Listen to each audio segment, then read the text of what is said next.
我心无畏，将杂念化成灰，当着我凯旋而归。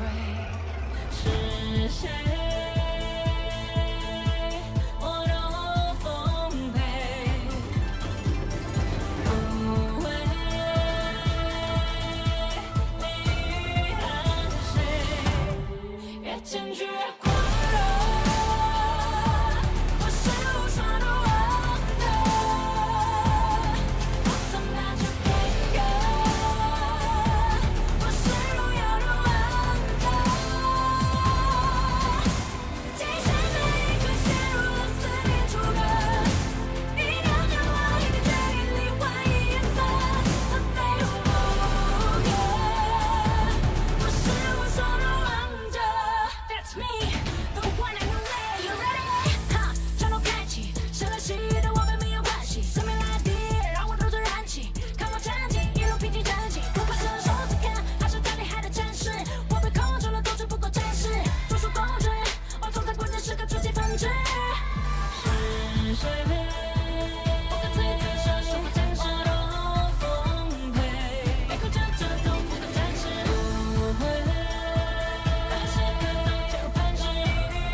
Stranger to the fallout, it's what got us here. Ever changing, some chameleon, blood, sweat, and tears. We'll never make it if we fall to everything that brings us down. With a comeback is now.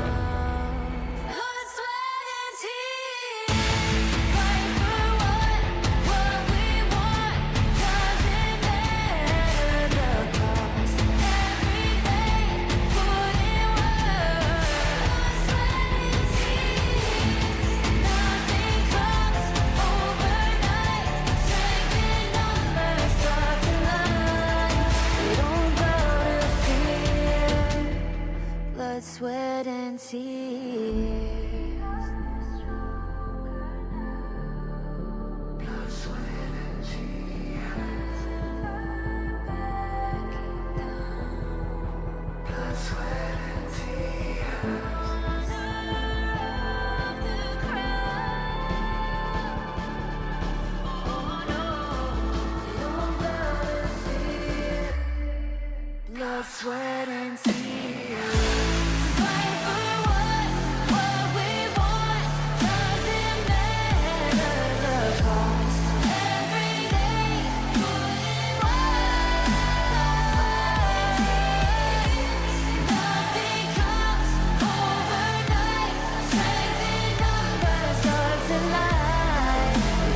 Mom.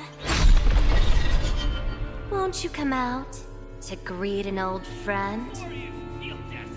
All this noise. How unruly. My oh my. Such a grand ceremony, and yet it's become such a mess.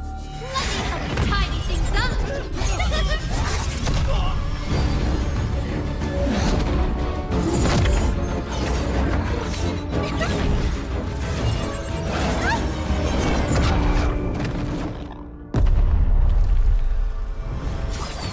It's almost time.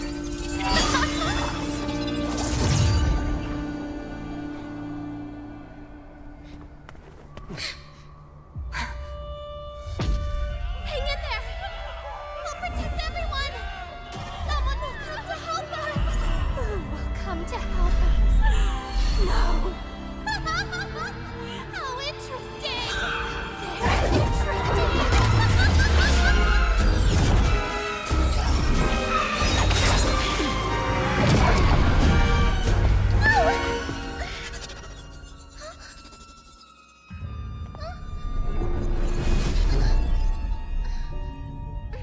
You. Why do you always cling on to him? Hmm? Austrian. It's been a long time.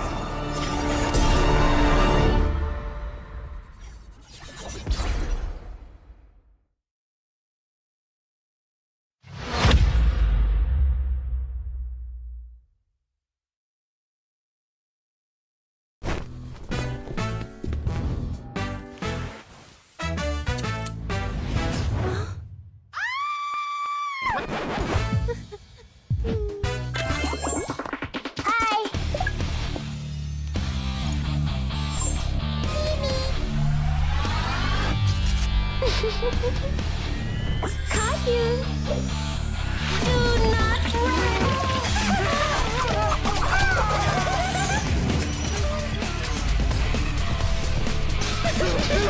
I like that. Hey! You! Hey! Stop! You!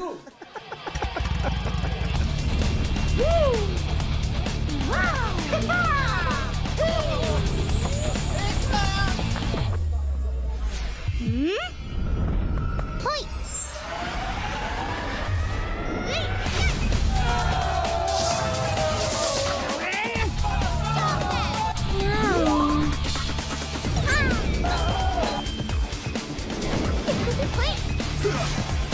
Cheers!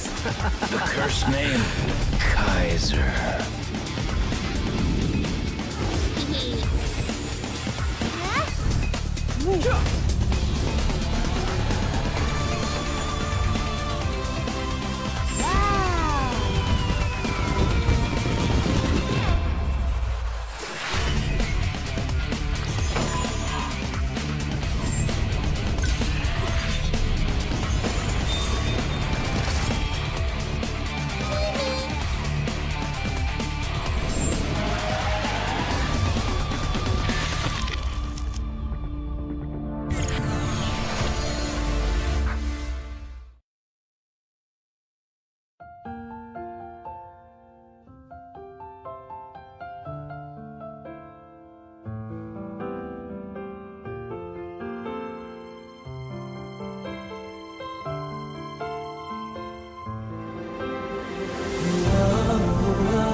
交，我们那千年之缘有远有渺小。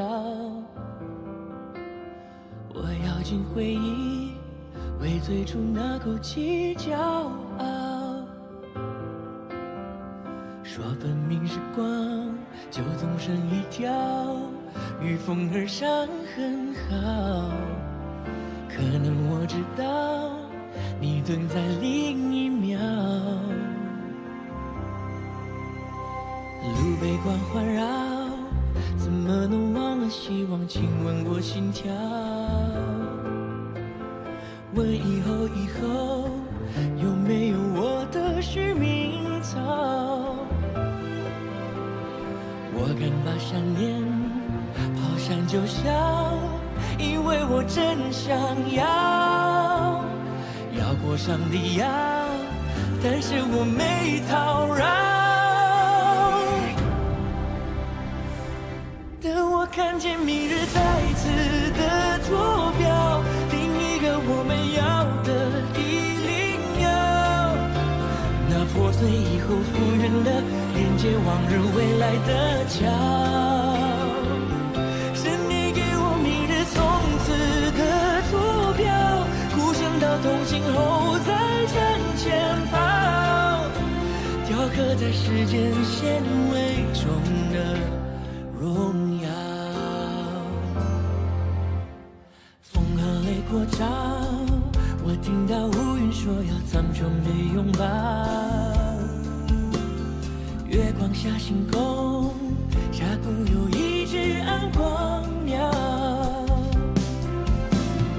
我遇见回音，对我一笑，说迎战吧别逃，拿着耐风号，那些破烂的羽毛。等我看见明日再次的坐标，另一个我们要的地灵鸟，那破碎以后复原的连接往日未来的桥。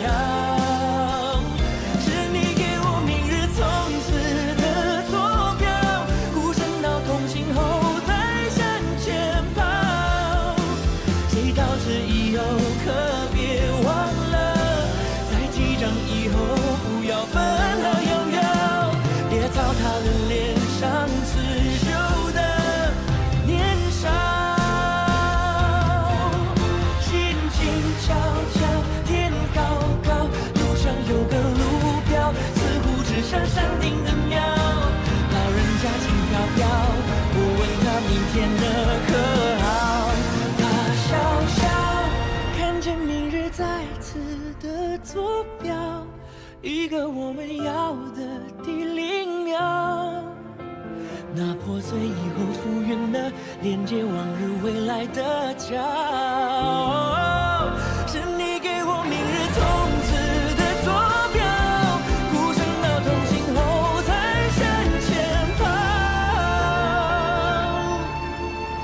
谁到此以后可别忘了，在机场以后不要分道扬镳，最开始的启程到最后找到。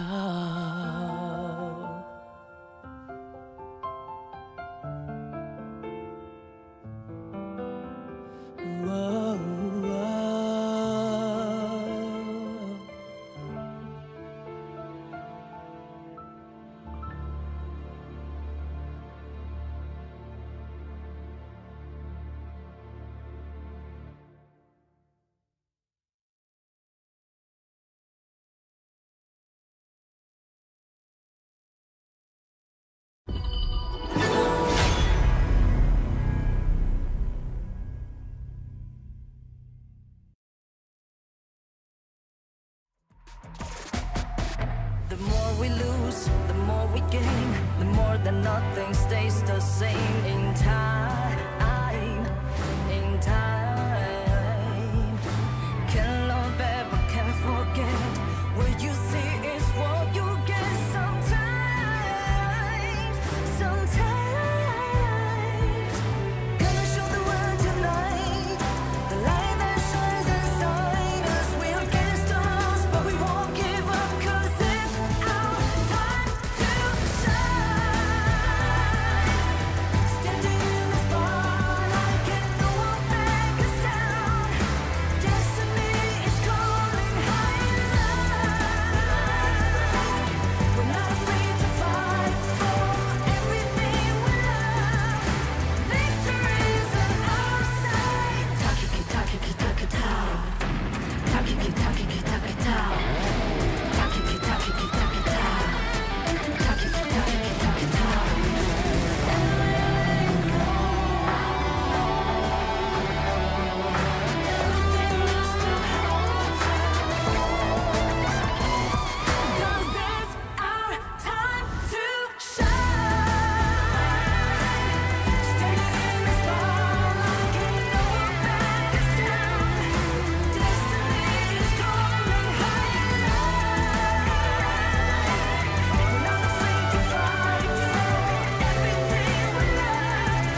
走过寂静的阴霾，你听过灯光下的喝彩，你站在人海，心终于醒来。有个梦，它一直都在，就站在这舞台，去痛快的热爱，让梦点燃时代，我将击不败。谁说渺小的光不必被理睬？对抗这个照亮反击无止境的不屈服的，是神是你，是胜是败，敢挑战者就是王者。你离开，把过去淘汰，你站在巅峰俯瞰未来，你努力姿态，换命运崇拜。有锋芒，不畏艰难阻碍，让梦点燃时代，我将击不败。谁说渺小的光不必被理睬？对抗这个照亮反击无止境的不屈服的，是神是你，是胜是败，敢挑战者就是王者。On my way, on my way, find my way, find my way. On my way, on my way, dream my way, dream my way. 不后悔，不后退，不荒废，不理会，去击溃，去捣碎，去捍卫，去高飞，让梦点燃时代，我将击不败。谁说渺小的光不必被理睬？对抗这个照亮反击无止境的不屈服的，是神是你，是胜是败，敢挑战者就是王者。平凡超凡，傲视之势，从反观者到不争者，是输是赢，不服不惧，是挑战者，为我王者。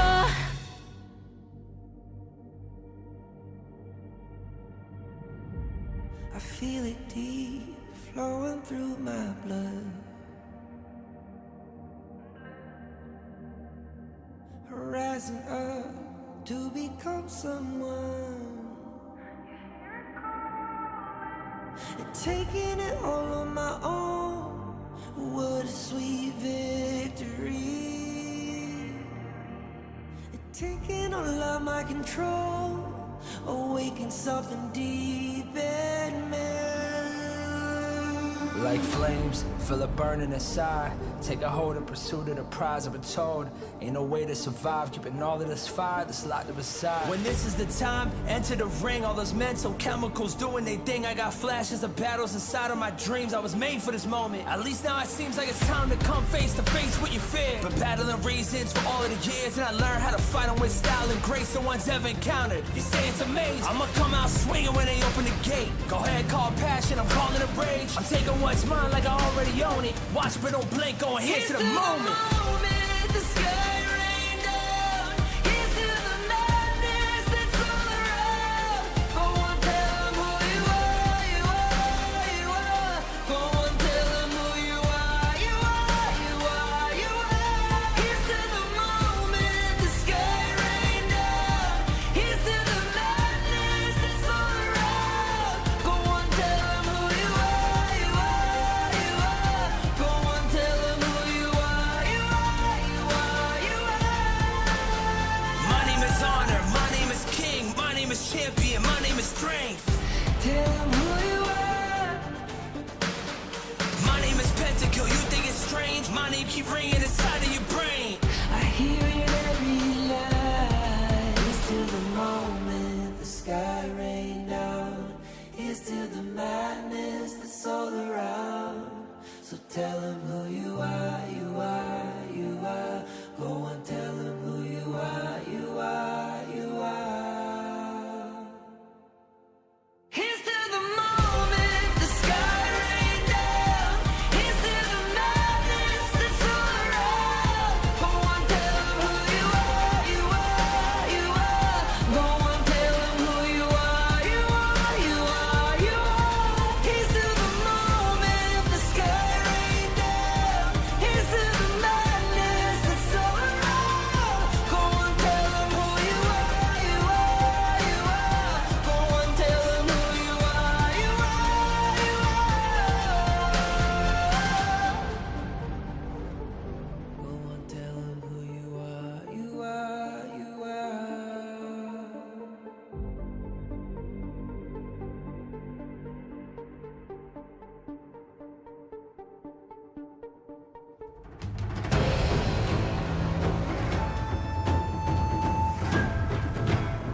是非，我心无畏，将杂念化成灰，当着我凯旋而归。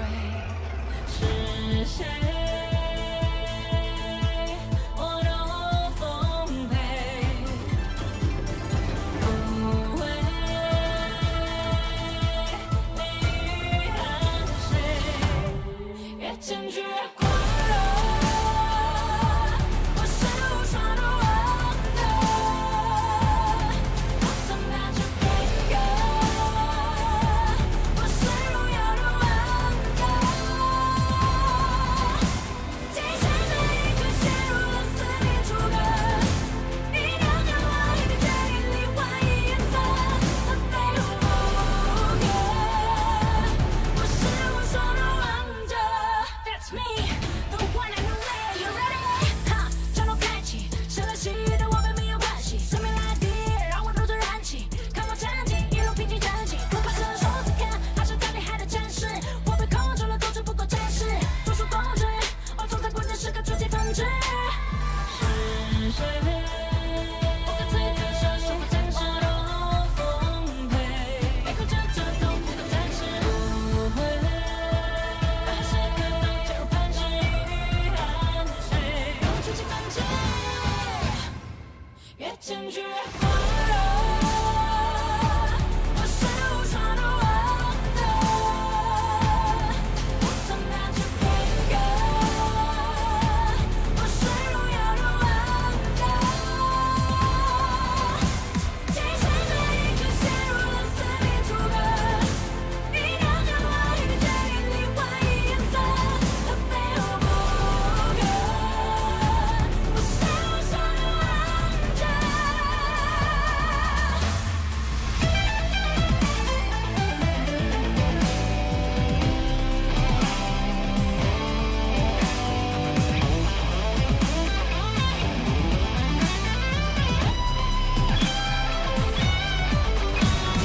生的一刻陷入了四面楚歌，一条条华丽的决定里换一颜色，它非无不可。我是无双的王者。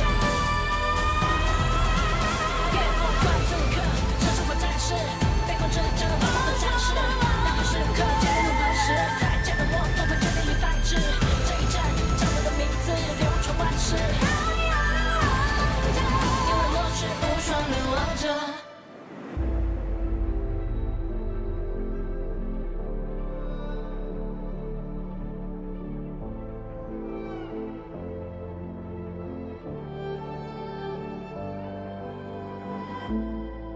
We're no stranger to the fallout. It's what got us here. Ever changing, some chameleon. Blood, sweat, and tears. We'll never make it if we fall to everything that brings us down. With a comeback is now. Blood, sweat, and tears. Fight for what we want. Doesn't matter the cost. Every day, put in work. Blood, sweat, and tears. Nothing comes overnight. Strength in numbers start to line. We don't bow to fear. Blood, sweat, and tears.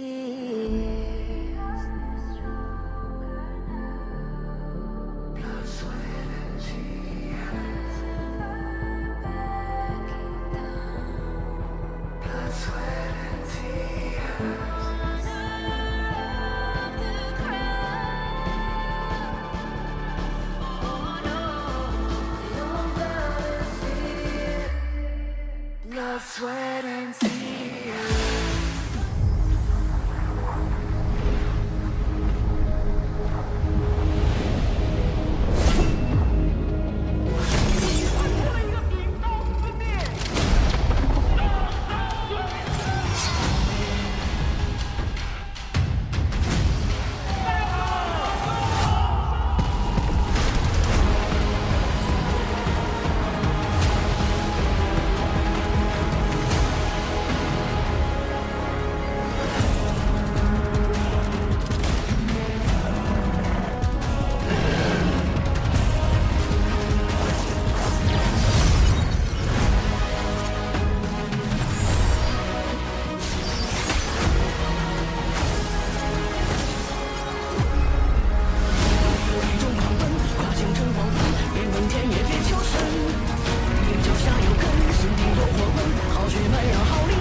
下的像雕塑火里站起来，破碎的血肉它自己长回来，在慌张，像女人从不常被爱，在绝里，像迷路身一群海。活要活得我们懂彼此伤痛的疼，以护卫倒影，跋涉过生死翻涌，有你我才完整。我要活得我们有相同渴望的城，以护卫背影，淬炼过冰冷枯荣伤口，骨骼才完整。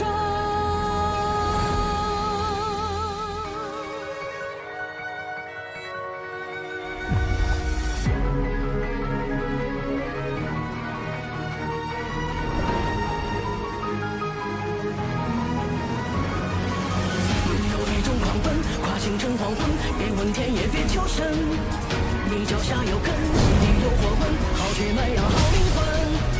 不死吞气，你生的专辑，彼此身手的托举，是你有土地，深深的触地，永不停止走到这里。有泪有大雨，淬炼过冰冷枯荣伤口，甚至说停。希望我们对的世界。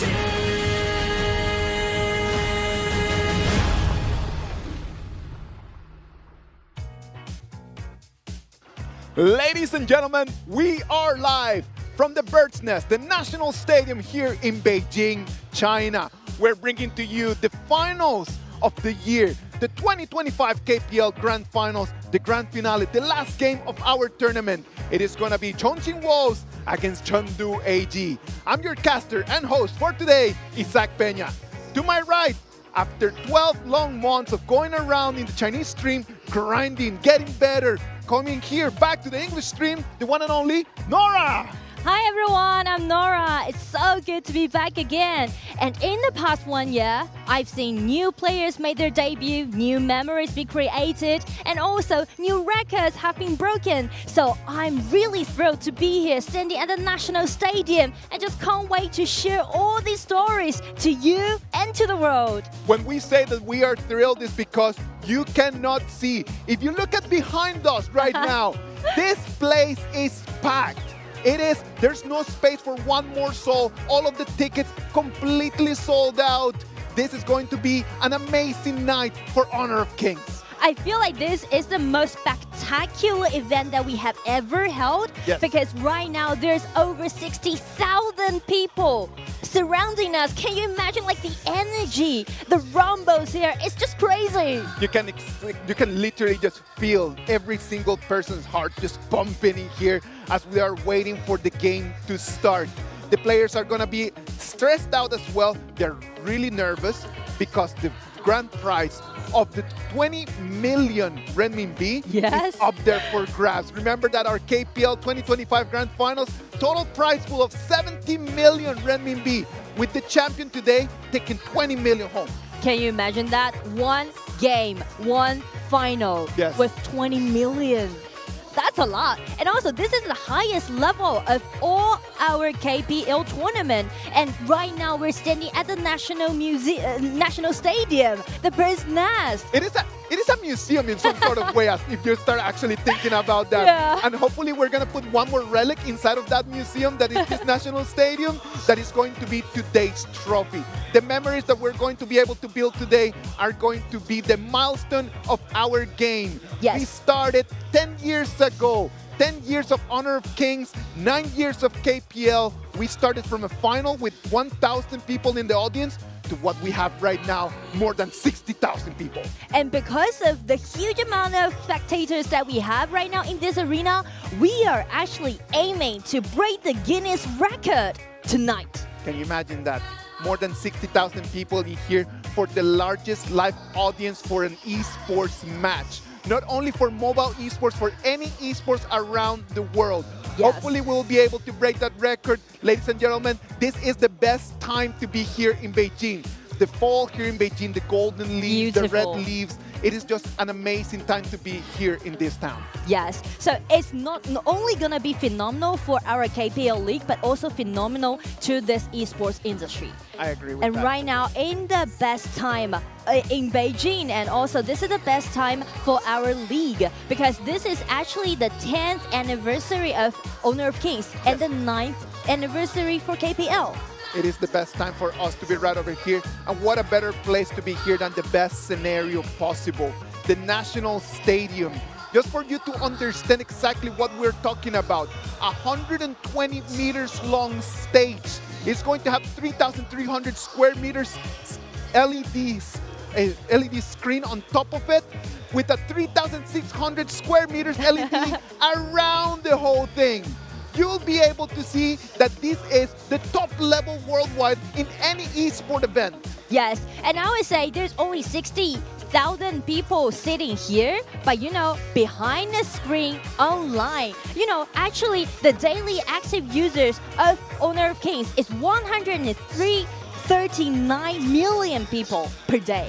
139 million people playing Honor of Kings here in China. And I know that it doubles up when you start adding everyone from around the world. People are just loving our game and we're loving having you here. So thank you very much. From any corner in the world that you're watching, if you're watching from Brazil, if you're watching from Europe, if you're watching from Southeast Asia, thank you very much for believing in us. Thank you very much for being one of our fans. We're going to bring you the top 2 teams in this whole KPL 2025 Grand Finals. We're going to have on one side Chengdu AG, on the other side we're going to have Chongqing Wolves. Yes, these two teams, their first story began from 2017, which was like 8 years ago. But what is really amazing is that there's only 3 eras in KPL's league. And as you're looking at our graph, you can just really looking into those era of different places. Like for QG, and as their former name of Wolves, the Yellow Square, they made their debut in 2017, and they just instantly grabbed 3 champions in the row in that year. Imagine, we can see 2017, the story starts for QG Happy, that then rebranded into Chongqing Wolves, and then the era of Chengdu AG starting over there at the end of 2023, we could say. Then 2024 spring, the last final that they lost against Chongqing Wolves. Yes. And then after that, 5 years of total domination coming in from the team of Chengdu AG. Yes, so as you can see, Chengdu AG right now is definitely in their heyday. They got 5 consecutive championships. Yes. Can you imagine 5 consecutive championships? And if you including the one that they got from EWC, actually in their team's history, they're already having 6 consecutive championships. And speaking to the best of 7, which is the format for this final, they haven't been lose any best of 7 since 400 days ago. They already achieved 18 wins in a row for best of 7. 400 days ago, it was the last time that they lost a best of 7. Since then, they have been unstoppable. Between the 2 teams, between Chengdu AG and Chongqing Wolves, they faced 6 different finals with 3 victories for Chengdu AG and 3 victories for Chongqing Wolves. Today is going to be the 7th one. Who is going to be able to tip the scale on their side to be able to take that little advantage? That is what we're going to be looking forward to today. Yes, and speaking to their journey in this KPL Grand Final, as we can see the lineup for all gamers, they never changed after they gained the championship last year. And these main heroes that they used it just flawlessly, I would say. I think that when you think about like the main heroes and their importance, it's not only about how well you play on those heroes. It's how these heroes identify with yourself, Yes. with your personality. what kind of a person you are, it's mostly that that's going to be represented by the main hero that you're choosing as well. And also, on the side of Chongqing Wolves, they also got a really good lineup of their main hero, and also they made a really bold rotation during the grand final. So that's something different. AG just stayed the same, and they just conquer all those enemies that they faced. But as for Chongqing Wolves, they made different rotations and tried to break down the error that is making by Chengdu AG. We can see the players as they come here into the bird's nest. The feeling, the aura coming in from this stadium, I'm telling you, it's something that cannot be compared to anything else. For a lot of people right over here, I need you to understand, these players, they saw as little kids how in 2008, the Olympics were the opening ceremony, how the Olympics were held right over here. So seeing that as a little kid and then being able to compete in this stage, for them, it's a dream come true. It's definitely a dream come true. And also tonight, we are wondering who's gonna be the champion for the highest level of KPL's tournament. Well, Wolves, they are trying to shake up AG's era, but AG is now unwavering. Right now, AG, it is at the top level. And if someone is going to stop their era, it's got to be Chongqing Wolves, right? Like, I believe that the whole script was just set to put us into this place. Yes. Since the beginning, 1.5 months ago, when we started in Chengdu with the group stages, and then we moved all the way to Changsha when we had the knockouts in there. Then they were separated. AG over there in the upper bracket, 4 games in a row, straight victories send them here to the finals. Wolves on the other side, they lose their first game against DRG, sent to the lower bracket, and then after that, one after the other, they started falling, collecting victories. And then right now, Chongqing Wolves is gonna be here to face the biggest opponent they could have actually asked for, Chengdu AG. Yes, so tonight is the day. Tonight is the day for them to make their dreams come true, to put all their effort in and to grab the highest level of the Champion Cup. I'm telling you, the 10 players right now, they gotta be warming up. I can imagine that right now their fingers are stiff. I imagine that their bodies are stiff. But what about if we take our eyes, we go all the way to the stadium, we go all the way to the stage, and then we are gonna have the opening ceremony for our KPL 2025 Grand Finals. We've been preparing for this for a long time. Ladies and gentlemen, are you ready for this? Are you ready for this, Nora? I am! I've been waiting for this moment for such a long time because since the first time I watched KPL, I was in high school. And right now, standing here and watching these two teams play against each other, that's just crazy. I know that the time just flies. Time just flies. Like in the blink of an eye, we made all the way from fans to become right now has and strong. Ladies and gentlemen, what about if we go to stage? Let's go and see the opening ceremony. 观众朋友们，此刻我们的坐标是北京国家体育场。大家好，我是02。大家好，我是英凯，欢迎大家来到2025年 KPL 年度总决赛决赛之夜。现场的观众朋友们，今日我们共赴这场鸟巢之约，也请你们举起手里的每一块拼图，让我们用无尽热爱编织属于 KPL 的鸟巢画卷。9年逐梦路，从上海世博的首战呐喊，到今日鸟巢的穹顶回响，所有点点滴滴共同交织成属于我们的青春回忆。7载同行，赛场为纸，哀酷为笔，无路群星以信念为风，纵笔挥毫，铸成不朽。此刻，拼图成卷，热爱为墨。接下来，就让我们与五路群星一起进入哀酷年总时刻，走入这幅由 KPL 与哀酷携手绘就的王者画卷。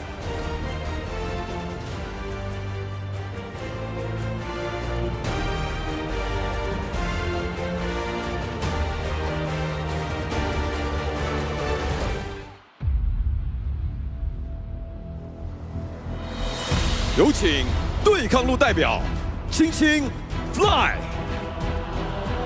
任火力滔天，仍冷静如常，铁甲凝霜，使哀酷一夫当关。战争为我而生。来，他们中间站起来蓄力，再杀一个跟球员的位置，这个光心，光心的伤害爆炸，天子一波反打，10万伏特，一方经济打了一波反扑款，其实的力量，开启了5个人了，企业文化直接掏家，挑衅的下场。有请打野代表暖阳花海，穿行野区间，片草不沾身，凭哀酷丝滑出招，一城定势。好像这个伤害有点炸了。又来一下2连击破，闪下自跑，再有一技能极限反杀2连击破，再爆发接2段转身直接斩掉暴风瑞。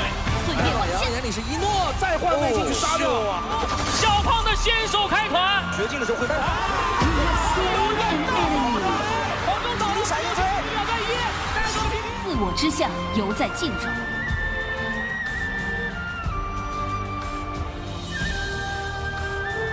有请中路代表 Cat 青荣，执掌哀酷双心，镇守团队中枢，纵横3路，一控锁局。反打招杀出3个，极限近身躲掉了一波伤害，有危险了，随指尖而舞。小胖在打下杀掉了剩下的全部的人员。扫全中挂个雷，刘邦下来不之后根本不管人群中烧到后羿了，是一个一闪踢到之后一个大招，给大招被冰冻了，寒冰永不腐朽。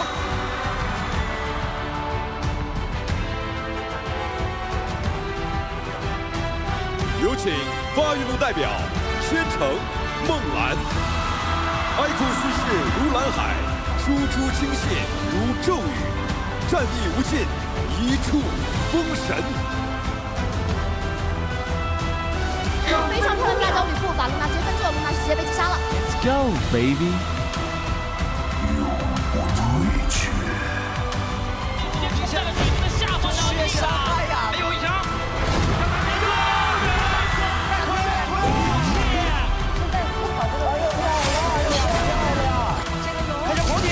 闪现！我的猎场。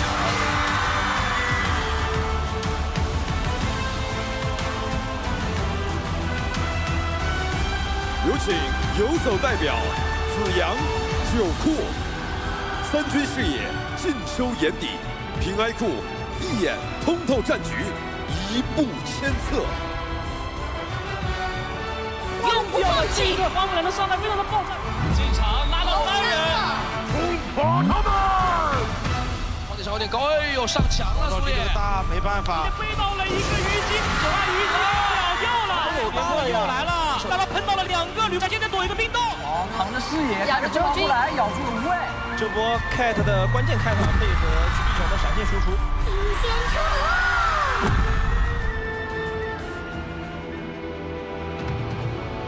9年热爱落笔成卷，与哀酷的每一场战斗、每一声呐喊，都是王者画卷上最鲜明的印记。岁月洗涤尘沙，荣光未曾褪色，而新一代也定将探索不止，执笔向前。竞逐圣龙冠冕，剑指鸟巢之巅。KPL 官方比赛用机。 哀酷15传奇降临，王者画卷续写新章。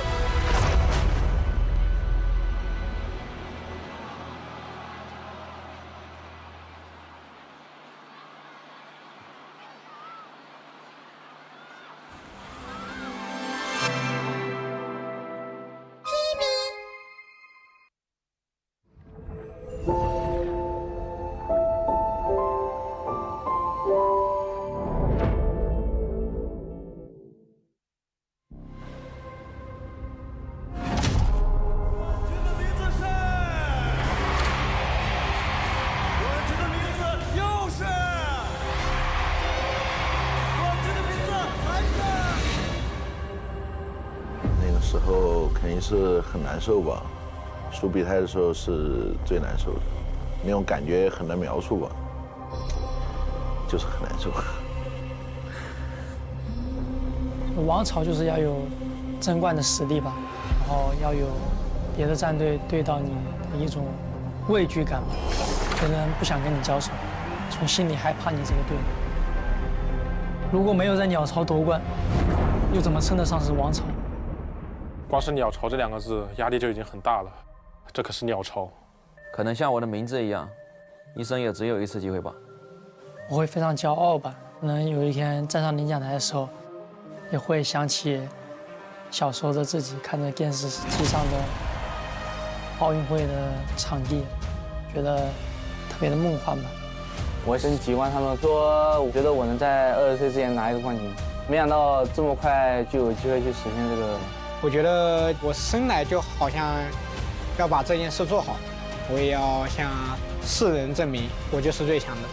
在今天进入就是总决赛之前，其实我感觉冠军离我是越来越远了，但是就是现在真的有一个机会在我面前，那我会毫不犹豫的去抓住它。没有一步登天的路，我们是怎么来到这里的，你们都知道。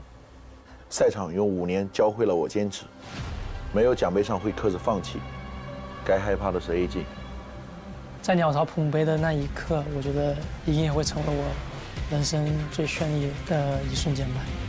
也许我这一辈子都没有机会再次来到这里，但是这次在鸟巢，主角一定是我。我不需要证明什么，因为我们已经是衡量的标准。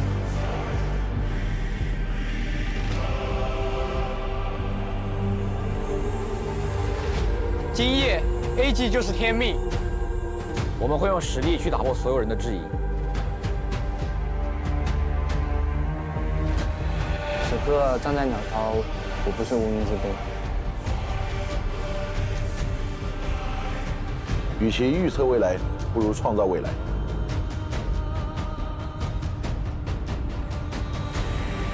我只有看向你们，我戴上奖牌的时候才会低头。不只是未来，此刻也会是我的。武将这一次要在鸟巢称王，我会赢到他们习惯为止。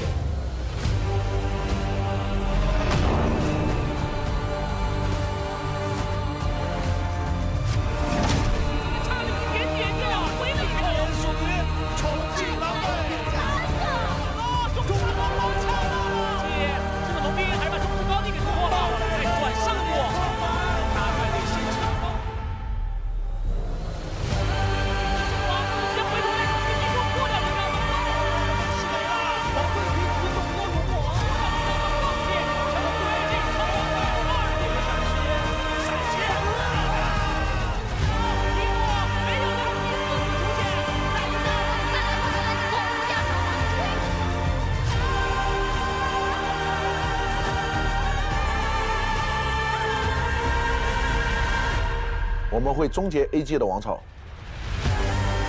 我们就在这里，你们什么也改变不了。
人生何处，忽如朝露。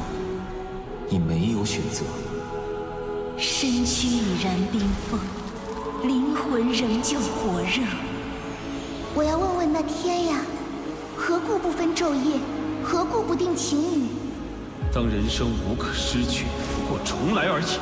决定好了，我们会一同到达胜利的终点。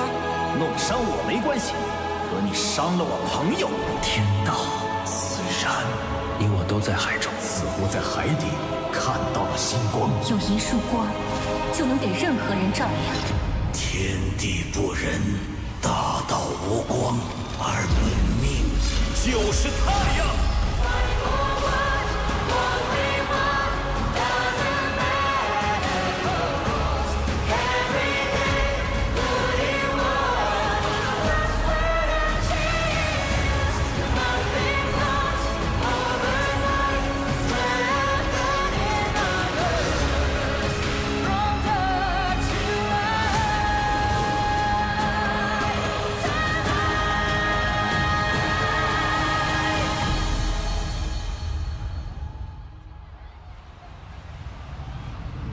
人都到齐了吗？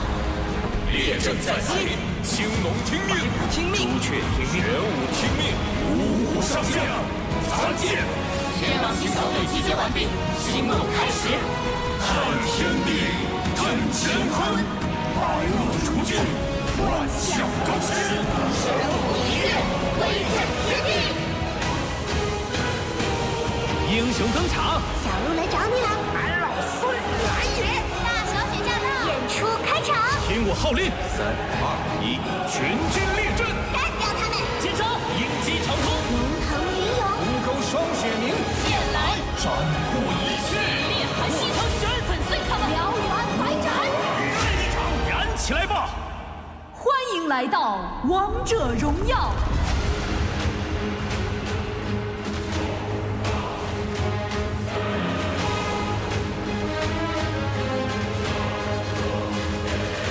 你找到你的本命了吗？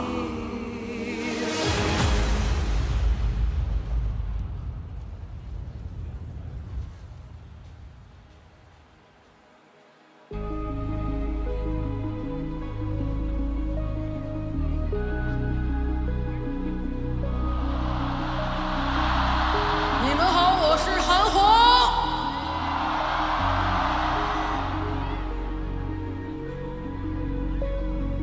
倒下的像雕塑火里站起来，破碎的血肉它自己长回来，在皇城像女人从不常被爱，在绝里像迷路身一群海，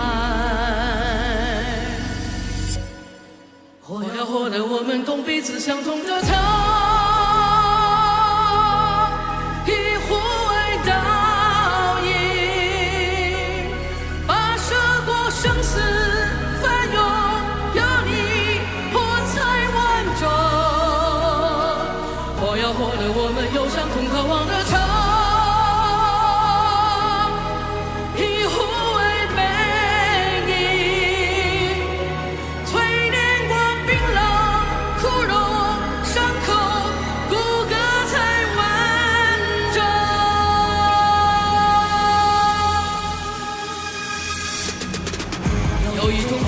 跨清晨黄昏，不问天也别求神。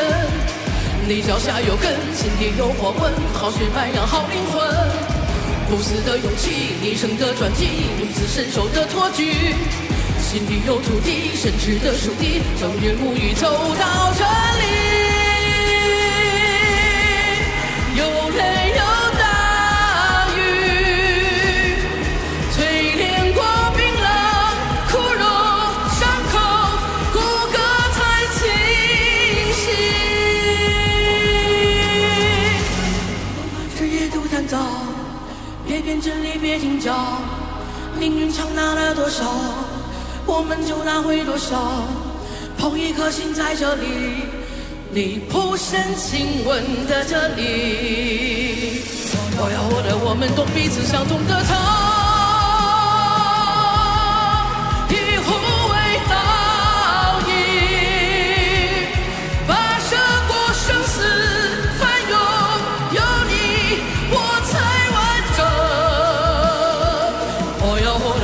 有相同渴望的城，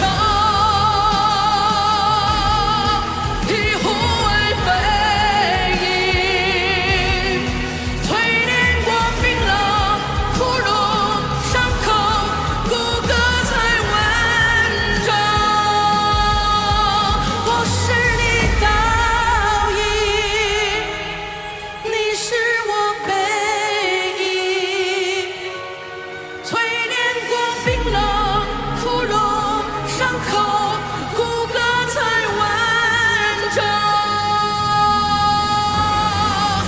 有一种狂奔，跨清晨黄昏，不问天也别求神。你脚下有根，心里有火纹，好血脉养好灵魂。不死的勇气，一生的传奇，彼此伸手的托举。心里有土地，深挚的属地，永不停止走到这里。有泪有大雨，淬炼过冰冷枯荣。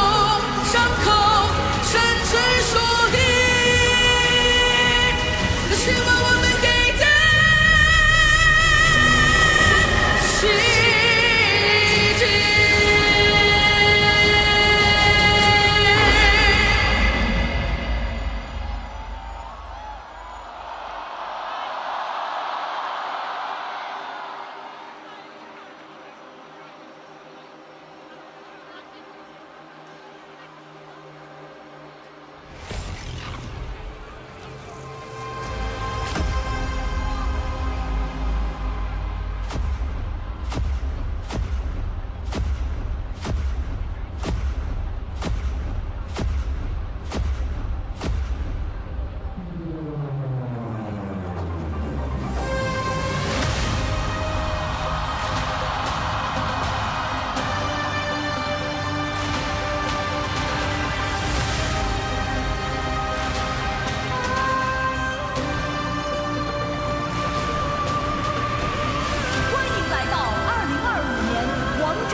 KPL 年度总决赛决赛，有请第一支进入决赛的战队——成都 AG 超玩会。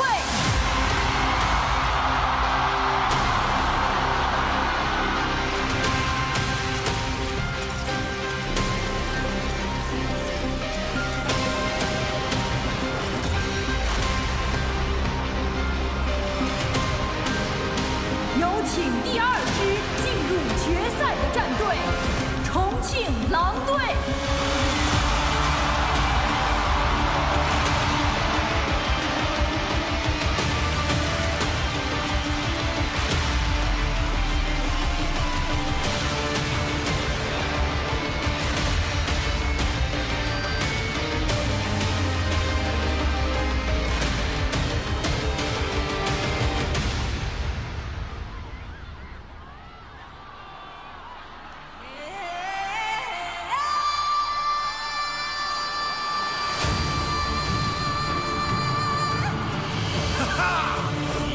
这英雄本色，悲寂渲染，将今何在？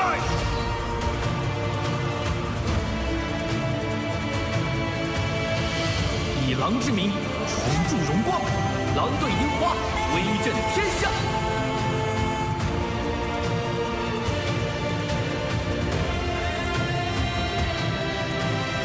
司命送归，生人勿近，悲寂忠义。我就是第一打野。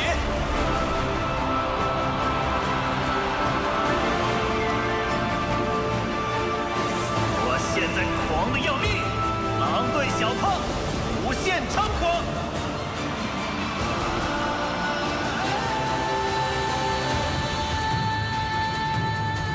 身负千重血，双印万里程。愿得昭君王，携手共长生。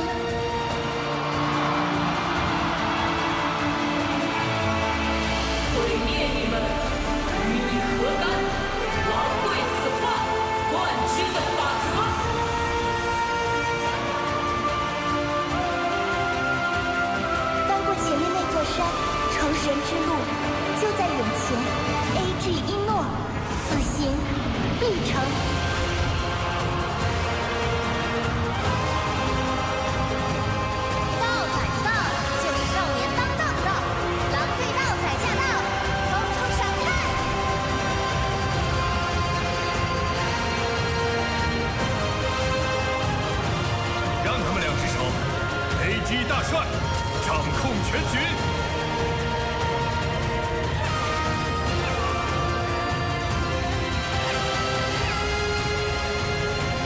少年凌云志，快意度一生，狼队一生，鸟少空空。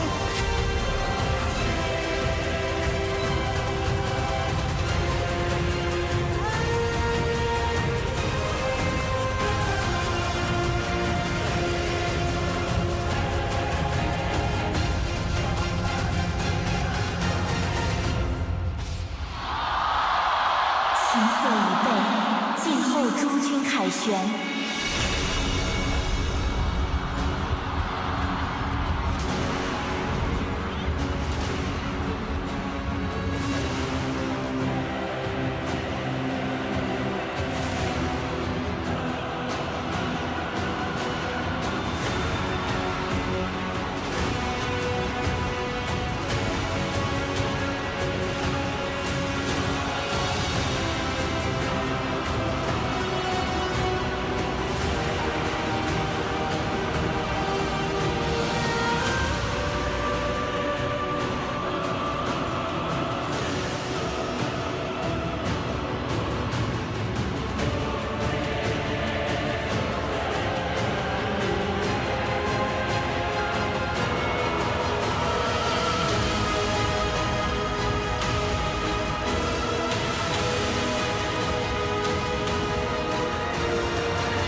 Ladies and gentlemen, this is ready. We are live.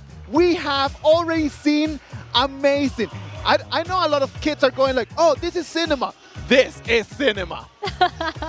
And this is for real. I mean, like, in this stadium, we've already seen how many people, right, their faces full of joy. Of course. Because lots of fans, actually, they support their favorite team for such a long time. When you look at that opening ceremony, what was your favorite part? Princess Frost. The Princess Frost on that side? Because she's also my main hero, and she's the FMVP hero for last year's grand final. I'm telling you that the Hanghong, the song, like the main song from the whole thing, it's been amazing. It took us to the top. But if you're gonna ask me about the 10 heroes that we saw over there, the new wow was so amazing. I've never seen something prettier than that. Yes, I believe that everyone has their own chosen main hero, and definitely it's gonna be one of the points that we're gonna watch for tonight, because for all 10 players right now in the arena, they have their own weapons and they try to grab one wing at least with their main hero. Let's wait and see what is going to happen. The stadium is packed. You can see everyone waving their hands. Everyone wants this to start. It's been a long, long road for us to make it all the way here. Remember, we started such a long time ago. For Chengdu AG, they started in master rotation with 6 games and 6 victories. They were able to just go skip through the breakout stage, and then in the knockouts, 4-2 against TTG, 4-3 against KSG, and a 4-1 against Weibo. So actually, they've remained undefeated. And on the side of Chongqing Wolves, actually, they also made a master rotation. And during the breakout stage, they have already got 4 wins in a row, make it from the lower bracket. I'm telling you, it was DRG the ones that sent them to the lower bracket, and it didn't matter because then in the quarterfinals, in the semifinals actually, they sent DRG home in a 4-3 fashion. Weibo stood on their place. The Weibo wanted to be here in the finals, and Weibo was sent home. That is the way that Chongqing Wolves is working. They are packing right now so much fire. The players, the coaches, everyone is ready for our game number 1. I can imagine, Nora, that is going to be Chongqing Wolves on the blue side, and it's going to be Chengdu AG on the red. Yes, and actually in this current patch, if you're on the red side, you might have a higher winning rate on the red side because you can do a lot of counter picks. But Wolves, they're actually playing really good at the blue side because they have their own confident composition for them to pick at game 1. Let's analyze a little bit about the importance of this game number 1. If Chongqing Wolves they want to send us to the ultimate battle at least, or if they want to win the trophy, they must win this game, or else they might not even have a chance to get on the red side. Yes. So definitely Wolves, they had the pressure on, so they need to perform well, especially on the game one. If you win it well, you can actually have a much higher winning rate throughout the whole best of 7. 50% win rate on the blue side for Chongqing Wolves right now, against an 80% for both teams on the red side. This game is going to decide everything. Sulia, Hei are going to be the first bans, and on the other side, Jing and Kong Kong are. Jing and Kung Kong is one of the favorite heroes that World Esports want to use during their game one, and it has such a high winning rate upon almost like 90% by using this Kung Kong. Well, let's wait and see. Right now, it is going to be, the ball is going to be on the Wolves side, right? Like, what do they pick first? They might want to play the Yanjin and the Dolia, but that would be a little bit too risky. They don't want to show their hand first, so they go with the best pick. For me personally, in this whole tournament, the Fatigue. Fatigue goes to Sakura. You know, actually this is the very first final for Sakura to attend. And look where he is right now, the highest level of the tournament. And using this Fatigue, actually they also use this specific hero in their ultimate battle. Let's wait and see. He has 5 games, 100% win rate. And if you're going to show me the Fatigue, and if you're going to allow me the Master Lupin and Lupin number 7 on the other side, this looks like an ultimate battle already. Yes, that's what I'm trying to say. This is already feel like an ultimate battle because AG also used this pair at the bottom for the ultimate battle, and with this Dunshan pick, it's fulfilled. It's fulfilled. Dunshan and Diren, yeah. Yes. Telling you. Yes. Shut the doors, shut the windows. We're gonna skip all the other 6 games. Let's just go straight into the ultimate battle. You can hear the roar of the 60,000 people here as the ban and the pick is only happened. We have not even started the game. Yes, and I mean, like, Shen used his main hero, and this is the first FMVP last year. So, you know, the feeling that they're grabbing these kind of weapons out, it made me feel like everyone is aiming for game one. Everyone's got to put everything they've got in there. Yeah. There's no chance for you to try to calculate, for you to try to stop and think a little bit. There's no time to think. Yes. There's nothing to think about. That's it. Game one is going to define everything. They know it. We know it. And they're going with everything they have. Yeah, so actually it just depends on the next round of the bans, because if Wolves they're showing like, okay, we're going for our ultimate battle composition, then the Floorborn tank will be their tanks. But the problem is, will AG ban it away? Well, they have to try to think about something right now. They cannot allow any more strong heroes on the other side. Yeah. Like, that's the main idea. Like, right now, we need to try to force this composition not to be such an OP strat. Yes. It is very dangerous for these two teams if they decide to go all in right now and they lose. That might be a 4-0.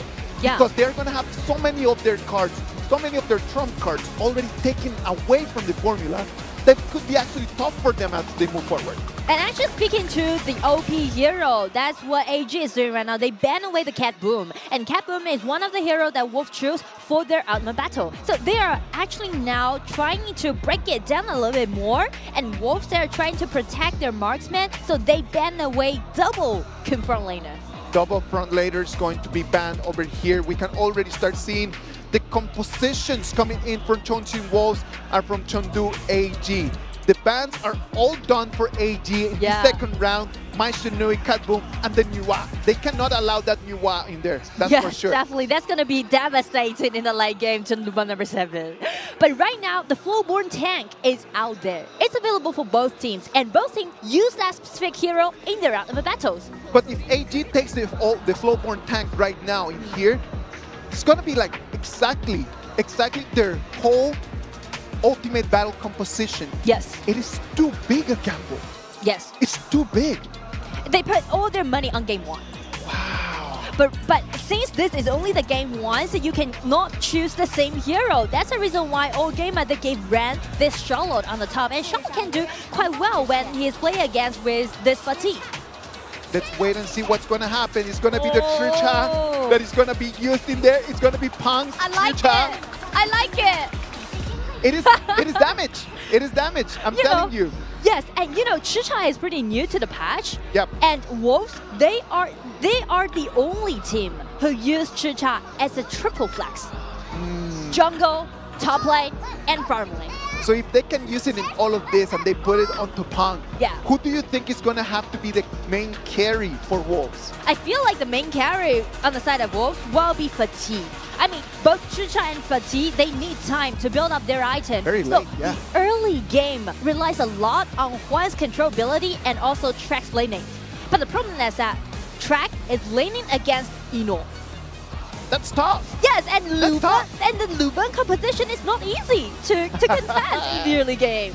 For those of you who were not paying attention, Zoe is going to be locking in the Agutuo.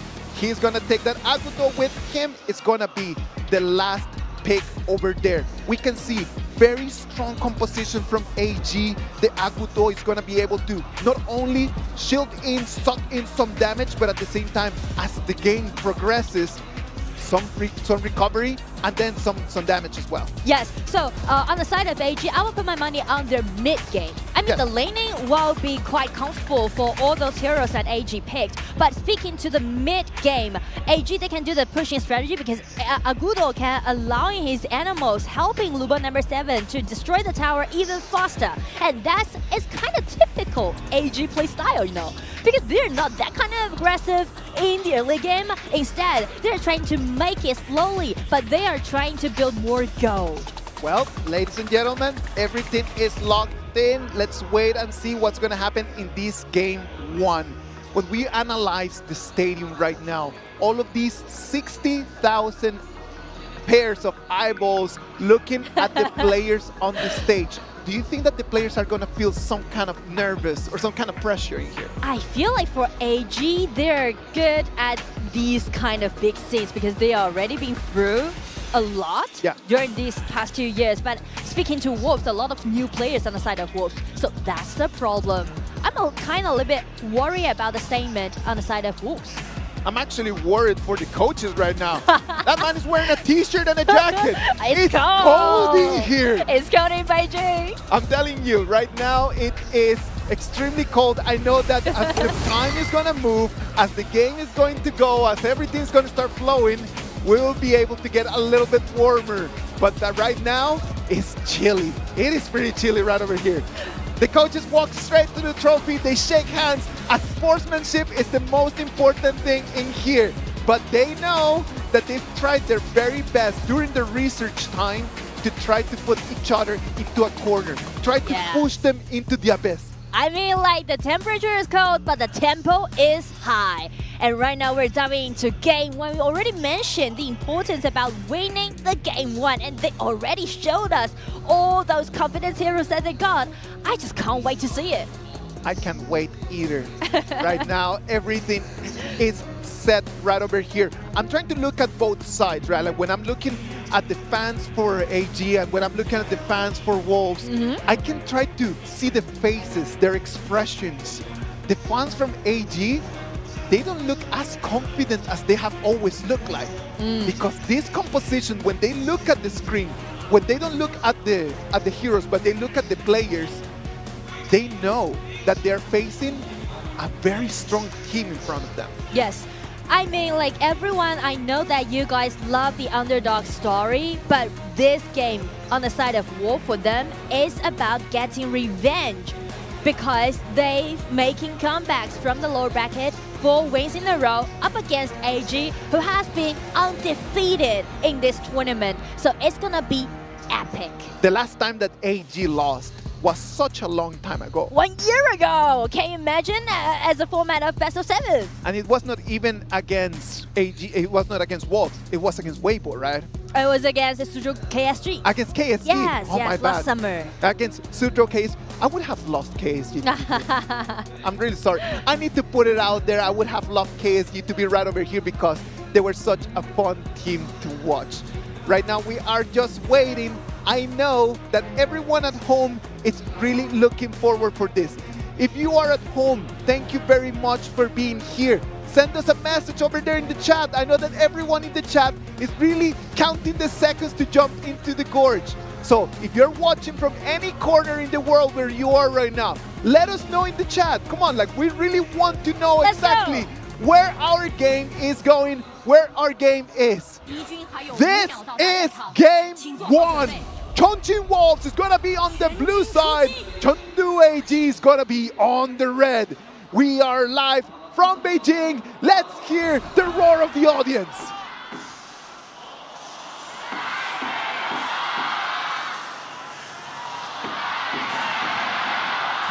Oh, flash.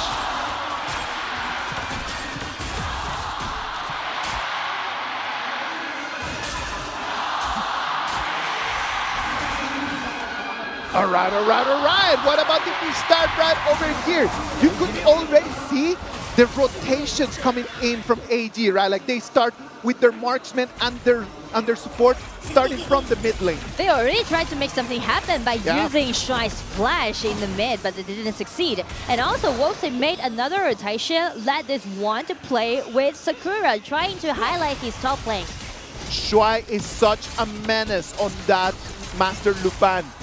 On the other side, it's going to depend a lot on Juan, what he can do with that Silk Imprint, right? Like to try to lock in and try to lure members of AG into the fight. It do depends on his accuracy by using this one. Let's wait and see what they can do on that one. Accuracy is going to be a very big topic today. Yes. As all of the different scenarios are going to set. Oh! Comes in with the flash. It's going to bring him back, but it's going to be Shuai, the one that's going to allow him to go back. Is it going to be the first blood? The moving mountain is going to get him out of there. That is had to be honest. There is no kill happened yet, but I already feels like I've never seen so many people crowded in mid lane. No. It is really a hard thing to start and to see. Yeah. Look at that. Like it was really tough. The way that they are trying just in these first minutes, just to use their flash, come in, try to engage, it is just going to send you a message of what kind of a game we are expecting. And we can already see the momentum from their movements. Yes. Like already, we can see the momentum from their movements. We can start seeing what they want to do with this game. Yes, exactly. So as on the side of AG, you can see they made the typical rotation that they always did in the tournament and trying to let Ino to farm up well, because Ino is definitely the core player on the side of AG. But as for Wolves, since they're carrying out this fatigue with Dunshan, which is really powerful, the reason why they made the rotation, let Dunshan go to the top lane, is because they're trying to let Sakura to have more gold and build the item faster than Ino. They know that Sakura is going to be the key for them to be able to win this whole thing. Yeah. They know it. They know that they depend on Sakura being online a little bit faster. Like they depend on Sakura just getting in there a little bit earlier. Yes, and I couldn't imagine that this kind of conversation happened 1 month ago. Yeah. Because 1 month ago, before the tournament kicked off, Sakura was nobody. He was only one of those new players made their debut this year. He haven't got his chance, and he was rented to Wolves. Of course. And also they made the rotation when they face against the first game, I guess, right? From the lower bracket. And he just performs splendidly. Like imagine for Chongqing Wolves, what kind of a roller coaster this tournament has been. Yeah. Like they came in, they did never look really strong in the first stages. Or the whole year, actually. And that's something that they need to think about. And I know that they have been preparing really hard for this game. And the idea of Sakura being the person to stand up and have to carry the team, that is worth of a movie. That's worth true. of a movie for sure. I feel like he's the hero of Wolves, and also not only him, but also the marksman Track, because Track is kind of like off the track in the early days of the year, but he was rotated back again when they're doing this highest tournament. So actually when he's back again, he just back on track again. He got the highest KDA among all of those marksmen. He killed the most, died the least. Imagine that. You're able to come in and deal some damage, and at the same time you're able to run away with your life. That is exactly the way. Give me that kind of marksman every single time that I'm on rank. Please, just give me that kind of marksman. It's not easy. It's definitely not easy because in this patch, actually the marksman is really hard to be alive. And also the same signature that you can see from Ino is also the same because Ino, he is definitely the spirit of AG. Definitely the spirit. Ino is not only the spirit for AG. I do believe that in the global server, when I'm talking to the players from all around the world, they do believe that Ino is the spirit of Honor of Kings. I would even dare to say that Ino is carrying right now not only the flag of AG, but he carries the flag of our game around the world. Yes, I mean, once you mention about HOK, definitely Ino will be the name appearing in your mind. And that's because he was actually the youngest when he made his debut in AG, like 6 years ago. He was like a little boy, right? But when AG grabbed their first championship in their team's history, he was there, playing the marksman. And also, after 6 years, the people around him just, you know, getting different. But right now, he's creating a new era for AG. It is very important for us to analyze a little bit more about Ino later on. We're gonna have plenty of time tonight, ladies and gentlemen. Let's go back to the gorge. 2 minutes mark right now. We can see we are back. Thank you for staying with us. We can see already rotations, 4-man rotation over here coming in from Wolves. Trying to gain for the neutral objectives on the top because once you got this spirit, you can TP down again and gain you more time. The TP tunnel is gonna be such a critical feature of the map right now as we start this final. It is going to be super important to have not only the vision, but having priority over that TP tunnel as well. Yes, and also the priority of the mid lane is really crucial in this patch, and that's the reason why both teams are actually making rotations. Ino is right now at the mid lane. Let's wait and see. 3 minutes mark right now. Everyone taking it extremely careful. They do not want to overstep because the 4-minute mark is coming in 1. You gotta wait and see. You do not want to give out that first tyrant. The first tyrant. We know from the statistics that Wolves, they have better control over the neutral objectives, right? That's true. They do have better control over the neutral objectives, but on the other side, AG, every single time that they lose a tyrant, or every single time that they lose an overlord, they come immediately for a turret. Yes. They like to do a lot of drag and trade on the side of AG, actually. And also the play style for Wolves, they play more aggressively than AG, as you can see, right? They're always trying to make some snap engagement happen. They have to do that. They're Wolves. That is exactly, their nature. That makes sense. It is part of their DNA. Ooh, the vision. Shy God wants vision. They're trying to gain the vision control in the mid lane. We have a 3v3 over here in the mid lane. It's going to be a matter of cleaning wave and getting out of there. Nobody wants to take anything. They don't want to step too deep into it right now. And actually the goal is... Nora, talking about this kind of tempo for the game, who does get more benefit out of this very slow tempo? I feel like it depends on the players because AG, it can be good for them in the mid game as a whole team, but as for Wolves, they're just buying time for Sakura to farm up. All right, so if they keep going like this, AG is going to have an advantage compared to what Wolves could actually get out of this. I feel like if things just go peacefully like this, around like 7 to 10 minutes, that time will be the time for all gamers trying to do their pushing strategy. And after 10 minutes, Wolves, they're trying to make engagement happen.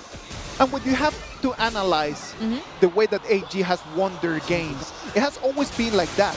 They don't try just to come in and try to go with a lot of heat, but it's just like very cold, very lukewarm water. As you can see, they're doing right now the pushing strategy. Done just like that. They do not need the fight, they just need to take the turrets. They understand exactly what their main target is, and that's not the bodies, it's going to be the crystal. Yes. You know, one thing that make AG being so dominating is because they're unique understanding towards this patch. They are the first and the only team know the economies about the gorge. Okay, let's wait and see. Right now, we can see the Winters here is going to be the answer. But it's a 2v1 against Sakura. He's taking extremely low. He's going to have to proc his ulti to get out of that fight. That was very close, but watch the kill! Oh, look at that. The Silk Empress is going to take Shuai. That's going to be the first blood of our grand final. That's going to go all the way to track. I mean, like, Wolves, they made a nice rotation and they just foresee the next step that AG is gonna do, and it just went very positive right now on the side of Wolves. This is going really well for them. Let's wait and see what they can do with this advantage. One more time, the flash comes in. Zoe's going to be the target. It's not going to be enough damage. Right now, they're going to have to kite their way out of that fight because they have nothing. The turret over here on the top lane is going to be the next target. Let's wait and see. The Silk Empress is going to be a constant. Dunshan brings it in, and it's going to be a double kill for him. Again and again, attack and attack. That is what we call Wolves playstyle. Being so aggressively, they know that once they got numbers in advantage, it's going to be their time. Oh, one more time. He comes in. It's going to be the Chicha. It's going to be Pang over there, taken in from Shuai. Shuai did not like losing himself over there in the first time. We don't see him making this kind of mistakes much. And right now, it's Chongqing Wolves, the one that they have the complete control of the game. And as we speak, they are buying time for Sakura, and look at Sakura's positioning right now. This fatigue, he's doing the 4-1 push, but he's not afraid of anyone on the side of AG right now. Let's look at the repetition in here. Let's watch the replay. It comes in. The Silk Imprint is a connect. The accuracy that we talked about starts in here, gets initiation, and then the Dunshan just needs to be a mountain in there. So actually, it's quite scary for AG because they do need to play around more with this Luba number 7. Yep. But since Wolves, they keep attacking, keep initiating, so that's just kind of gain more vision control on the riverside. And vision is everything in such a close match. Yeah. Right? Being able to transmit that information to your teammates, it's going to allow you to be a little bit more aggressive. I love the rotation right now from what Pang is doing. Pang just going around, not caring about anything more than just farming and getting minions and getting jungle and trying to get items. The Axe of Torment is already going to be his first item in there, but that Tricha is going to need at least 2 more items to be really online. Yes, yes, that's true. So the top duel on the side of Wolves, they still need time to build up their items. So the time for AG is ticking. They do need to hurry up. But how? Ooh. They're gonna break the wall right now, built by one. This Dunshan just standing before all of those members. Little details, Nora. Right now, Pang got the blue buff coming in from AG. He's gonna have a timer on that. They take the Tyrant and slowly, they start building an advantage. Almost 2,000 gold advantage for Wolves right now. Yeah. What do they want to do with this? They do need to still claiming the priority in the mid and waiting for 60 seconds. Let's wait and see. Look at that. Diren Jie dealing so much damage. Chanshan is going to be the target, and he is going to fall. From the other side, Sakura is coming from the flank. He has eyes on Zoe. Zoe's trying to run. Shuai is going to try to help him out. Can he take it? No, the answer is not on that. It is going to be 3 members, 4 members of AG that are going to fall. Chongqing Wolves got this in the palm of their hand. And we are almost reaching 10 minutes, the most significant mark in this game. But Wolves, 0-4 trade. They are decimating AG. Look at the way that they are coming in. That is Shang's Princess Frost. It's not a normal Princess Frost. That's an FMVP player. And look at that. They come in and just going in with everything they got. This is a lovely performance right now from Chongqing Wolves. And you can see the movement by Pang, the jungler on the side of Wolves. Full of dedication, definitely. They're in game. Let's wait and see right now. It's an 8,000 gold Diren Jie, Spark Force Dagger, Doomsday, and Ominous Premonition over there, the item for that Diren Jie. Look at that. Zoe comes in. He wants to find someone, but he's not. The Silk Empress is going to find Shuai. Shuai is going to fall one more time. I mean, like, his first ability just being so accurate. Each time when he threw out his first ability, he just pulled one enemy back. Let's wait and see what Wolves wants to do with that, because if one keeps going with this kind of like heat. Yes. And he keeps delivering these self-imprints like this. The problem is that right now, that with ban number 7, without Shuai being present, it's such an easy target. It's very hard for to survive right now. Especially this is a power spike on the side of Wolves. I've actually never seen games play like this for AG, I mean. Because they always play so well around 10 minutes mark. Yes, exactly. Just these kind of little mistakes are not seen very often, right? Yes. And let's wait and see as the minions are gonna come in. The pressure is gonna be on the high ground. Minion waves coming in from the middle. Minion waves coming in from the bottom as well. They are waiting for the minions coming into the high ground tower, and you can see one with a flash ready. He's ready. Look at that, Raz trying to find the flank, tries to keep eyes on them. It is not going to be able to find an opening in there. The blue team decides to pull back. There's a blue buff there up for grabs, and there is an overlord on the same time. I mean, even though Wolves already got 6,000 gold lead, but still, they're just playing in a patient way because they know they're playing up against AG, and AG, they made their resilience happen several times. No, AG knows what to do. I am not worried about that. I know that AG can figure out a way how to turn things around. Yeah. I think that the biggest question right over here is, can Wolves keep this advantage? I think that is the big question in this moment. I know we have already seen AG so many times turning things around. Yeah. But can Wolves keep the advantage? I don't know. That is my question. And I mean, like, that kind of worry might be the reason why Wolves retreat last time, and now they just got the Dark Tyrant and trying to push with all the dragons they have. Mask of Agony and the Splendor are going to be the two items that Shang is going to have to get if he wants to stay alive. Right now, he's got the Mask of Agony. The Splendor is still on the build. But Wolves, their vanguards are already arrived at the high ground tower. It's going to be so tough for AG, to be honest, for game 1. Let's wait and see. That first turret is going to fall. Let's see how AG is going to answer to this. Look at that. He goes golden. He's going to stay alive, but he's going to fall. One is out of the mix. And right now, the bankers come in. They're going to try to put some pressure on it. And it's going to be AG losing only one turret, taking one out of it. And they're going to be able to breathe a little bit more. Do not lower your guard down when you're playing against AG. Every single chance when they find it, they will seize it. Of course, and that is exactly what they need to do. Yeah. Like when you are right over there and you're at the edge, you need to try to grab from anything that you have. Can you grab from a little pebble? Grab from that. Can you find a little rope? Grab for that. Because they are going to need anything that they can. Look at that. Oh, Fatih coming in from behind. Can he find onto someone? Look at that. Fatih comes in. He has eyes on Eno. He's going to have to flash away. It's not going to be enough. Fatih is going to take him down. Pan comes in. It's going to make it a two-people trade.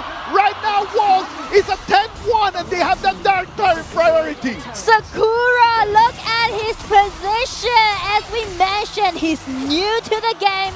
He only made his debut this year, and he was new to Wolves. And this is his very first final. Ah, look at that. They are not even waiting for the wave. They come in, taking damage from the turret, taking damage from the crystal.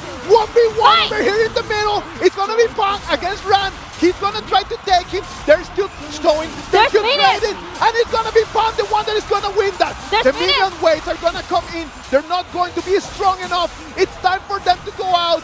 But look at that. Whoa. They take all the damage, and it is nothing for them. I mean, like, for Wolves, they've already fighting so long in their journey in this KPL Grand Final. And for game 1, they'll keep fighting till the end. The waves are coming in one more time. The only thing in between them and the crystal is going to be the turret. But they come in, they're going to have the minion waves coming. They want to go for the goal. They want to go for the crystal. The crystal is open. Coaching Wolves is going to claim this game. It is not. It is going to be cleaned out. It's going to be Eno, the one that is going to be turning things around. Look at that. They wanted to go for all of it. And Eno stood up tall. That was so close. That was so close to Wolves. to grab that crystal, but as we mentioned, AG stood out again. Standing 10,000 business right It's over not there. the end. It It's is not the end. It is 7 more minutes that for us. Sorry about that. It's going to be 7,000 gold, the advantage from Chongqing Wolves. But right now, look at that. AG knows they have an opportunity for that overlord. Is this going to be the moment that they turn things around? I feel like this might be their turning point. But right now, the biggest question on the side of AG is that how they're going to deal with Sakura, with this fatigue. This is the biggest threat. And watch Sakura's position again, the same track. Look at that. He's got eyes right over there. But look at that. Ran does not want to let him come. Ran is looking like crazy everywhere to know exactly where the fatigue is. They're trying to keep eyes on him right now, Wolves. They had their opportunity to finish the game in there. We all thought that it was going to be a done deal. And then AG turned things around. Frigid Charge is going to be the last item over there for Ran.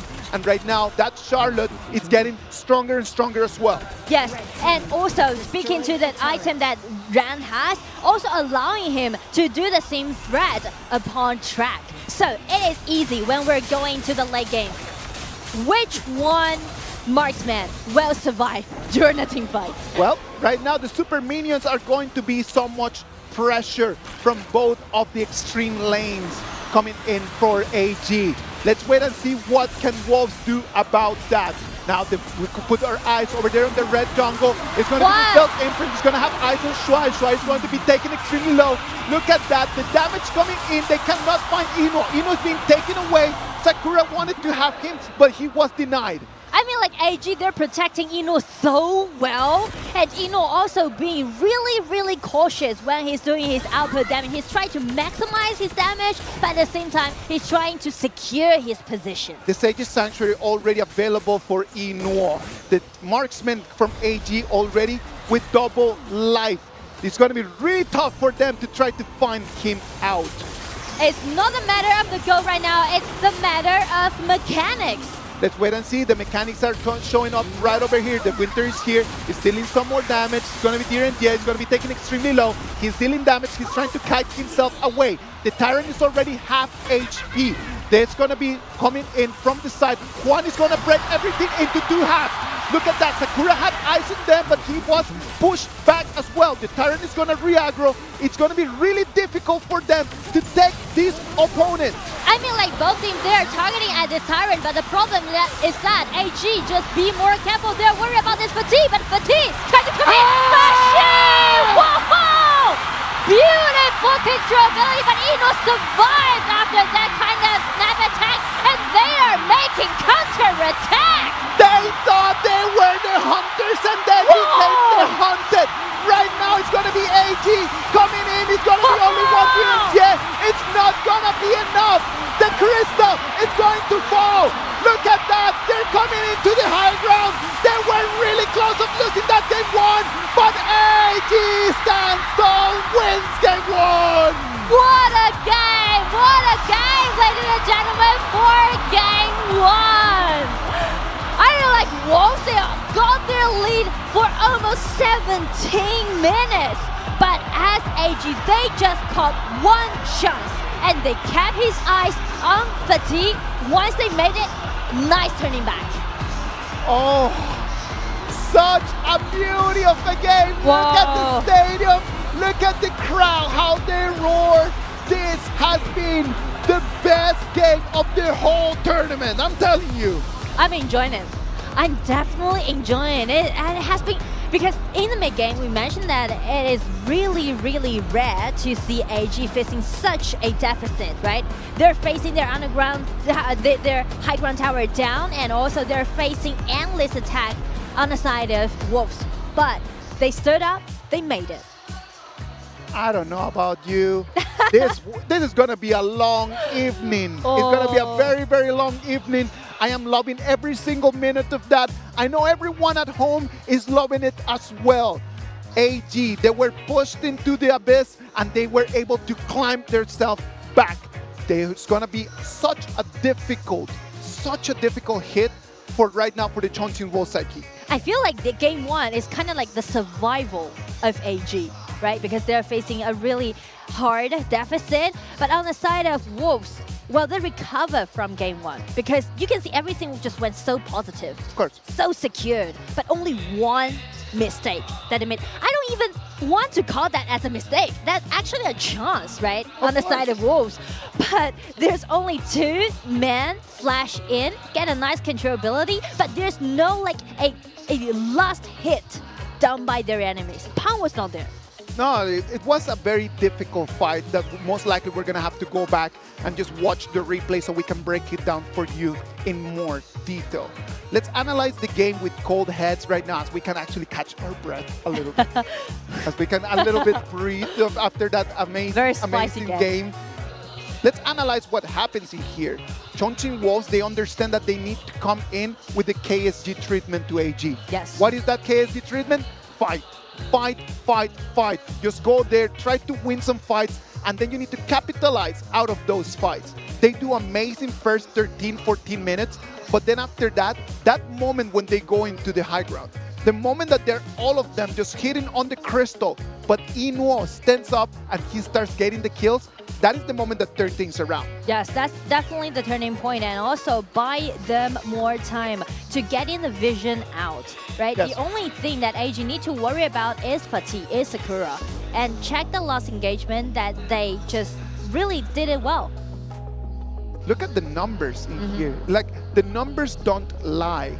It was such an important game that you can see the Sakura's fatigue with 3, 1, and 6. And you can see on the other side, it had to be Inuo. Inuo was the person that had to really stand up and take care of AG. Exactly what we've been talking about in the whole stream. Yes, and it's not only in one game, it's for AG, it's like the history. And also the data comparison about these two top lanes. Actually, Sakura is doing quite well in the mid game, but the problem is that they can't finish it. Very, very, very different. Yes. In the 2 ways that the junglers played, right? The 2 ways that the junglers played was such a different show of what the jungler's role is. On one side, Pan dealing damage, coming in and really creating those angles. Pan does initiate the last fight. Like, he comes in from a flank, he finds a good opportunity, they initiate pretty well, and sadly for them, it did not work out. But the way that he was playing today in that Tricha makes us feel like he is already back. Yes, and the MVP goes to Inuo, no doubt. Inuo is going to take that MVP. If you give him the Lupin number 7 and you give the Master Lupin for him to go around, you know that he is going to show us how this game is played. MVP for this first game 1, Inuo from All Gamers. And you can see how many championships that this man already got. And also we mentioned about it's really hard for Lupin number 7 in this specific game to survive. Yes. But as we watch the replay, you can see like he was protected This was the very moment. well. This was the moment. Look at that. They tried to find him. He goes back into the fountain, and then he is able to deal so much damage. And they clean up the win. Hans Tricha is just so focused on just dealing damage to the Lupin number 7 Yeah. that I feel like someone just needed to start taking the crystal. Yeah. Look at that. 1/5 of the HP just to take game 1. And the last team fight, you can there. see as Pan, he really comes in, but he was controlled. He was knocked out first and was frozen by AG. So actually he didn't deal amount of damage on Inuo. Let's listen to the comms of the players as we are gonna listen to how this match has happened. 上路我能砸，上路我能砸，别慌。哎，有线兄弟，没线，守住了，下面进来，别下进来，可以打，下路线别追，下路线。我去守，龙有的，大龙。他等一下又是曹操绕了，我直接带你们往前打了。你从南区过来，我能过来。点，你从南区过来。哎，我中传了，中传了，兄弟！别急，慢点打，能打！可以一波，兄弟！中了一波了！回去灌一个，回去灌一个，下路特！我比他强，别让我打！没，你回，你回就行了，3个人稳一波，小大接线，跟线走，别让他偷，跟线走，千万别让他偷，他偷不了，我就跟着线走，在家里，没事，在家里，我能打，来。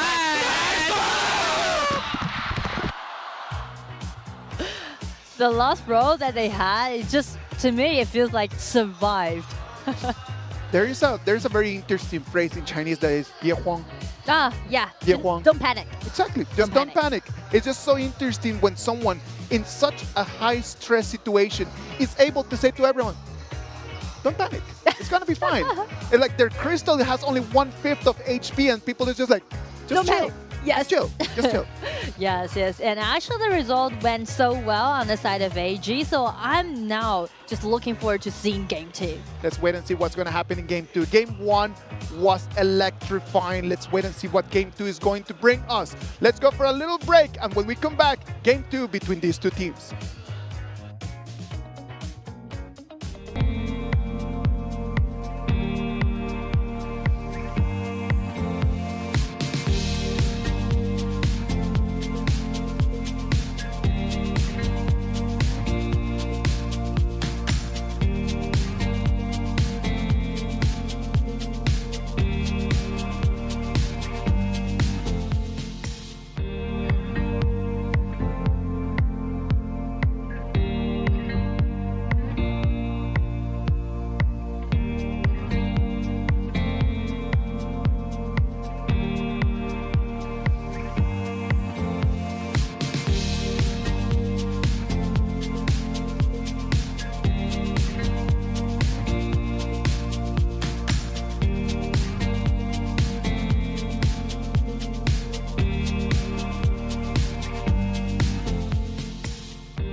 Welcome back. We are live from Beijing, China. This is the National Stadium, the Bird's Nest. This is the final of the 2025 KPL Grand Finals.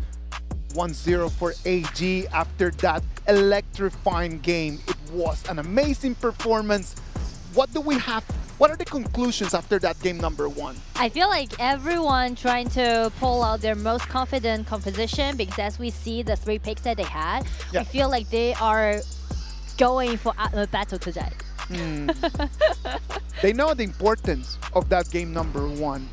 And after that game, when we analyze the heroes that have been expended already, there's a lot of main heroes that have been expended. A lot of 100% win rate compositions were expended over there as well. Yeah.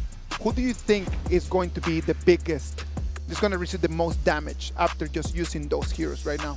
I feel like game 1, they're okay with game 1's consumption actually, because game 1 they pull out some of the hero but not most OP one. Okay. On the side of Wolves, they got another duel at the bottom, which is Sulia plus Kea.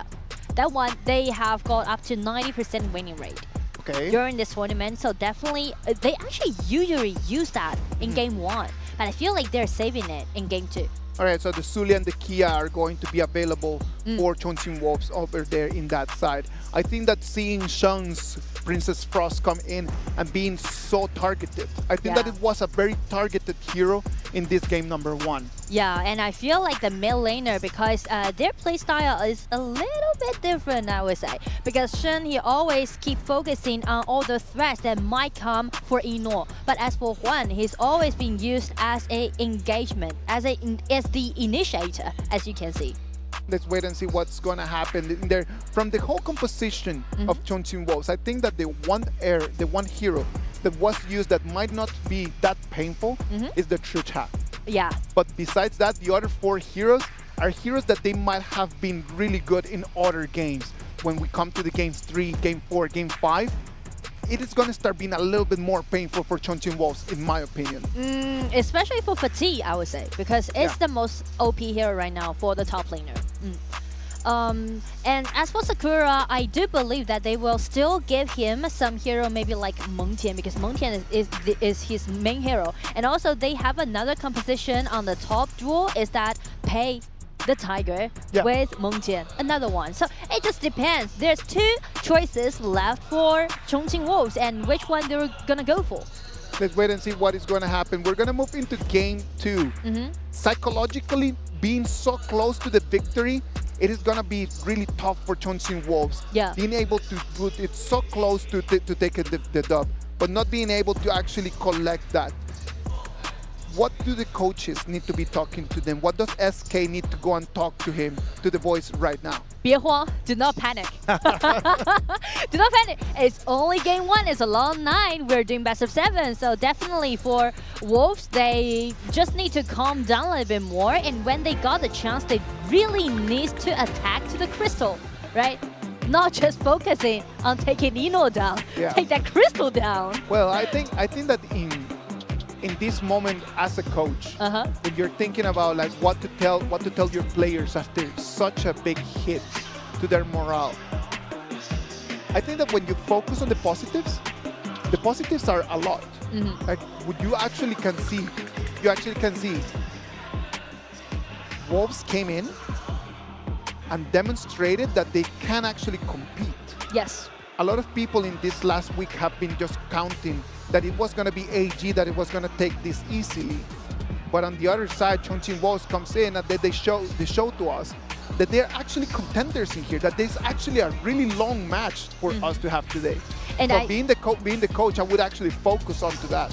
And speaking to that, I feel like after game 1, AG will be more focused as well.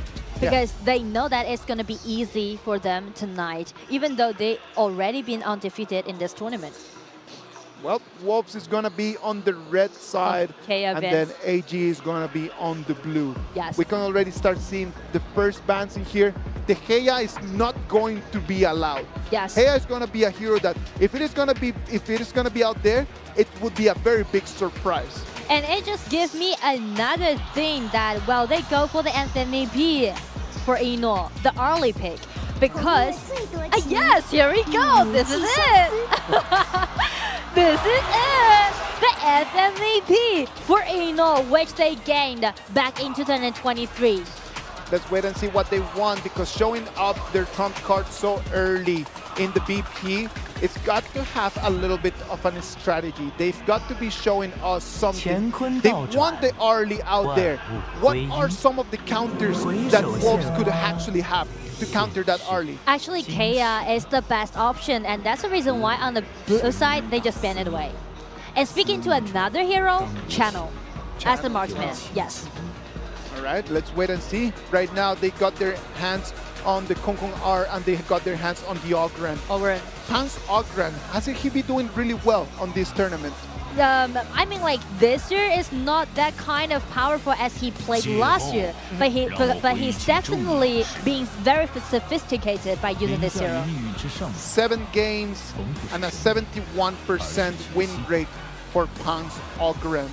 Let's wait and see if he can actually take those numbers and make them count. On the other side, AG, it's going to go with the Tranfei and the Heino. I do like the Tranfei and the Heino pair because it just built up a really solid front on the side of AG. And also, Heino is a great counter pick towards this Kong Kong R. Yes, that is a very interesting pick of the Heino against the Kong Kong R. Yeah. On the other side, the Xiao Xiao has been picked. Xiao Xiao being a very interesting hero in terms of burst damage. When we come to the late game, that Xiao Xiao is going to be a very big threat to that early as well, since they can just wait for the placement of the Parasol and then just try to use their second ability in there. And that's the reason why they prioritize this Xiao Xiao pick instead of this Channel. AG wants them to choose the Channel. Yes. Look at that. Like the first 2 bans over there, Shouyue and Charlotte. Yeah. When you could actually imagine, okay, let's ban the Channel or else, but maybe they have something. They have some strategy out there. Because they already give this Heino pick locked, so they're not afraid of this Channel because the best function about this Heino is that the more target he has, the more damage he can deal. And check Kong Kong R already got 3 puppet, and also if they use this Channel, more targets. So they are allowing Wolves to use this Channel actually for AG. Well, if that was the bait, Wolves is going to be taking that. They are going to lock in the Channel, and that might sound like a very solid plan. Are they going to use that Heino over there as a very big counter for everything we're seeing on the other side? Ooh! Not Kururu. Zoe only played once in this tournament and he didn't win that game. But the thing is that they do need some burst out damage coming on the side of AG's composition, because with this Byron pick, they already got 3 confronts. They have 3 very strong shields at the front, right? Yes. They have 3 very strong shields that they can suck in so much damage, allowing Arlie and allowing Nakoruru to find the right angles to try to counter-attack. I do like the Lubu pick. To be honest, I do like the Lubu pick. Go ahead, explain to us why, Nora. Come on. I know that you have something in there that you really want to take out of your chest. Put it out there. Go on.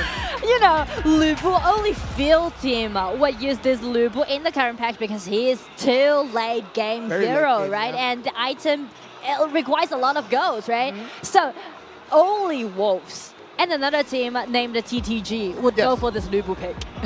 Let's wait and see what's going to happen on the other side. That ranks Byron 7 games and an 85% win rate.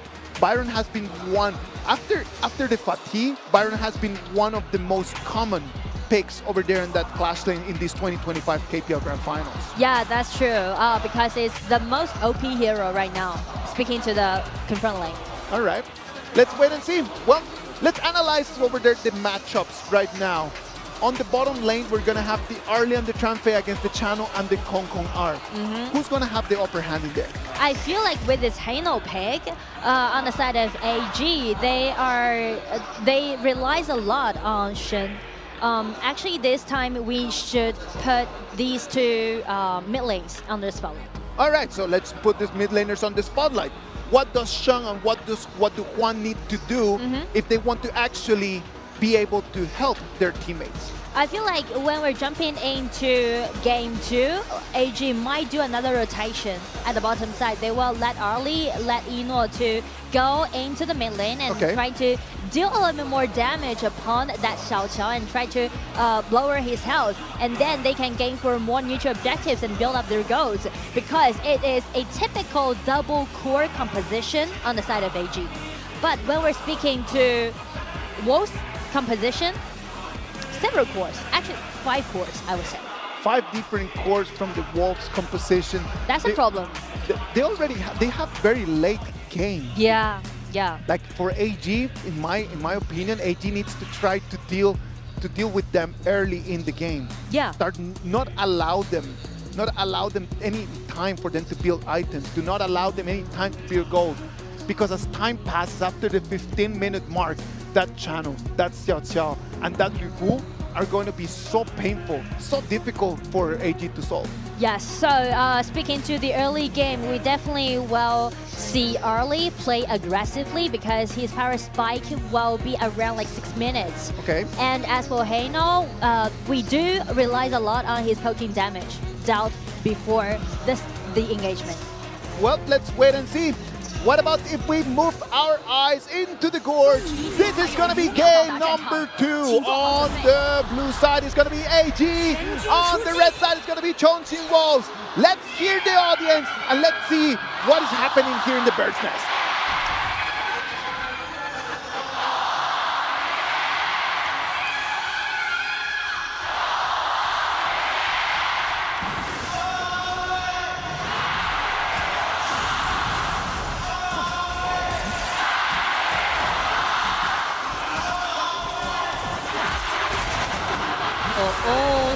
Sneaky invasion. Are they gonna come in, take in the red buff, run away, hold up? Without any cost? They want a little bit more. I love this from Chongqing Wolf. Look at that. Yeah. It's gonna be strike. He's gonna have eyes on them. He's gonna have to force them away. Love the way that Chongqing Wolves initiated this first 1 minute.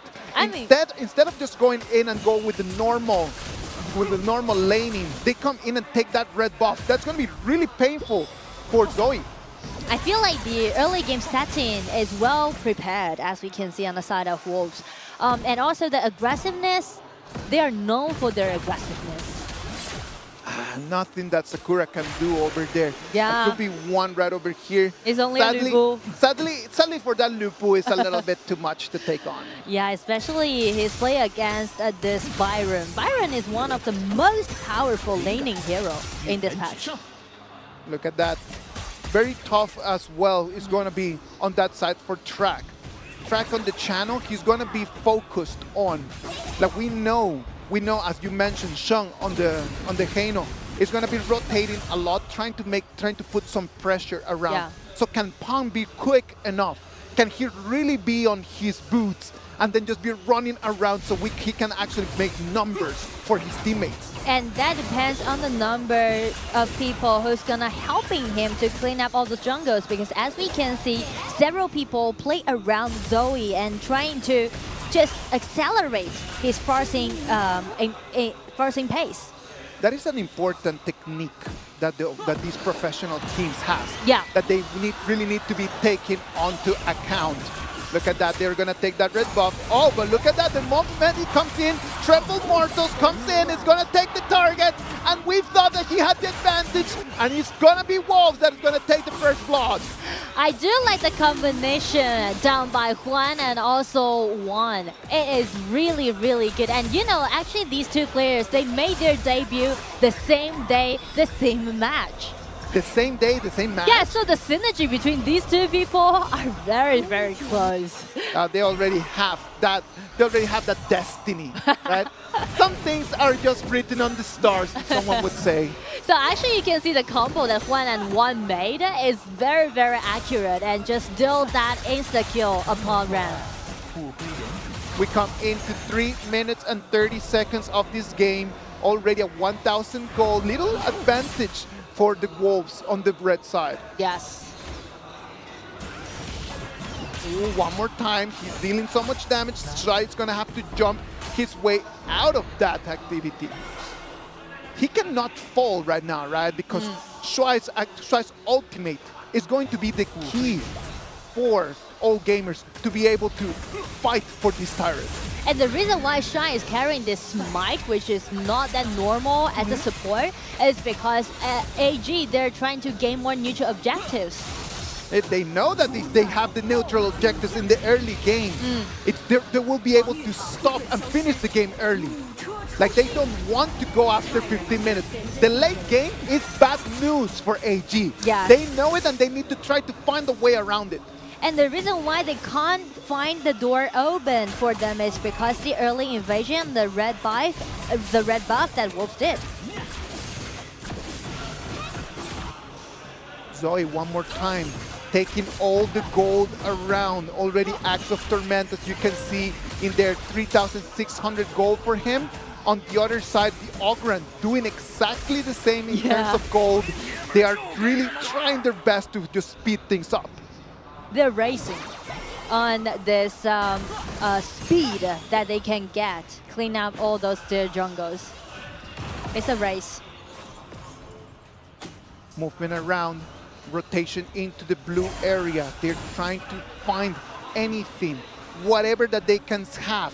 Ran, he has eyes on them. They're just going to trade turrets. They do not want to engage at this moment. Red team has destroyed a turret. It went very good for both teams, and actually it's quite even game. Speaking to the current image, because they are trading their towers. Wolves take the one on the top lane, and AG just take the one at the bottom.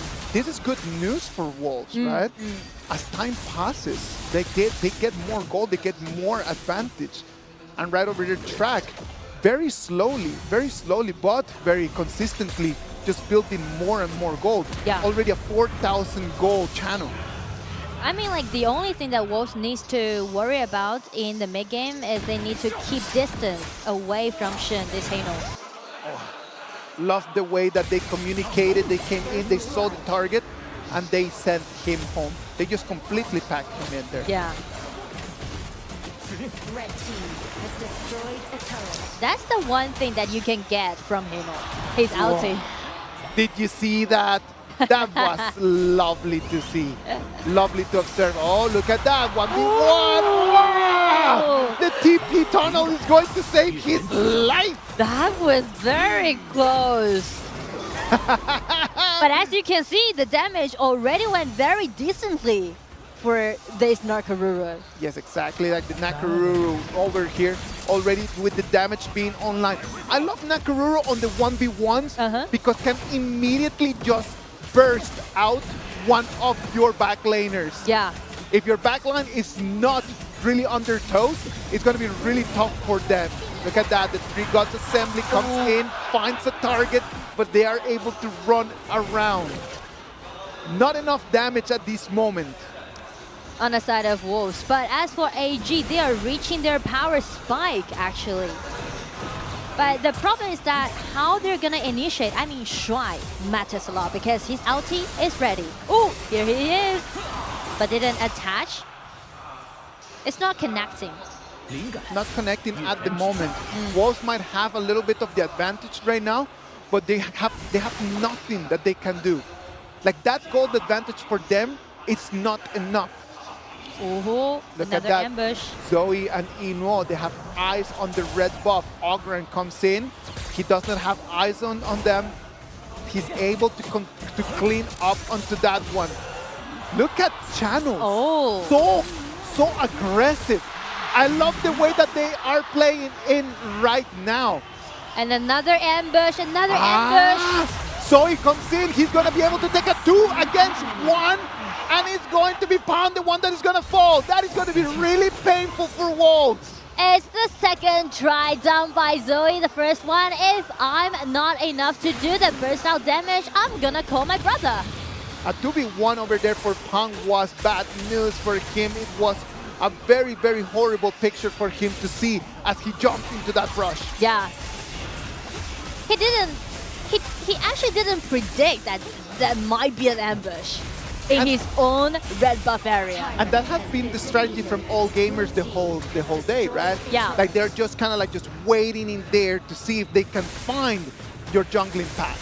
If they're able to read the jungling path, and they're able to just wait in the brush, the Nakaruru is the best hero to deal that burst damage. That's true, and since you can see Zoe sharing the highest gold right now in this gorge, they are definitely at their power spike on the side of AG. They're aiming for this 10 minutes dragon. Aiming for that right now, Zoe building up the items necessary to be the kind of jungler that he wants to be. Yeah. Shuai finding his position is his own trick. Sneak into the grass. But his return. Trying to protection more. Because AG, they do need some poking damage preset before the engagement. That will be that is going to be dealt by Shen this Hano. I can see that both teams right now, they do not want to force anything up until the 10 minutes mark. Yeah. Already just being extremely careful with their movements. They might have the vision, but they are not throwing the punches yet. And since all gamers they're doing the 4-1 push, they need to wait for the Zoe, which the Siege Breaker is made. So a Siege Breaker is going to be bad news because right now that item allows you to deal even more burst damage. Bran is going to be taken in here. It's going to be a 4 against 1. He procs his ulti to run away. Shuai comes in. The unrivaled outburst push 4 members back. I feel like AG is going to be a dragon trade. I mean, Wolves, it's very smart for them actually, trying to figure out where Ren is. They know that there might be some ambush, and right now at the mid lane, they force out the ulti that Hano has. The burst out damage coming out. Everything just went suddenly so positive on the side of Wolves.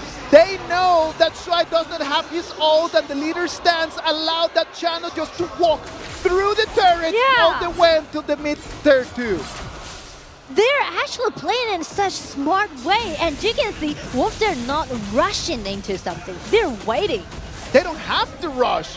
There is no need for them to rush at all. Yeah. Like they have the composition for this time just to keep ticking. Let the time tick. It's totally fine. We are fine with that. Spike Mail is going to be Zoe's next item. And right now, that Nakaruru with 9,600, it's not someone that you want to find on a 1v1. Yeah, so definitely instead of doing 4-1 push, Wolves, they need to gather together. They need to move as a group. The Kura, single, one more spotted time by this Nakaruru. He still has his ult. He's gonna have to use the Tremble Mortals to run away.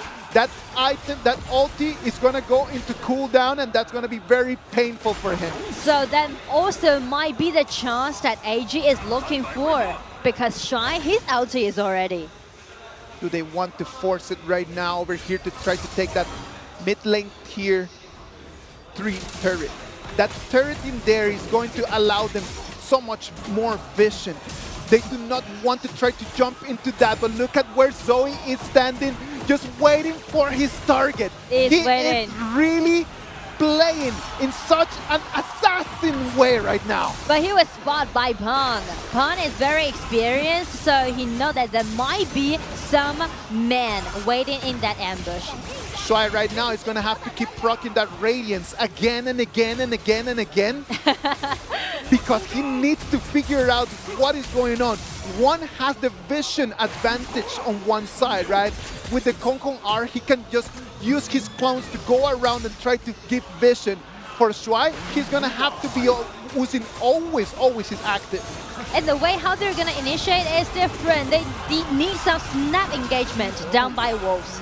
Look at that, they come in and they were able to steal that red buff. That red buff is going to go onto Pang. Zoe again. Where is that Zoe? Look at that. Waiting over there in the brush. He does not want any of that smoke. Hold up. They found him. He's going to have to run away. Wolves, they are so careful. They just test every grass that they're going to stab in. Let's analyze the channel right now. already 4 items for that channel. He is already on the way to build the last one. The wolves come in, trying to push into the red buff jungle. They find no one in there. But look at Arlie coming in from the flank. He's got eyes on them, but he doesn't want to jump yet. Everyone is just on this kind of like a dance. Yeah. It's just that dance about moving forward, moving back, trying to find out the moment where someone is going to make a little mistake. And I mean, the initiator on both teams are different. On the side of Wolves, we need to pay more attention on one. That's Kung Kung.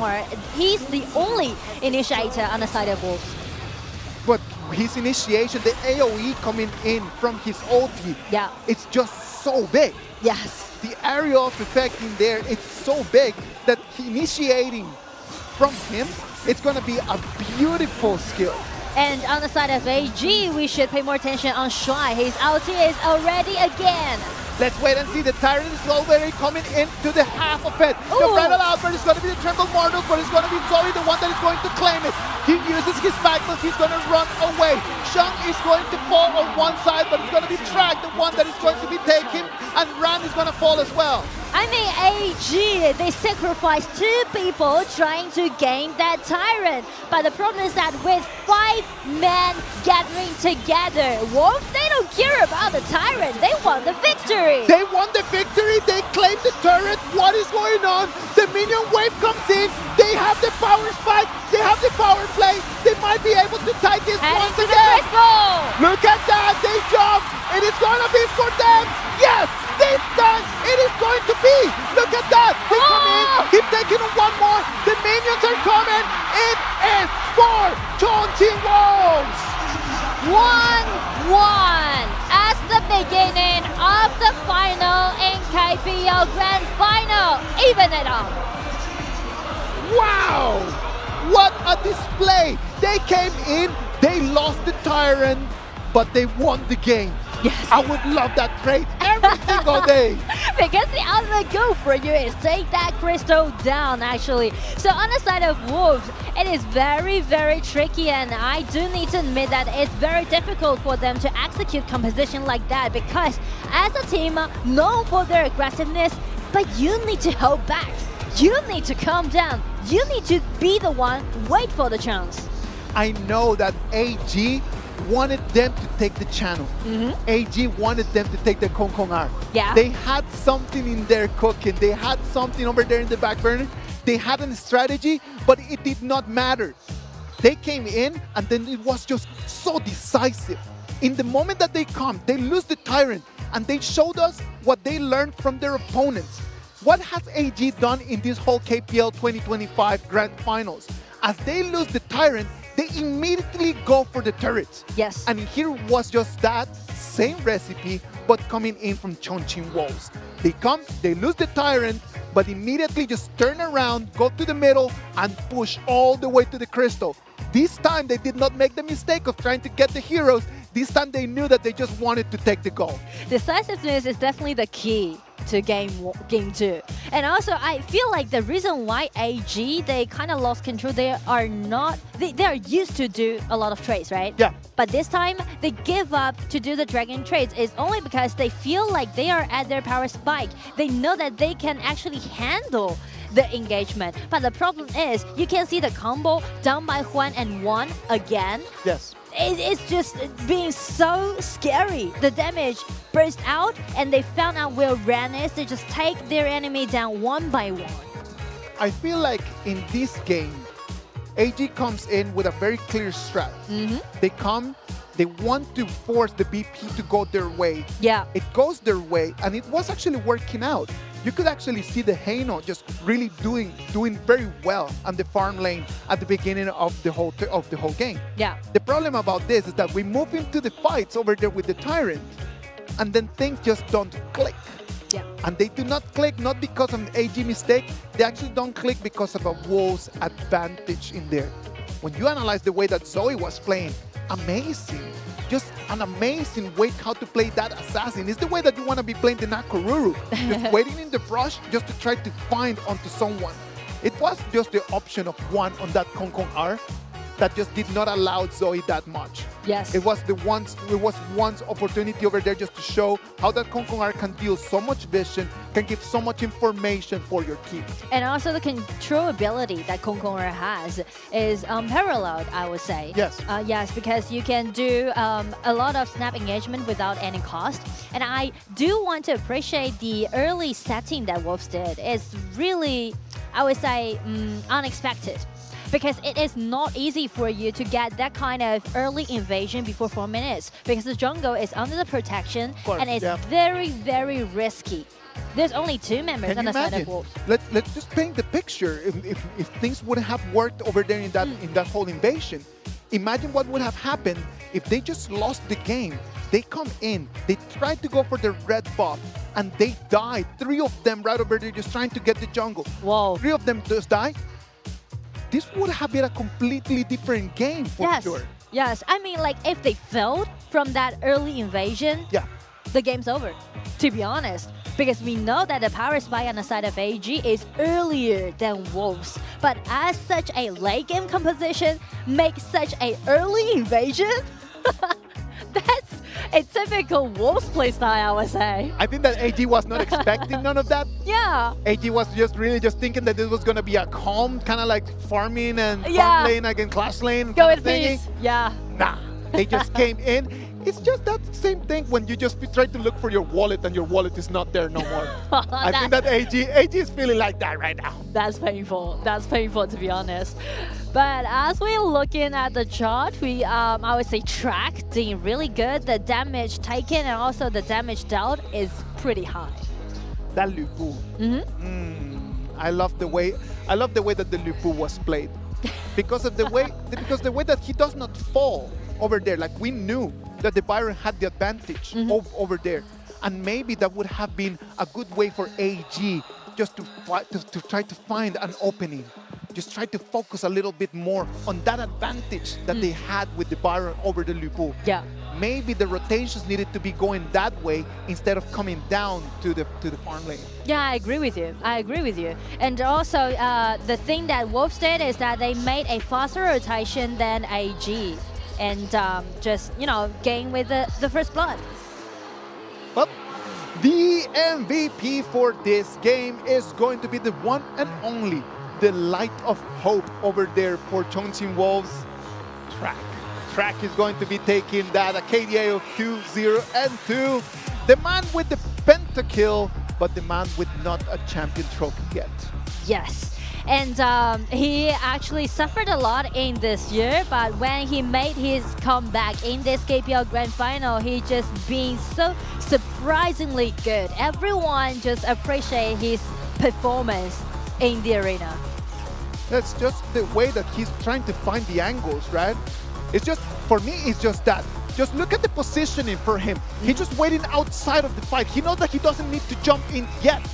Then he finds a target, and then he's just dealing damage. He might not be actually right now just taking on the kills, but just the poking going on in there. Yeah. Comes in, he still has his leader stance in there. He's keeping a really safe range away all of those enemies that he is facing against. And that's the reason why this man is having the highest KDA among all of other players. Such a beautiful performance and such an energetic victory. It's going to energize Chongqing Wolves right now. Coming in after that, did you see the way that he just celebrated? Did you see the way that he just celebrated? I wouldn't want to be that mobile phone right now, because after that celebration, just being slammed against the table, that's not the kind of place that I want to be.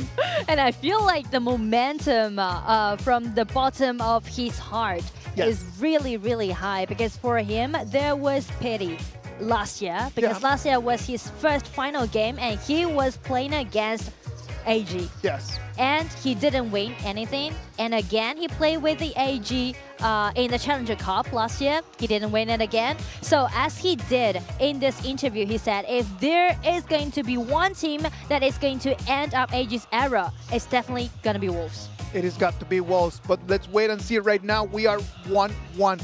Game 2 is part of history right now. Let's look forward to Game 3. Let's have a little break. When we come back, Game 3 is going to be with us.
welcome back.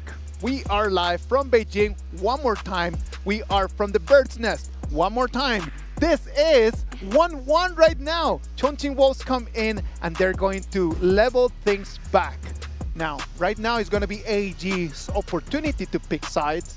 Clearly, they're going to have to pick the red side because that is just how the meta works. There's no discussion onto that. But as they go into the red side, what do you think is going to be Wolves' strategy for this game number 3? Speaking to Wolves, I would say a more initiation can be seen on the side of Wolves.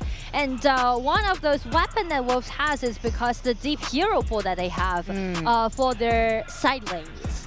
Because even though Sakura is very new to this team, and also he's new to this game, but throughout the year, his first year in KPL, he already used 18 different heroes. 18 different heroes. 18 different heroes. As a new player. Wow. That's a lot, actually. Can you imagine just being completely new to the top stage and then after that just using 18 different heroes? Wow. That's a lot. That is one of the beautiful things about the ecosystem here, right? Because when you analyze the way that these players come into KPL, it might be a little bit different to the way that players just make it to the global Honor of Kings, right? Yes. Like we have ecosystems in here with academies that are going to teach you, train you. The clubs have their own academies that they can just come in and give you all the experience that you need. That allows them to come in. And even though he's been with us only for 1 year, he's been preparing for this moment for such a long time, though. I feel like he earned his position in Wolves, actually. Yeah, I agree with you on that. Played very well. And also on the side of AG, they also have some nice composition. And as you can see, they chose the red side because they had a higher winning rate on the red side. And also, they are good at that cat boom pick as the mid because AG is one of the team relies a lot on their mid lane. Cold evening right over here in Beijing. For everyone right now watching, this is the evening right now. I know that for all of our friends from Brazil that are watching right now our game, we have a lot of Chalk VR fans right over there watching the KPL finals right now. It is the morning for you, for us. We're getting here and it's getting colder and colder and colder. But something that does not get cold and something that is still heating up is going to be our game number 3. De Gea is still over there in the vans. Master Lupin already being used by AG, so they're going to completely take that out. Same on the other side. It's going to be the same strategy for Wolves. Things that I've already used, I'm not going to give to the front. Oh, and as we can see, main hero versus main hero. Wolves went for one's main hero, the Sulie pick. Actually, one is known for this Sulie. His nickname is King of Sulie because he got the most MVP among all of other Sulie players in the league, in the history. You gotta love that, the King of Sulie. What can you do with that King of Sulie right over there? The answer is going to be the Flowborn Tank and the Cat Boom. They've got initiation and they've got long-range damage as well. Very solid one, actually, on the side of Wolves. And as we are looking at AG's composition, they're picking out the most popular duo that we have at this patch, and also the most OP one, Dolia with this Yangjin. Double, I would say like there's multi-double outie that we can see on the side of AG. Yes, because the Yangjin has been such a typical hero. At the beginning of this whole KPL 2025 Grand Finals, it was a very common pick. But then after that, as the teams started understanding how difficult it was just to control that, they just broke the system apart. They would either allow the Yangjin or they would either allow the Dolia. But right now, the Dolia and the Yangjin in there shows me, but this takes me back to 1.5 months ago when we were still in Chengdu. That's true. And also Dolia is also Shy's main hero.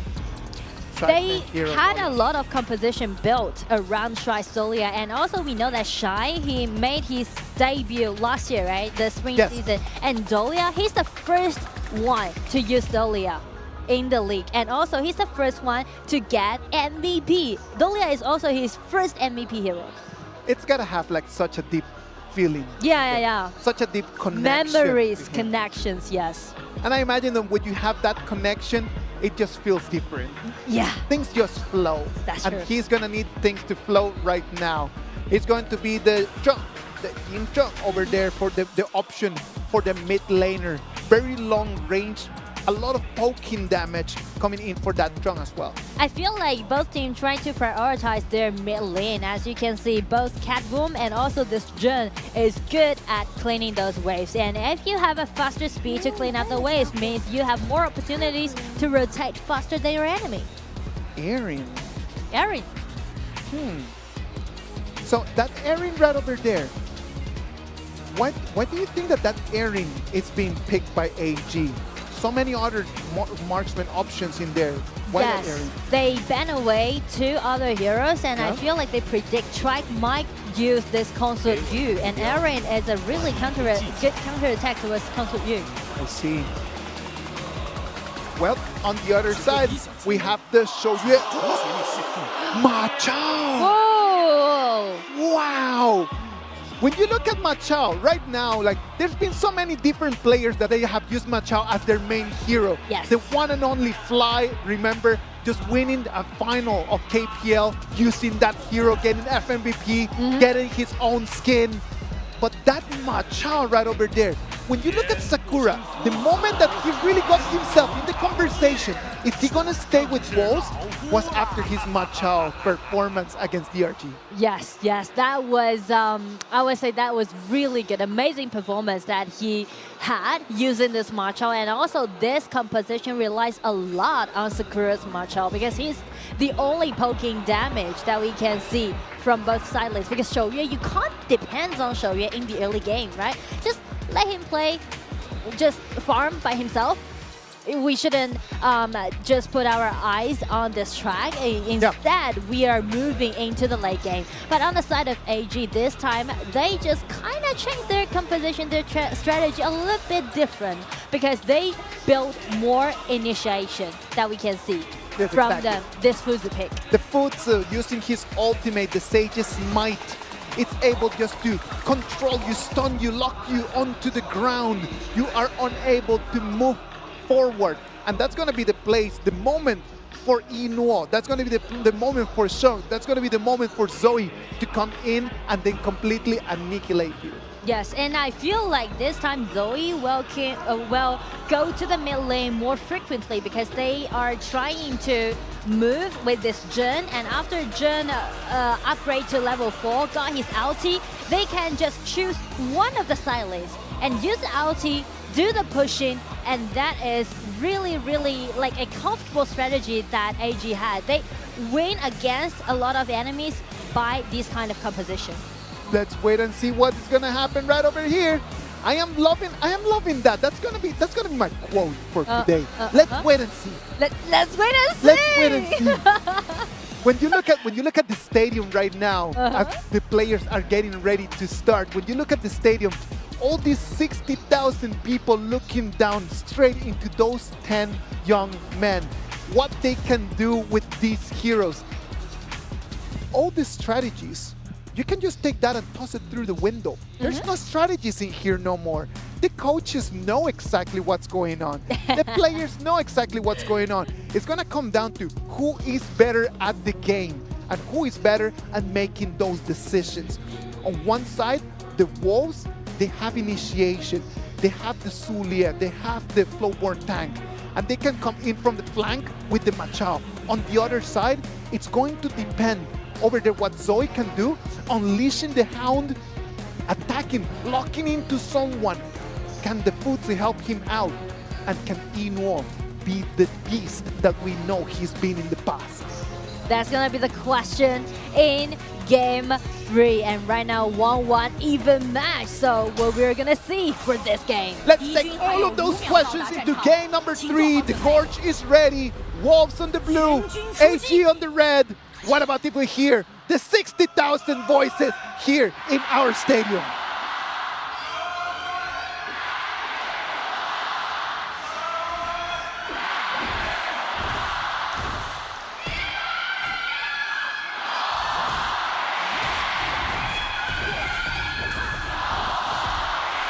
The roll.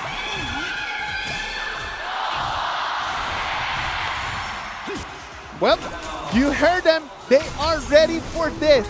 It is already game number 3 in this best of 7. The rotations are going to be extremely important. We have on one side one on the cat boom. He's going to have to be vital if we want to be able to get this composition from the blue side to get them going.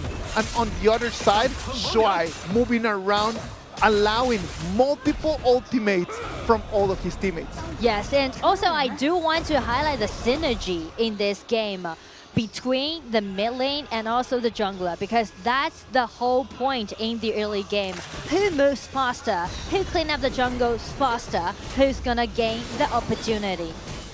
Who's gonna win the upper hand, actually? Let's wait and see what's going to happen right over there. You can already see the 3-man rotations coming in from both teams. Yes. It is going to be an extremely tough place for this Shouyue. Yes, we know that Track Shouyue, like, he is very good with the accuracy.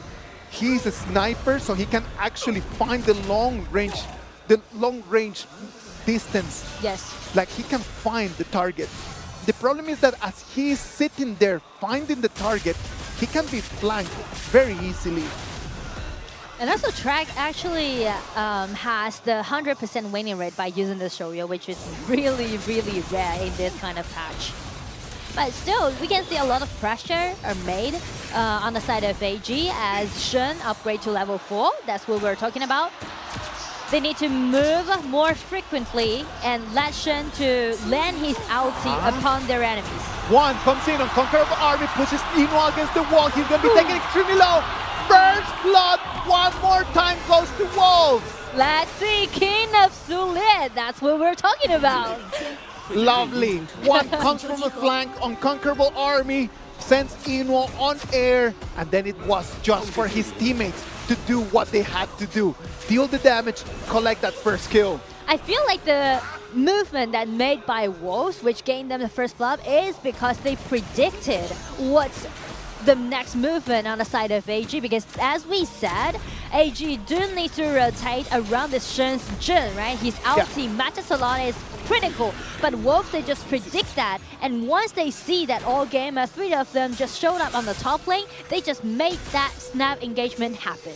But I'm telling you something, it has been 3 games, all of them has been first blood for Wolves. Yes. Every single one of them has been first blood for Wolves, and that is telling you something about this whole game. Wolves are coming in so aggressive, trying their very best just to be dealing, just to take AG from the nose and pulling them in their direction. Yes, and also the play style on the side of Wolves show that they are actually sharing the second most amount of first blood being taken in this tournament so far. They're good at taking first blood, actually. 4 minutes mark, the Tyrant is already online. Punk does not even want him to let settle over there on the river. Takes him extremely easy. On the other side, it's going to be AG answering with the Overlord. Again, a Dragon trade. Looks very fair on the side of AG. The Blades of Justice are going to clean that wave. Let's watch the replay one more time. Ino, he comes in from the flank and then immediately just that, pushed against the wall, a 3 against 1, nothing he could have done. It was really tough on Ino. Where was Shuai at that moment? He was rotating, trying to gain more vision control, but to be honest, when Dolia was against Sulia, as you can see, Sulia will be tankier than Dolia. Yeah. At these first stages of the game, that Dolia cannot take in a little too much damage. Yes. The rotations one more time, they're going to trade turrets. The turrets over there for the farm lane and the clash lane are not going to be that vital right now in this stage of the game. So what is going to be vital is just the little camps of jungle that you can actually take away from your opponent. That's why Zoe just coming in, trying to keep eyes, can he snatch something out? And I should say Zoe is the only one that is already beating his power spike in this specific moment. So Zoe, it just all depends on him whether this team can buy more time for Ino. Let's wait and see if they can do that right now after the neutral objectives were traded in there. The Overlord has not been a very popular pick over there in the first 10 minutes, right? Last time I was discussing with Sky in the previous matches, and it has been the matter of just how the Vanguards take away gold from you. Yes. Is that going to be bad news for AG in a game where it's going to be about pace? Yes, but actually a small detail has been made in this patch is that 2 weeks ago, that kind of thing has been cancelled. So actually, the dragon won't eat your gold up when they're pushing forward. Does that work in the patch that we are playing on right now for the finals? Yes, yes, it's working. So it's kind of like a fair trade on the side of AG. More and more teams are actually more fun to get that dragon. The more you live, the more you play. The more you play, the more you learn. Thank you very much in that, Nora. All right, let's move back to the Gorge as we keep analyzing the game. On one side, Zoe was able to take out the red buff from the Wolves. So that's going to give him a little bit of an advantage. We can see him already widening the gap in between him and Punk. It is about 700 gold right now. Yes, 700 gold. And that allowing this OP Youngjin pick to do a lot of things. But the thing is that how bigger the gap can Zoe made? Can he use this kind of gold advantage, turn it into the team's advantage? That's going to be the question. Let's wait and see. He's going to need to do a little bit more on that side. Let's wait on that. Look at that. He's going to be targeted. 3 members of Conquerable Army puts him on air. The Blades of Justice are trying to come in for the flag, trying to help him out. He's been taken extremely low. The kitty bombs come in, and it's going to be the Dahlia, the one that is going to fall. He survived, but Shuai is going to fall. And the reason why Shuai fell is because he's trying to refresh the ulti for Zoe, trying to save him, but Shuai was sacrificed in this kind of team fight. Well, his job is to be sacrificed right over there. That Dahlia's job is very simple. You come in, give me one more ulti, and if I get in trouble, get me out of jail. But I mean, like, that's a problem for AG to solve right now, because the whole point about this composition is to pushing forward. But as we can see, both side lane, they're only making the tower trade, so it's definitely acceptable on the side of Wolves. For Wolves, it's going to be a good trade, right? Yeah. For the other side, AG is going to have to try to do something about it. As time passes right now, and Zoe's power spike might not be what it is right now. Who's going to have to take the baton over there from this side of AG? I would say Fuzi need to do some initiation, right? They definitely need to do some initiation. If Ren locked whether Sakura or Track or Juan, each one of them, whether he's locked them up, the burst of damage is totally enough for them to do an insta-kill. There are so many just options for him to lock in, right? But not Punk. Anyone but Punk. But Punk. I'll send him a message and let him know. Because the item that Punk is building right now, allowing him to absorb more magical damage that dealt by Shen, which is already beat in his power spike. So that's the problem. Ren need to look up any one of his enemy except Punk. Let's wait and see. 9 minutes and 20 seconds. You can see one of the good things about having the Shouyue is that he can use his abilities to lift down the marks. Yes. And those marks are going to provide vision to all your team. He can just move those marks around and put them in the very difficult places. You can see one right over here in the blue buff, you can see one on the TP tunnel, and you can see one more right very close to the red buff area. And with the help of one's pick, the Sule pick, allowing Wolves to get a full vision control right now. Let's wait and see what's going to happen right over there with that. The red buff one more time is going to be for Zoe. The cat ball. Wow, can the snipe finish the deal? It's too far away. It's too far away, but nice try by Juan. He's really active, to be honest, tonight. 10 minutes mark again. 10 minutes mark. They want to start this siren. But he locked down. Zoe comes in, he uses his ulti, he does not lock onto anyone. AG is right now a little bit too low. Look at that. Sean comes in from the flank, he's dealing so much damage. One is going to have to proc his passive to stay alive. Punk tanking in, he tries to get into someone, but no one is the target right now. It's a skill trade. It's a skill trade, but allowing Wolf to have the chance to take this tyrant. But AG, Zoe carrying double buff, he don't want let the tyrant just slip away from their fingers. We're gonna have to let that tyrant go, and then it's gonna be Wolf the one that they make the decision to trade. Instead of just finding that tyrant over there, let's go in for the Overlord. But AG know that they're doing so. They're trying to force them back. The flash comes in! The Conquerable Army comes in. He does not have his passive. He's going to be an easy target. He's going to fall. That's going to be the first kill over there going for AG. Nice try by Ren. Comboed with his flash in and just bound one Suli. Actually, I'm almost gonna criticize his first ulti around that camp, because we mentioned about the least man he wants to bound is Pound. But this time with a flash, let's try. Now there comes in, the flash comes, and it's going to be them trying to take vengeance onto him. Ran tries to run away, and right now he wants to come back. It's going to be AG coming in from behind. It's going to be Track, the one that is going to be targeted. Track is going to be found away. It's going to be Pang! Pang, 1 against 5. What can you do in there? Can you jump the all-in? It's not going to be enough. The kitty bombs are going to chip away some HP, but Pang is going to be far away from survival. Ooh, what a decision. I would say it was quite bold, but it's not an end. It's not end right now. I mean, I feel like Wolf, they're just being so scrappy, right? They're trying to make something happen upon Ran since his ulti was wasted, and they found a nice chance, but the problem is that the burst out damage is not enough, and that's the problem with Shouyue this hero.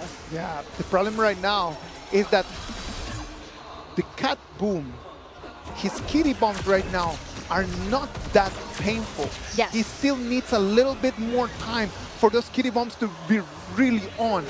Right now in this moment, the AoE coming in from him might not be that critical. They bump to each other. Zoe passive been triggered, Shen ulti triggering, and also they're doubting amount of damage upon Wolves and forcing them to retreat.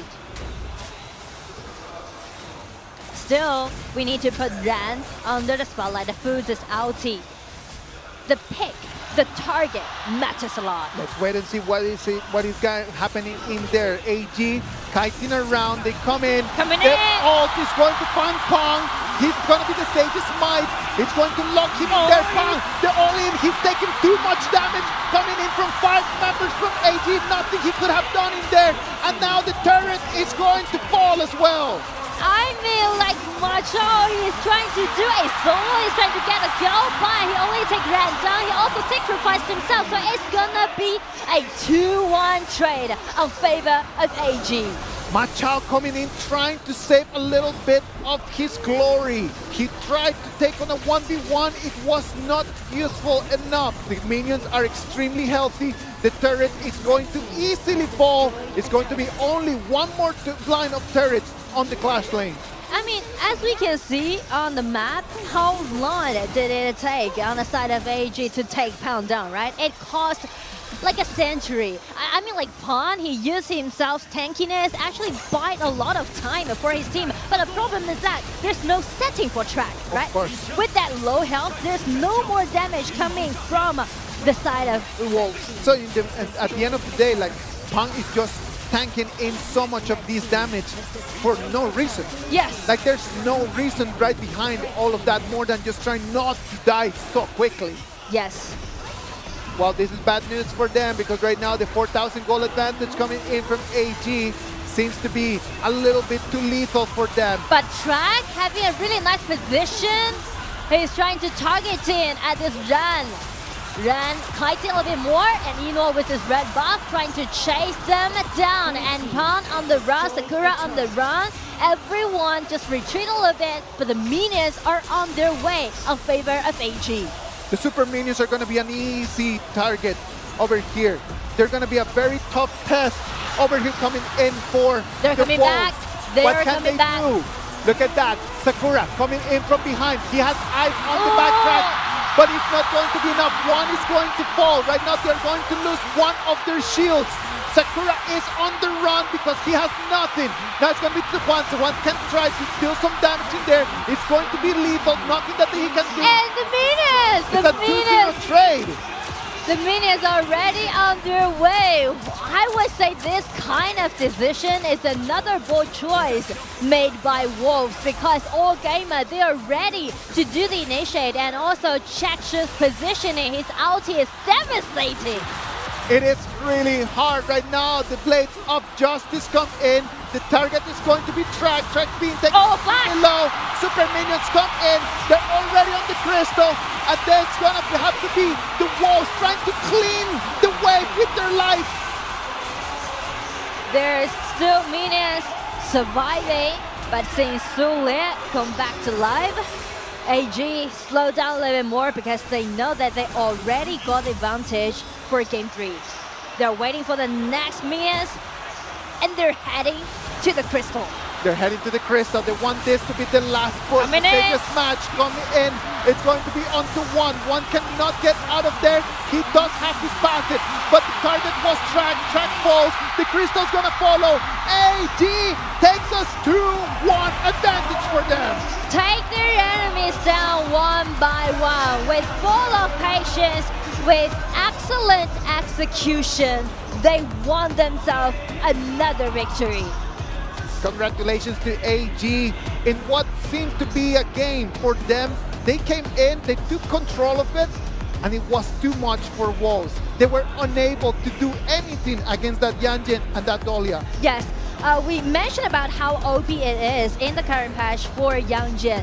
Not been mentioned too, he's paired up with this Dahlia, right? The double ulti allowing Zoe to be so powerful in the mid game, and also Chex's position, his Jun, using his ulti, being so devastating. The reason why the damage is not enough coming from Wolves' composition is all because the double backliners are always in low health, which was caused by Jin's ulti.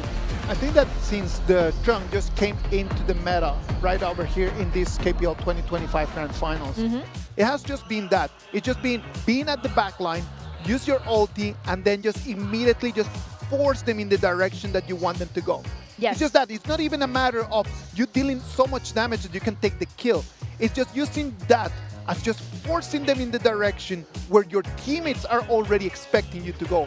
Yes, and you can see like a great execution that AG has. We mentioned that the Dahlia composition is really like, it's in their comfort zone, I would say. It's in their comfort zone during the past 2 years because Yanjin is like the third or fourth hero that they use to pair it up with a Dahlia. So I would say Dahlia is definitely the key hero on the side of AG. They used to play Yuhuan with Dahlia, play Zheng with Dahlia, play a lot of different heroes with this Dahlia pick, so they are quite familiar with this kind of like double ulti power. It is Shuai's main hero, right? It is. And if it is Shuai's main hero and Shuai being such a top player in the last 2 years, you gotta understand the career from Shuai here on KPL. Since he made his debut, he has never missed the final. Can you imagine? Can you imagine? He comes in every single tournament that he has participated in his KPL career, has made it to the final, and all of those finals, he's won almost all of them except for the first one. Yes. The worst result was runner-up, was the first season that he made his debut, and that game, that final, he failed against Wolves.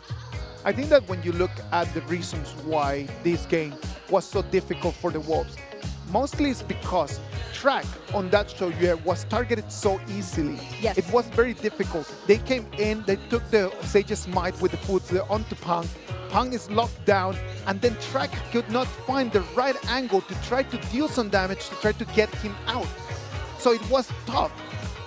If Track is going to be the person that needs to stand up for Chongqing Wolves, they're going to have to put him in a completely different kind of heroes where he can actually be a little bit more dominant. I would definitely name Kaya. It's also his main hero, and also he got a penta with that Kaya pick. Shouyue is just made me feel like he was forced to play that Shouyue, right? Because they tried to shred down Track a bit more in the early game. They are trying to push this Wolves play style later and later, and just buy AG more time in the mid game to do the pushing strategy. let's wait and see if we're going to be able to turn things around. We're going to come into the halftime. So right now the players are going to have a little bit more time to go back, think about what they can do in order to turn things around. This is not working after this last game. It's already going to be a 2-1 advantage for AG. Losing that first game in game 1, it's very painful for Wolves, because right now, if the team that is in the red side is always going to be winning, they're not going to make it to 7. We're going to end up in a 4-2. Yeah. So, Wolves, they will go for the red side. They have to. Right? They have to. They have to. They need to be doing that, or else we will not be able to see that ultimate battle. And I feel like they should prioritize track more in game 4. Let's wait. When you analyze the data right now, a little bit here, Juan did deal the damage that he needed to deal, a lot? which is a lot. Like, he takes a lot of the percentage of the damage dealt from his team. What was the piece that just broke apart? Like, we've been talking about track Shogun. Was there any other element that did not click with the Wolves composition? I just feel like they should prioritize both of their side lanes to be more powerful in the early game.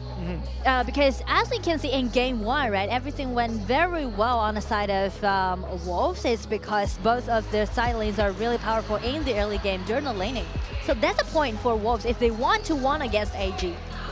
They're gonna have to just really put the spotlight on the right person. Yeah. AG did put the spotlight on the right man, and that man was Shuai. Shuai came in with the Dolia, his main hero, taking the MVP.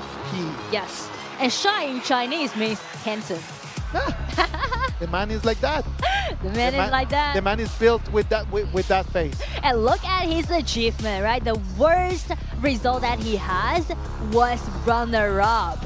That's not even a bad result. Yes, I mean, like, speaking to his own career, he's definitely at the top of this game. Very difficult here for the blue side to try to answer to all of this.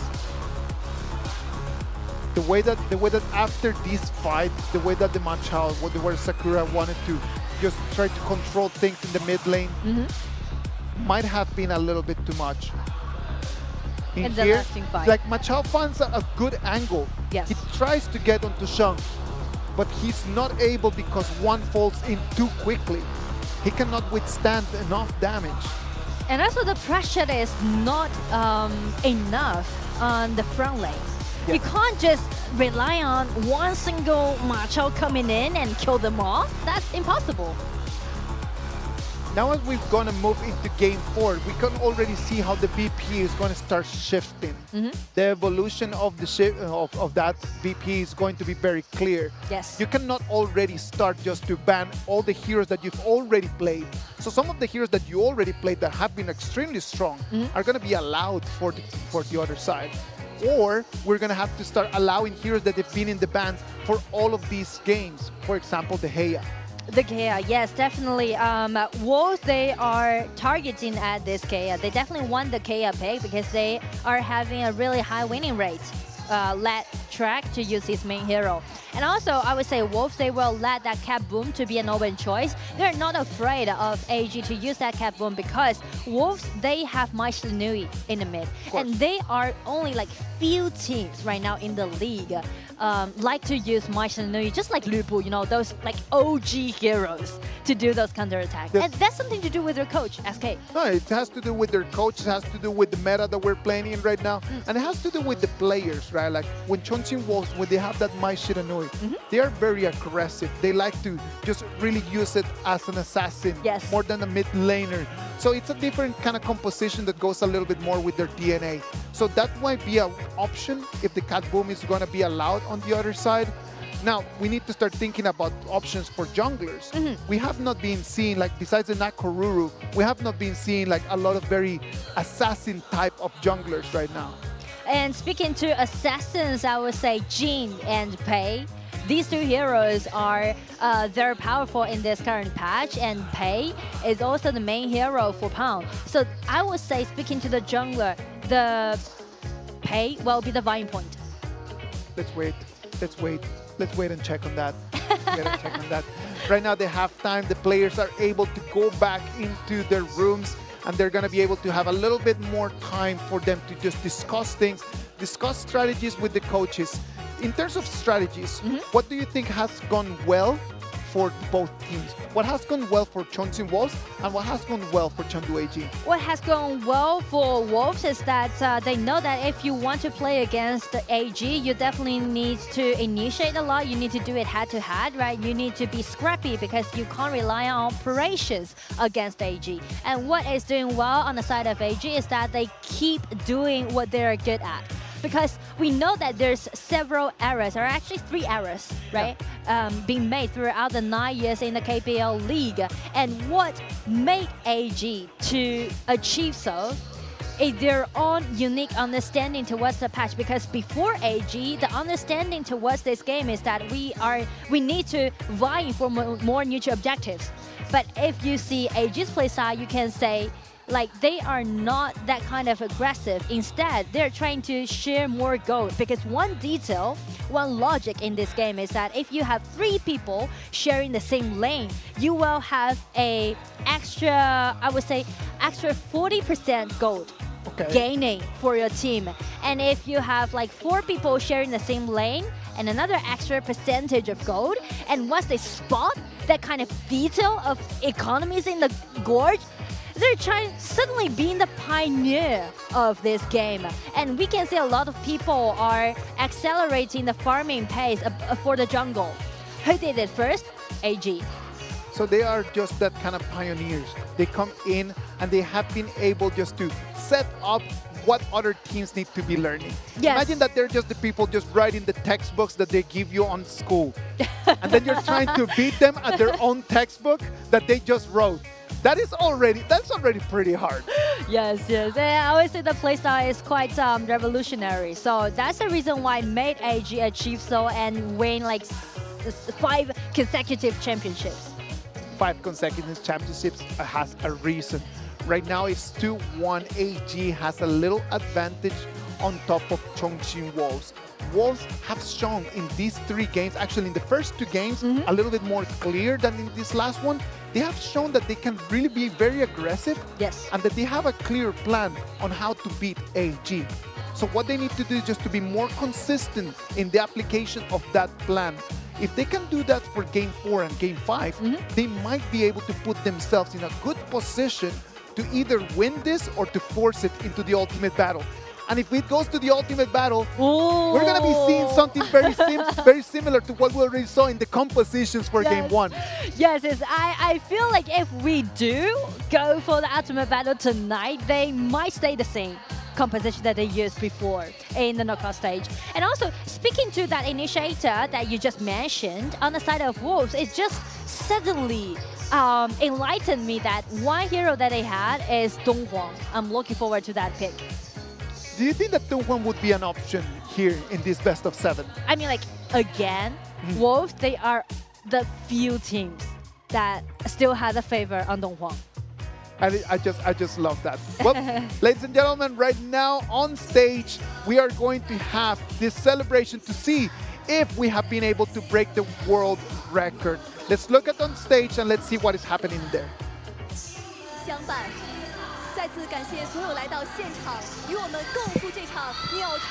Thank you to all friends who came to the scene and joined the date at the bird's nest. Could you let the birds feel your passion once more with the loudest cheers? It is precisely because of every you who loves KPL that we have jointly created a new milestone in esports history. Next, please welcome official adjudicator of Guinness World Records, Maggie Luo.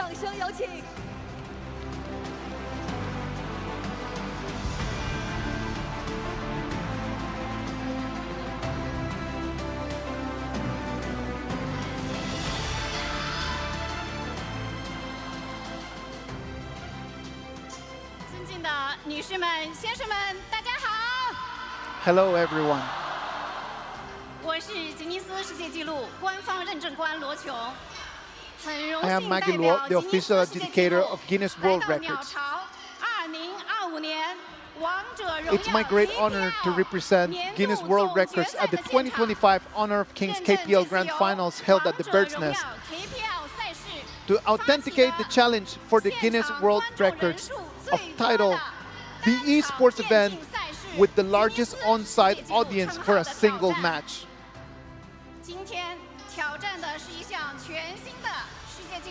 Today, we're challenging a brand new world record. To earn this Guinness World Records title, the minimum requirement is that the number of on-site audience reaches 40,000 people. If the challenge succeeds, this achievement will be inscribed in the annals of the world records. It is not only a milestone for the esports industry, but also a powerful interpretation of the spirit of breaking limits and even a shining symbol of proud China.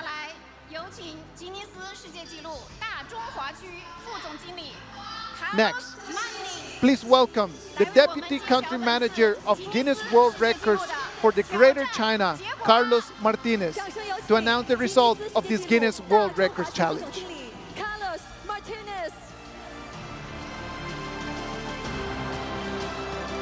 Good evening, ladies and gentlemen. 晚上好，北京。I am Carlos Martinez, the Deputy Country Manager of Guinness World Records for Greater China. It is an absolute honor to be invited by King Pro League and stand here before you at the National Stadium, the Bird's Nest. Now, based on the official statistical data of independent ticketed platforms and the strict review of all the evidence according to our official guidelines, on behalf of Guinness World Records, I am honored to announce that the 2025 KPL Grand Finals were attended by 62,196 people, including you, the audience in the stands, the floor audience, VIP guests in the box seats, and the media present. You have successfully achieved the Guinness World Records title for the largest attendance ever for an ESPORTS match. On behalf of Guinness World Records, I would like to congratulate the King Pro League and all the record attempt participants on this extraordinary accomplishment. You are truly, officially amazing.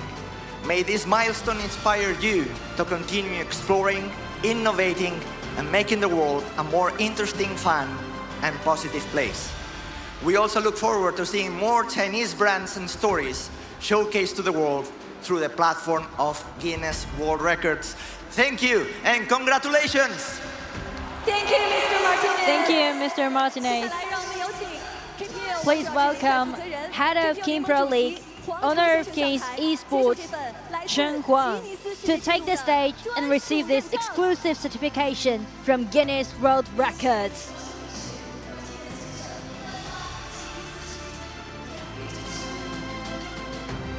有请罗琼女士、Martinez 先生颁发吉尼斯世界纪录荣誉证书。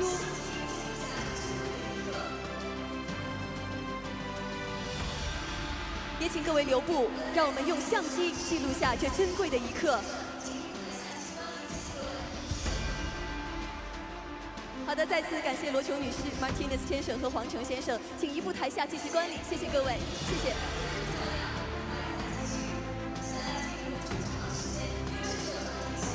The ultimate showdown of this KPL Grand Finals is still underway. Next, we enter to the halftime break, allowing the players to hurry up and rest and adjust. Please don't go away. More excitement is coming soon.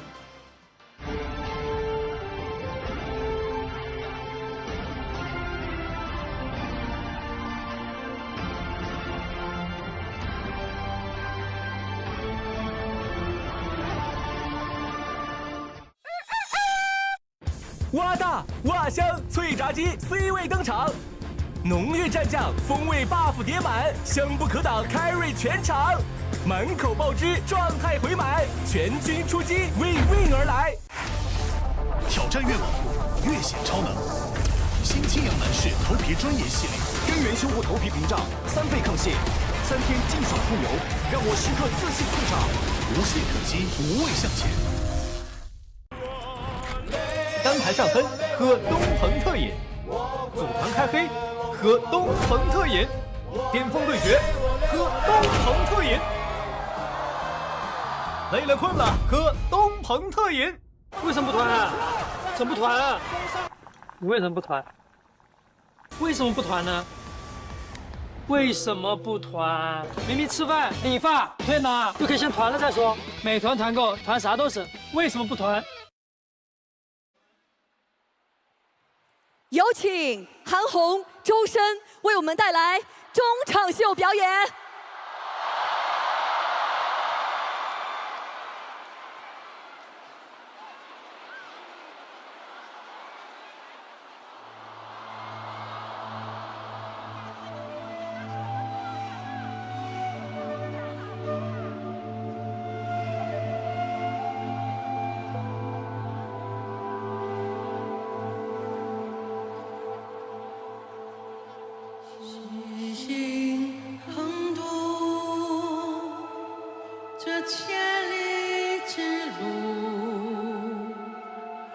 随沙门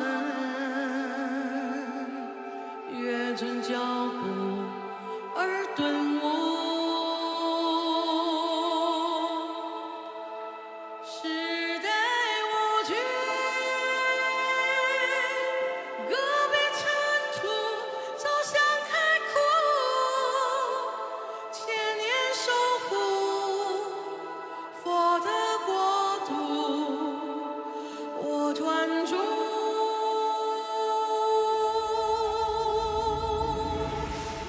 一路磨难，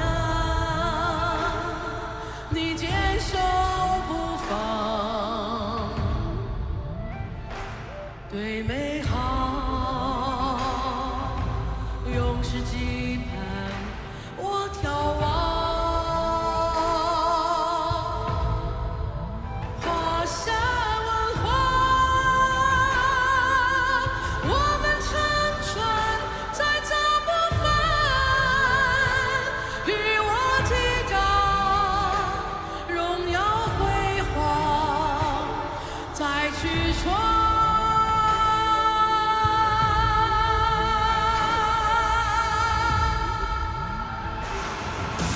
我执着的信念，历千年不曾变，转瞬间没重现，遇见你飞天。我执着这么年，不停地在修炼，修飞天，在我们的故事里相见。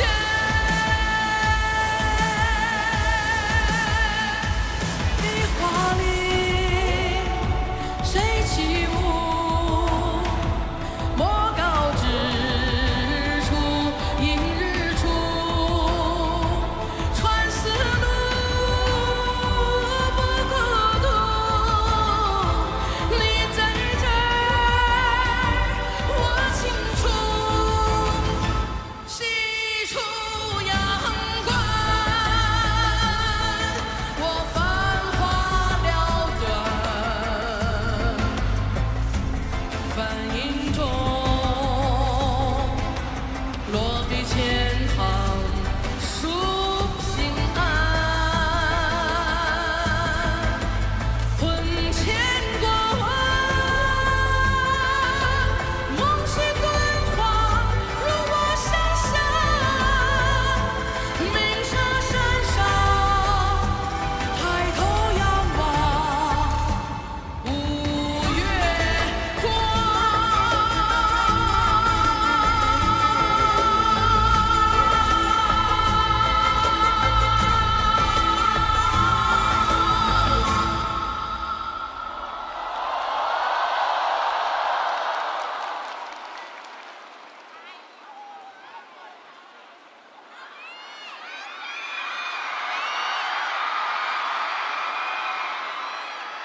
大家好，我是周深，你们好吗？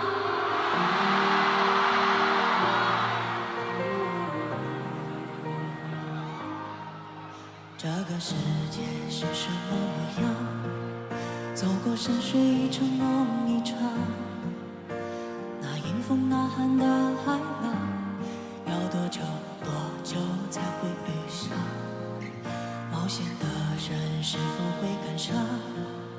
终极璀璨一生谁收藏？那深埋心底的愿望，要多久多久才会登场？沿途一身泥泞跌撞的失望，忍痛唤醒不回头的也是吗？就让一路曲折每一道伤口洗净我的脆弱。原来咽回去的泪才能淹没了脆弱。你发誓更勇敢，一生与梦相拥，还想要继续吗？要逆风不退呀，让璀璨住进你眼眸。别怕未来的模样不负曾经的凝望，有多少理想就有多少次转场。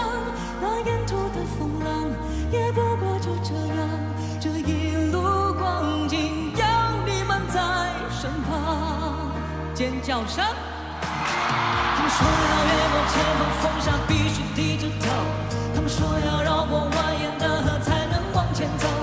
他们说当要放手，他也要换个路口。如果得不到谁的认同，那就不算拥有。没能够决定谁的一生应该怎么活，没能够定义谁的天空是什么颜色。没为梦就先动，只是单纯相信着没上过的英雄，每张轮廓出自平凡的沉默。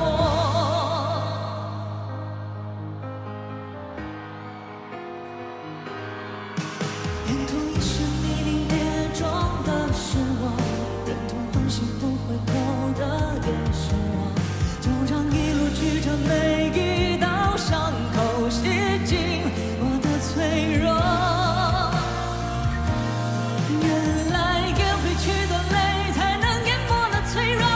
你发誓更勇敢，一生与梦相拥，还想要继续吗？要逆风不退呀，让痛苦住进你眼眸。别怕未来的模样不负曾经的凝望，有多少理想就有多少次传唱。那沿途的风浪也不过就这样，这一路光景有你在身旁。有承认，要不忘了，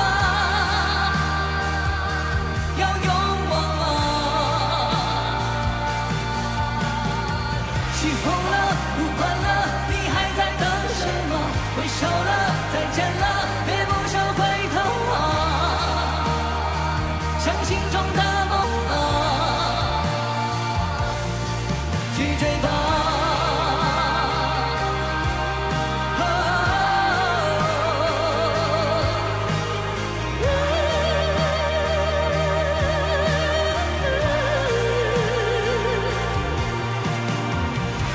要多少伤痕才算了过？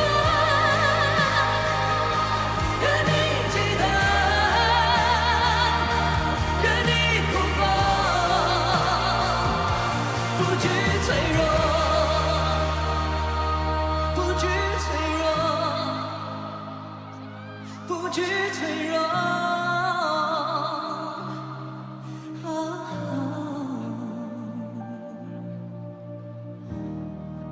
不惧脆弱。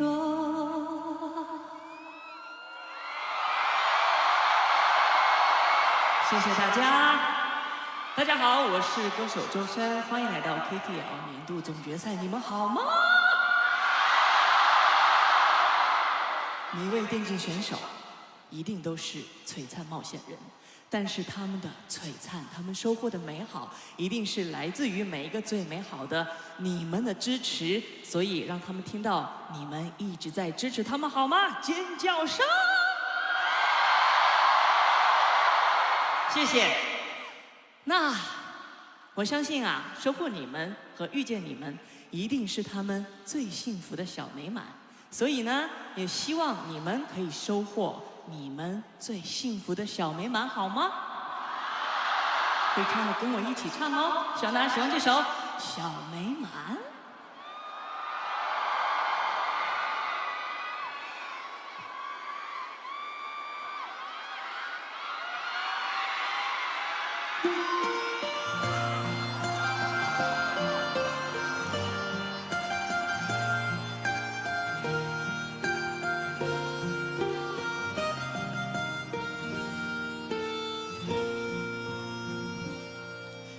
没什么大愿望，没有什么事要干。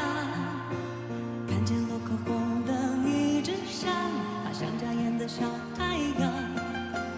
乌云还挺大的，云在头上吹不散。我抓在手里捏着棉花糖，什么烦恼不能忘？荧光棒，既然是路一定要转弯，哪个风景都漂亮。揉揉疲惫的眼睛，停下来看一看，美好简单。会唱的跟我一起。你看小狗在找树叶会笑，风声在呢喃，不如好好欣赏一秒迷迷糊糊的浪漫。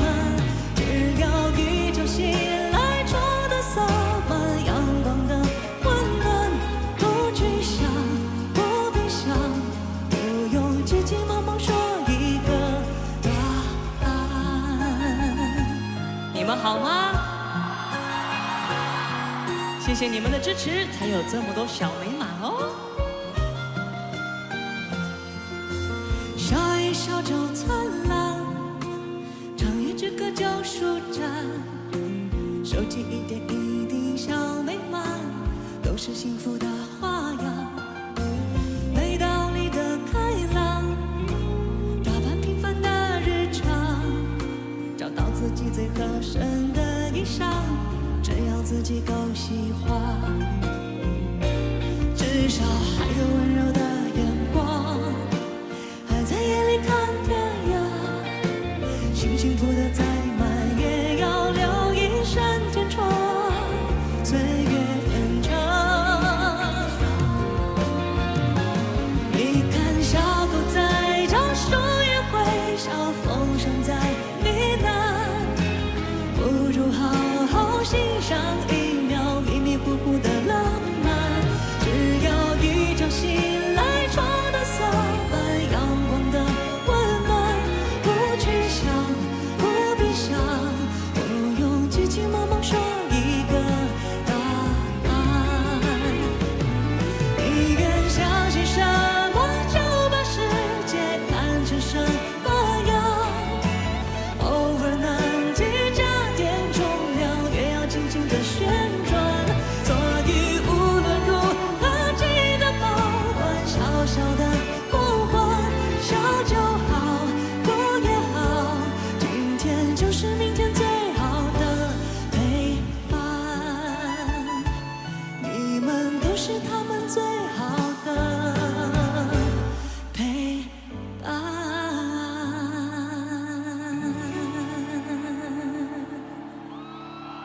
谢谢大家。哇，好紧张啊！你们紧张吗？刚才我在后台看见此起彼伏的尖叫声，我真的觉得太刺激了。然后今天呢，是我第2次来到我们的 KPL 年度总决赛，然后呢，相同的缘分也是这2支队伍，所以支持他们的朋友，让我听到你们的尖叫声。我们一步一步的，应该说是你们陪着王者荣耀一起创造了非常多的奇迹。今天我们在鸟巢，我们在哪里？所以每一位电竞选手璀璨的梦，不能够没有你。王者荣耀也谢谢拥有每一个最可爱的你们。希望大家喜欢这首歌，有我。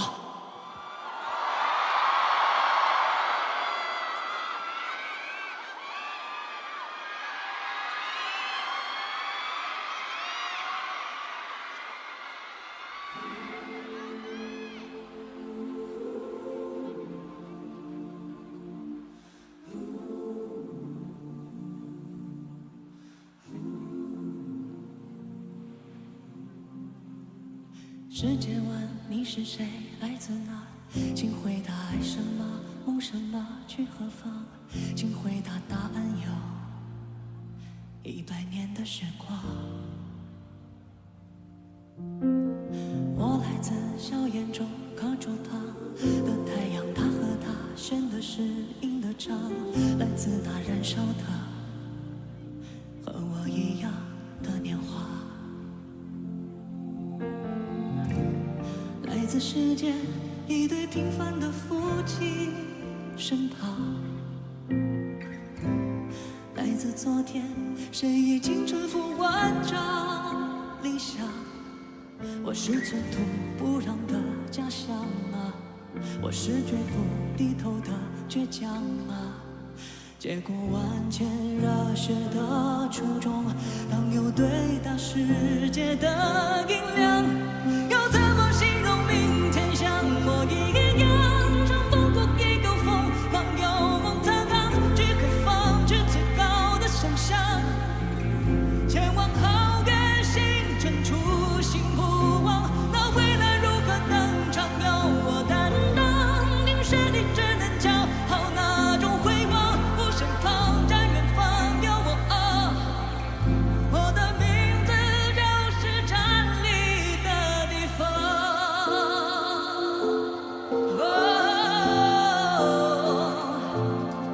我的样子就是明天的模样。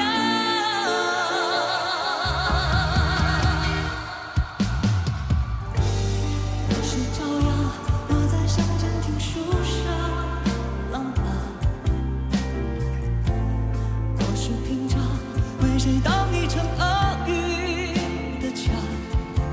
我要一生清澈的爱着啊，我要唱歌，迎着风，踏着浪，照着星辰大海的方向，当有对大世界的银两，要怎么形容明天像我一样，乘风过一个风，忙有梦踏浪，去远方，去最高的想象，前往好远星辰，初心不忘，那未来如何登场？由我担当，定是你只能骄傲那种辉煌，无身旁，在远方有我啊，一生骄傲为我站立的地方。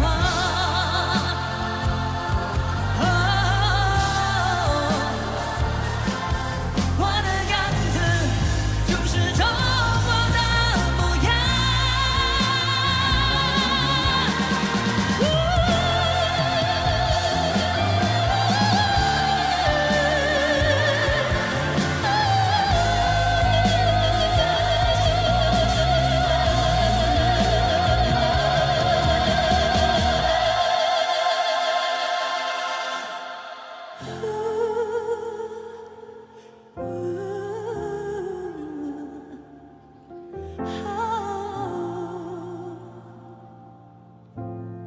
当炬火去化作那道光。谢谢大家。我们的电竞选手们一定会去到更耀眼、世界性的舞台，对不对？因为有你们的支持呀，我们一起为他们加油吧！3、2、1，加油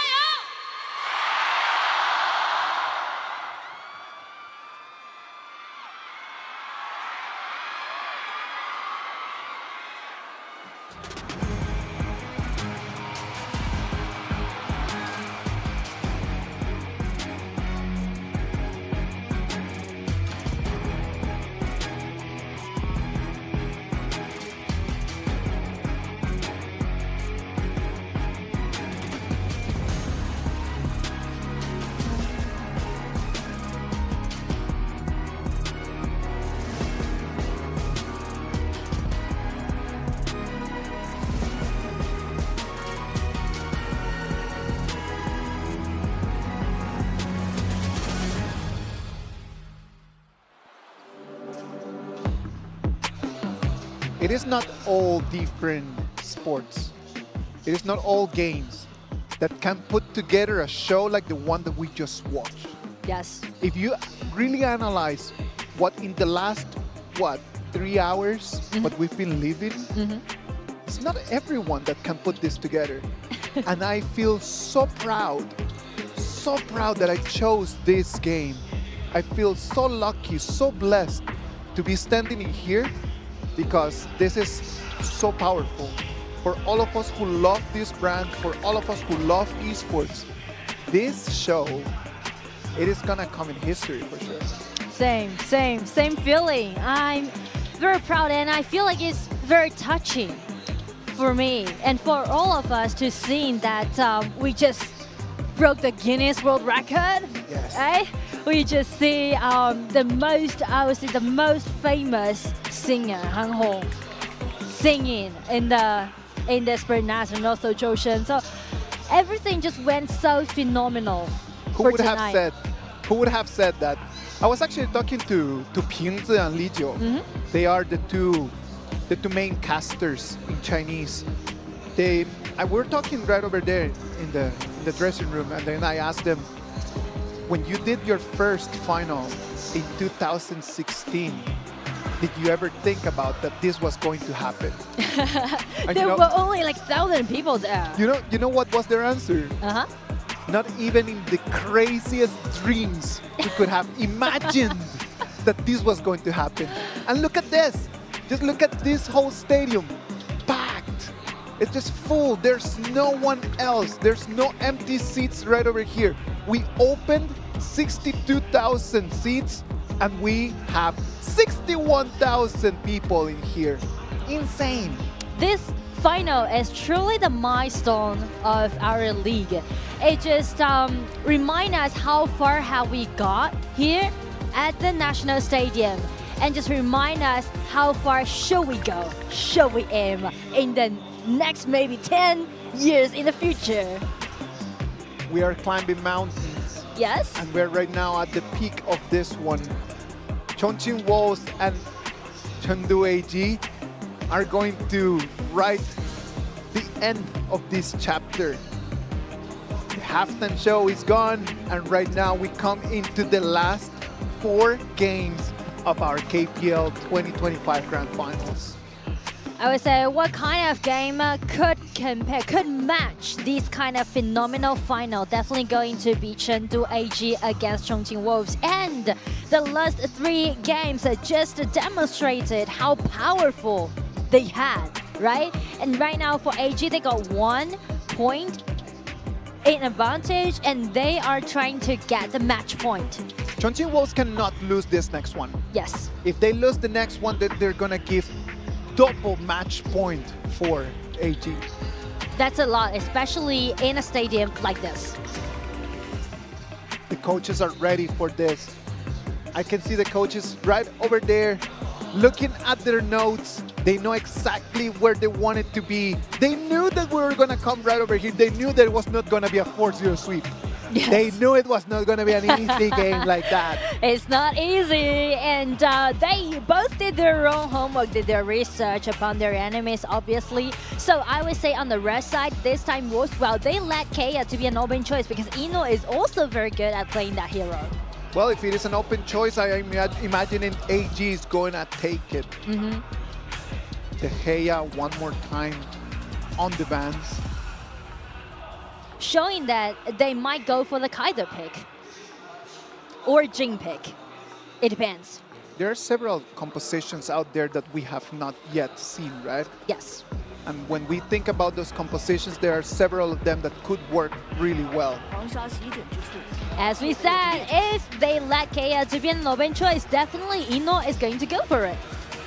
Kia is going to be the first pick for all gamers. Yes. How does Wolves answer back to that? Well, on the laning stages, the Loom is going to be the first pick, and this partner that up with a Diadea. And this idea is given more opportunity to have another Kaiser pick for their third one, I would say, because the Loon is again a late game hero, so they do need to power up a little more in the early. Kaiser would be the nice jungler on the side of Wolf. Oh, but here's the question. Again, Go ahead. The Kaboom is out there. AG, go for it. Maishnui or Kaiser. They need to pick one. Wow, you cannot have both right now in this moment, right? Like such an amazing chess move coming in from AG. If you give the Kaiser away.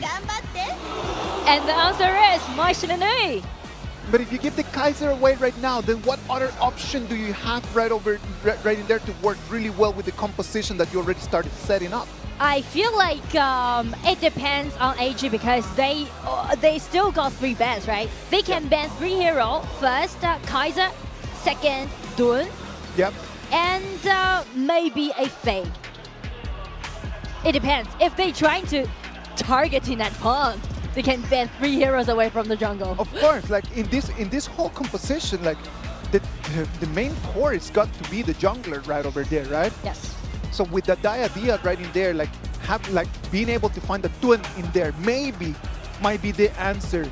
Not the best hand that the Wolves esports could have had in that red side. Yes.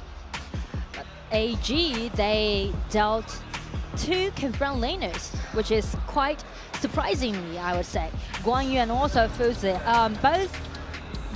both top laners can deal like a direct threat towards this Enos KL pick. The Fatih is going to be the last ban coming in from Wolves esports. Not many options right now. And a lot of jungles out there, actually. Instead of targeting at a pawn, AG give all their 3 bans upon Sakura. We're going to have to see a Sekundren in this game. Yeah, Sekundren is a good choice. The Byron, the Foods are out. The Fatih already being used. I would say Sekundren is a really decent pick on the side of Wolves for this game because they can actually rotate the side lanes and let Sekundren to play against Kea. Yeah, of course. That would work really well for them. But they decide to go on the other hand for the Monkey. Sakura's main hero. It's the first highest ranked hero that Sakura has once he played HOK. When in doubt, go with your main. That has always been my motto. That's true. And I do need to admit that I like the way how AG is doing the BP right now on the blue side because we've seen them on the blue side twice. And a Atta pick as the jungler. That's kind of interesting. The Atta is going to be the pick. Taking advantage of the fact that when Montien procs his ultimate, the young generals, is going to bring in more units for Atta just to power up. True, and that might be the reason for Zoe to go for that Atta pick. And also, Atta with the Sule, it's very solid that we can see. It's very solid on the side of AG. A single Yangjin choice. I don't know, to be honest, I don't know. I'm holding my question on this Yangjin pick. Because, okay, yes. Because what could you have done with that Yangjin in there when you still have the Dahlia pick for the next games, right? Yes, Dahlia is that's not something that I feel like AG could put on the bans. But I feel like the reason why they're showing that Yangjin is because Wolves, they do not want to play in the late game. But again, that's what I want to talk about AG's strategy today. Once you see them at the blue side, they always go for those powerful and neutral heroes, right? Kea, for example, in this game, already got them a winning lane at the bottom. And also showing that Sule, even though that Wolves already used this Sule, right? It's not available for them, and also the Kaboom, but all gamers still keep them, just trying to build up a really power spike in the early game and force Wolf to play some late game hero. For example, this Loom, Maishnui, and Narkaruru. And that's a strategy that AG is trying to demonstrate to us in this game. What I find really difficult to understand is that what's going to be the target of that Nakaruru. Can that Nakaruru really have the burst damage necessary the movement necessary, the stealth necessary to find Ino's Kia. Yes, it's going to be a little bit hard for him to find Kia. So I would say Pawn, this time his target will be the front liners on the side of AG, because Nakaruru is one of the jungle, or the only jungler who can dealt a huge amount of percentage damage dealt upon those frontliners. So this hero, Nakaruru, will be the first assassin to take frontliners down. So I would say the mission to take Ino down in this specific game will be on Maishrenui and Loon.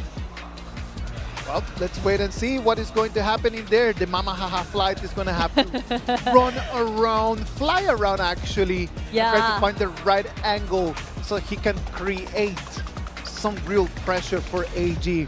On the other side, very, very strong, very thick shield coming in from AG. Several front laners that are actually able to withstand a lot of damage. Yes, and I can even put it in this way, that this game, the composition that AG selected is the one that is the most powerful, early game powerful composition they have ever picked so far in the final, which allowing them maybe do some early invasion. It just depends. Turn things around. Yes. Because right now it has been Chongqing Wolves, the one that have been doing all of the early game invasion. So maybe right now AG is just tired of that, and they just decided, you know what? Let's just jump in all together. Yeah, I mean, like, just check the composition on the side of AG. Alta, Sulip are super powerful when they're level 1, and also the Kaboom just instantly got his power spike when this hero upgrade to level 2. So you can imagine how powerful, how devastating that they can be in the early game before 6 minutes. Well, let's wait and see. Ladies and gentlemen, what about if we take our eyes and we move into the Gorge? The Gorge is ready. It's going to be on the blue side, AG. On the red side, it's going to be Wolves Esports. Let's listen to the audience here in the Bird's Nest.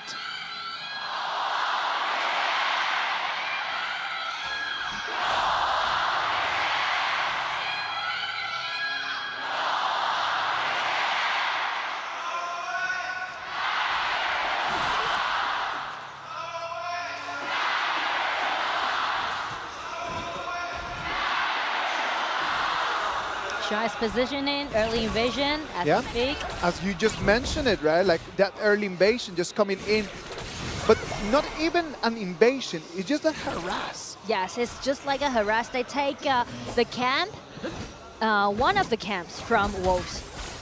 So it just depends on AG's playstyle, I would say. They're not that kind of aggressive, even though the composition allows them to do so. They do it in a more safer way. They might not want to just to go with that. Yes. It might just not be the game plan for AG today. They will feel these kind of moves will be a little bit risky. And we know that AG, when it has to be with risks, they're not really in love with that. With that feeling of just like risking things around. Yeah, I mean, like, if you're good at operating, if you're good at gold building, just like what they're doing right now, right, in their confidence, why go for the risk? That is a no-win in there. Yeah. The farm lane right over there, we have the Monkey against the Kia. The rotation that they made helped them to gain at least one winning lane at the top, because Montian is one of the top laners who can be okay to contest a marksman in the early game. No worry about Montian at all. A lot of pressure put on Sakura's shoulders, right? Yeah. If he's gonna have to be the person to take on that, he cannot fall. He cannot. But as we can see, Wolves gaining the priority at the mid. They're actually rotating faster than AG. One of the problems when you're taking out Ata as a jungler is that you will have a slower efficiency against Pon's Nakaruru. So we can understand that as the pace of the jungle pathing is going to be at two different speeds, right? Yes. One of them is going to be a Formula 1, and the other one is going to be a gigantic truck. That's true. And the goal need is totally different actually. Pang need at least 2 items, but right now we can see Shy, he's ambition in that, and at the bottom, Hua coming in. Look at that, but he's taking so much damage from the turret. He's came in, he's going to force the flash out from Ino, and that's going to be good news for them as we're 1 minute away from the Tyrant battle. And also, it's gonna queue for Zoe. He's already sneaking into the red buff area, try to take it away. But Wolf spot that, and AG retreating, go for that 4 minutes Tyrant. Checking in from the rotations coming in from AG, it doesn't even look like they want to fight on that red buff. Yeah. They just want to really just keep an eye on what's going on, what Pang is doing on that Nakoruru. They need more like information instead of kill something.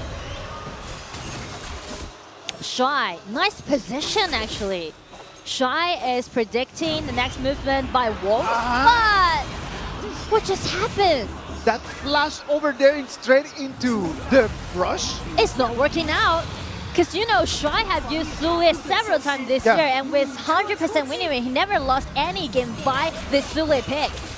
Well, that was a pretty unorthodox kind of skill, I would dare to say. Like the flash straight into the brush, something happened right over there. And but also, well, it happens to everyone, right? It happens to everyone, to be honest. But it is the very first time as I looking at the heart rate from Shy. Up to 140, the heart rate. It's the first time I see such a high heart rate from Shy. I feel like he's very, very nervous right now. But he needs to take responsibility because he's the only engager on the side of AG.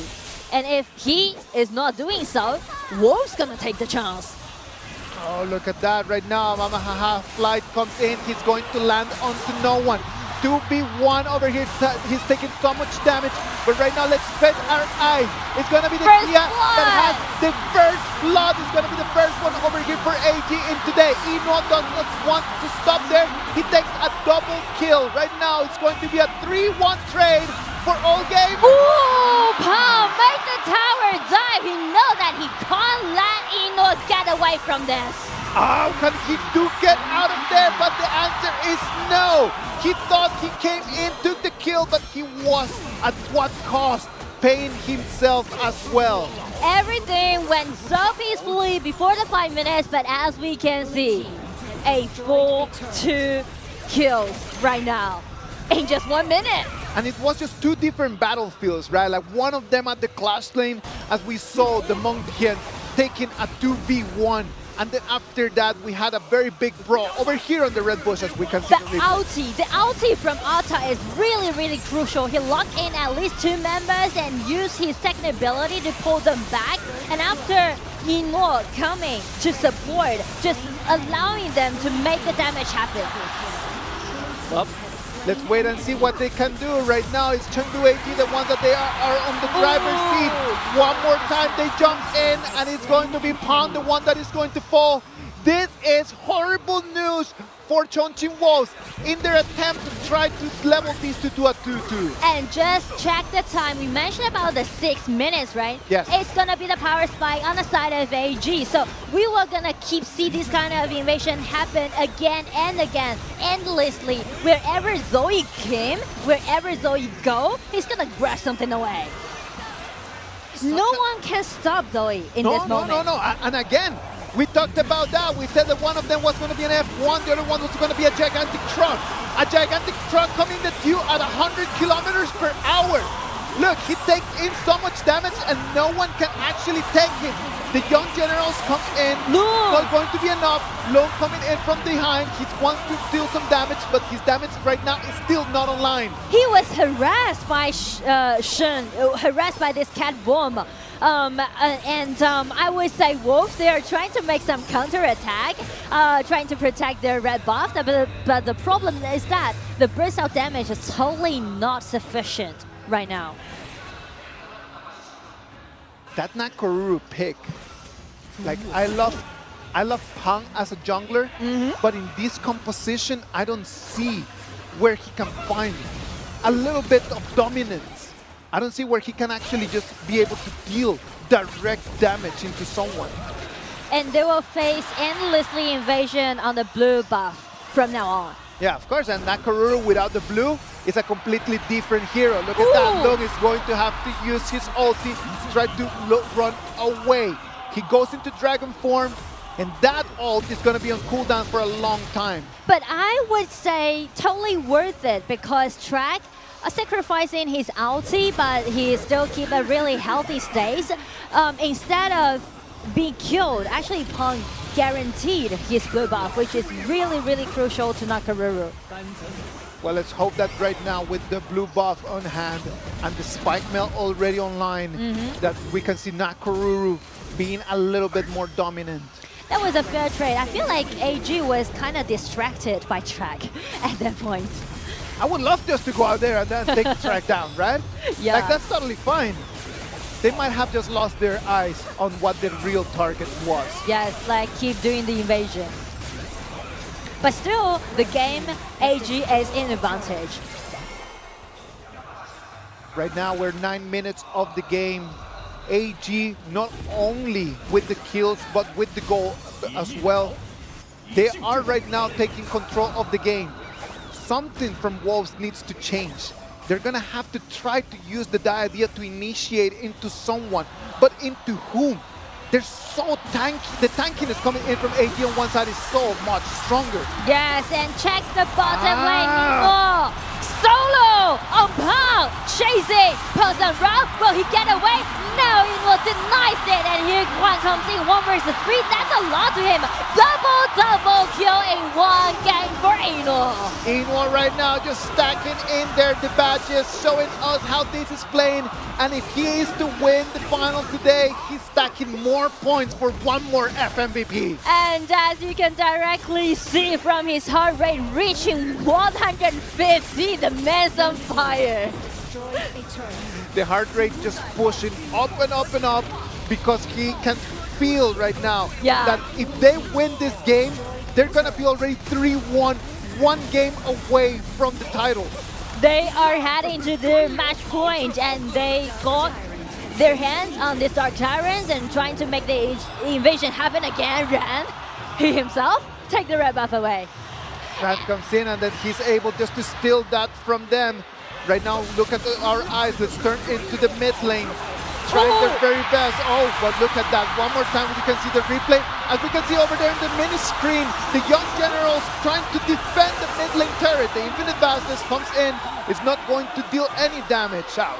I mean, the initiation looks quite good in favor of AG, but the problem is that both they're moving in groups right now. Ran comes in, his target is going to be Pong. He on alive, Final Frenzy. He's going to stay alive, but Pong is taking extremely low. That is very close.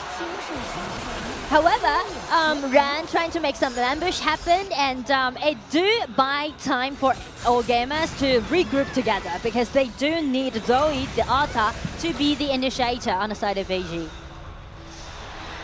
Reorganized again, resettled, and ready for this dragon. Oh, they have a target right over here. Pong is going to force them to flash out. The kitty bombs are going to finish doing the deal in there to force them away. There is no way for Chongqing Wolves to move around and try to find onto anyone. The Overlord is going to be the next target. Oh, the ambush! Pong was spotted by Shuai. He was ambushing in the grass, and it's going to be the spam engagement. Killing spree goes for Inwo. Inwo, the killing spree, the Final Frenzy over here coming in from Ran over there at the Clash lane. The lights are starting to shut down too many times for Pong. He's going back and forth from his black screen into the colors. I mean, everything was so well organized. The preset was perfect on the side of AG because they send Shuai ambushing in the grass, gaining the vision control, and they know that Pong is on his way, so they make the ambush happen. Look at that one more time. Right now it's going to be AG, the ones that are going to put pressure on the high ground. That high ground in there cannot fall. It's only 12 minutes of the game. High ground over there falling might be the last nail on the coffin for the Chongqing Wolves. Let's see this again. That was the one that Zoe was killed by wolves because it was like literally 1 versus 5. Yes, exactly. Like and that is really good. But look at this Punk surrounded by 4 members of AG at the end. That was really well organized. Very smart movement. The Vanguard comes in, dealing damage to the turret. They're trying to clean that wave, but it's not impossible. The kitty bombs chipping a little bit more on their HP bars. Ooh. 2 solid frontliners just standing before you. How you're gonna break it down, right? Ata and the Zulia just dive right in. No one can actually stop them. It's just very hard. Yeah. Right now, Nakaruru with the last item, just trying to get some armor pierce in there. Yes, the siege breaker. 4,000 gold lead, allowing AG to be more aggressive, but Juan is ambushing here, but it just open. Ata comes in one more time. Window for AG. I think that the problem in here is that right now AG does not even need to start playing the fights. Yes. They just need to play the macro and then they're gonna take the victory. Look at that, like they only just need to be playing the waves. As long as they can manage their waves easily and they can control the neutral objectives, it's just a matter of time for AG. That's true, that's true. And also they already take down high ground tower at the bottom, but I would say as the siege breaker has been made, Pan is definitely decked out right now. So what kind of kills, what kind of damage can he bring to the team? Because Loon, he's still waiting for his own siege breaker. 5,000 gold, the advantage for AG over here as we get to the 14 minutes and 30 seconds mark. The tier 1 turret, right over here, the high ground turret is going to be the next target. The one on the clash lane is going to fall, and right now it's only one more in there in the mid lane. I feel like this kind of composition, when it goes in this kind of time, it's just overwhelming. Very difficult. A very healthy minion wave comes in. There is nothing that Chongqing Wolves can do to protect that. And right now it's a barren high ground. Siege Breaker already online for track.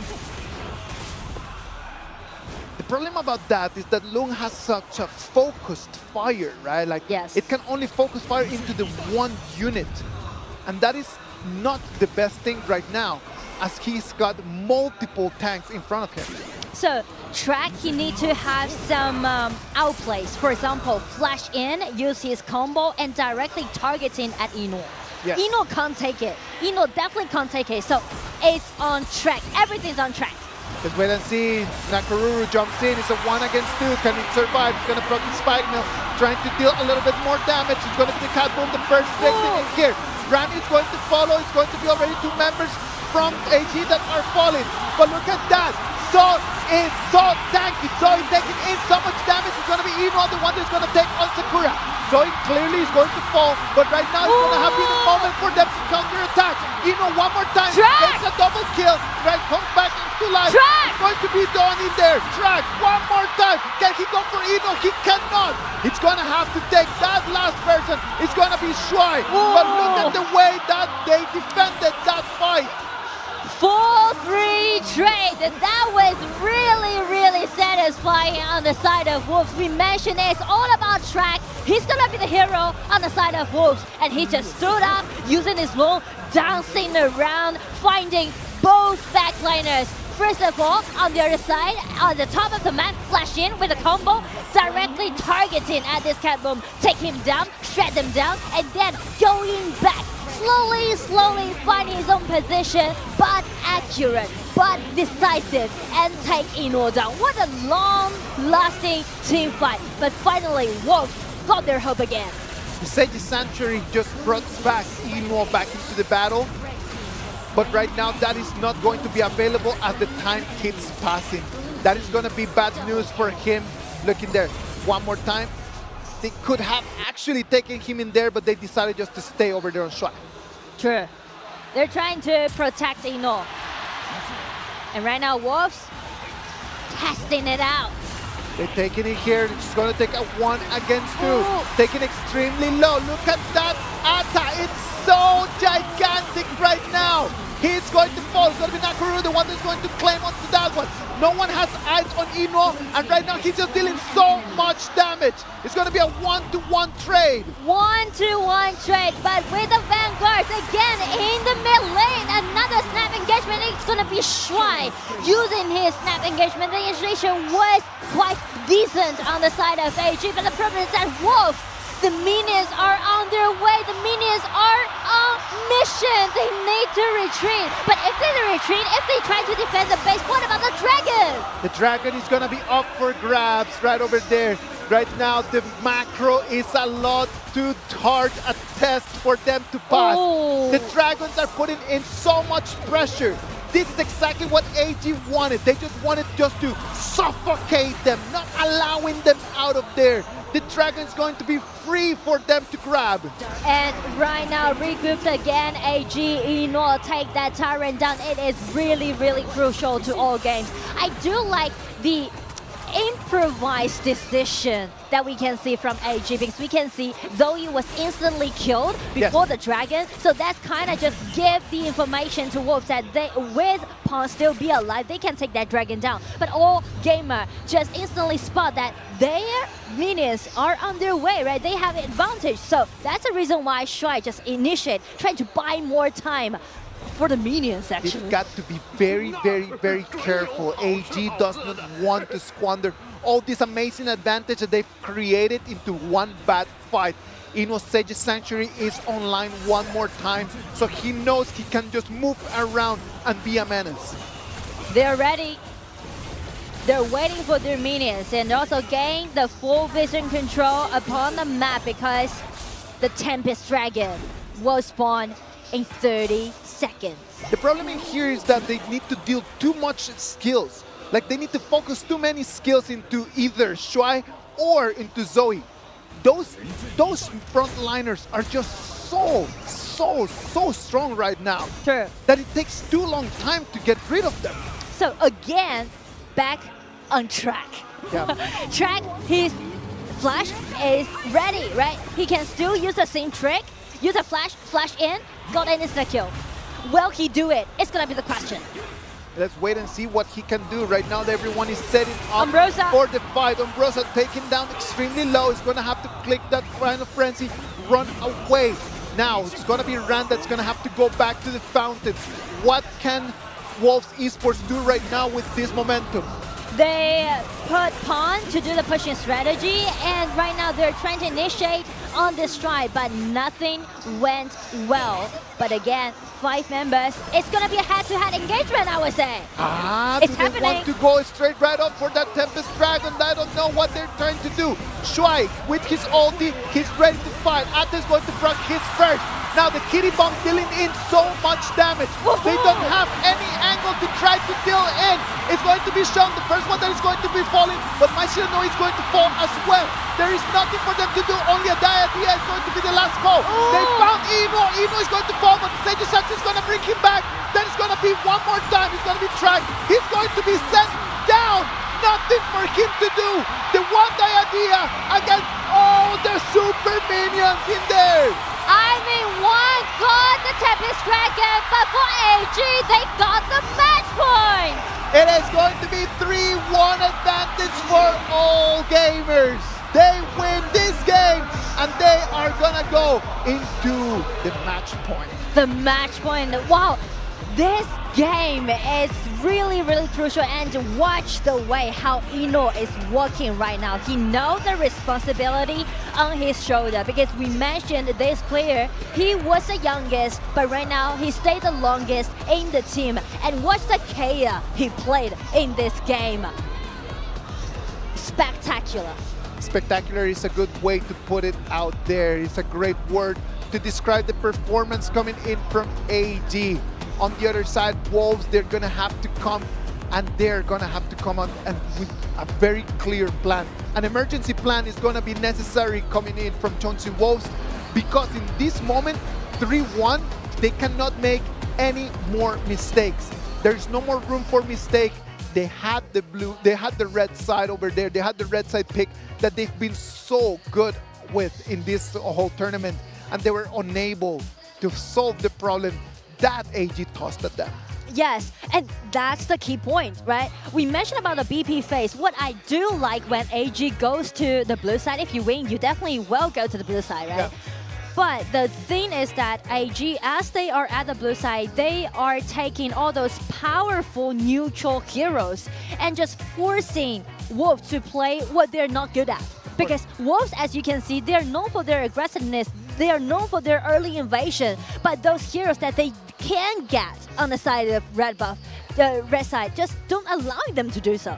And at the end of the day, it doesn't matter if you take the blue or the red. It comes down to the coaches. Yes. And it comes down to the moves that they can make, to their strategy, how they have already set the plan for what they were going to have in this game 4 as we're going to move into game 5. What heroes are still available in there?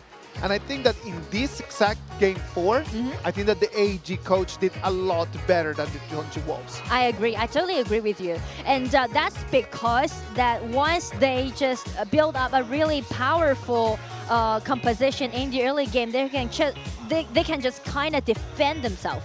Because AG, even though, again, with this kind of strong composition in the game, they're not fond of doing those invasions, right? But however, if you're powerful enough, you don't need to worry about the attack from the other side. So that's kind of like another strategy to buy more time for AG to farm. That's also very, I would say, a smart movement to play the game.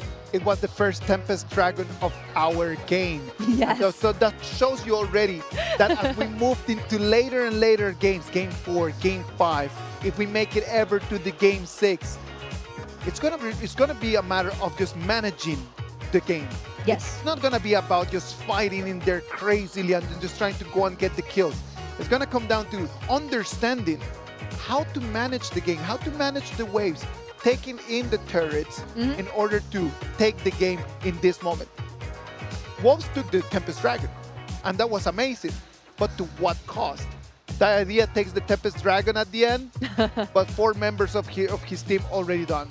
They sacrificed all of them, almost all of them, trying to gain that Tempest Dragon. But the problem is that they suffered a lot minion deficit at that specific moment, right?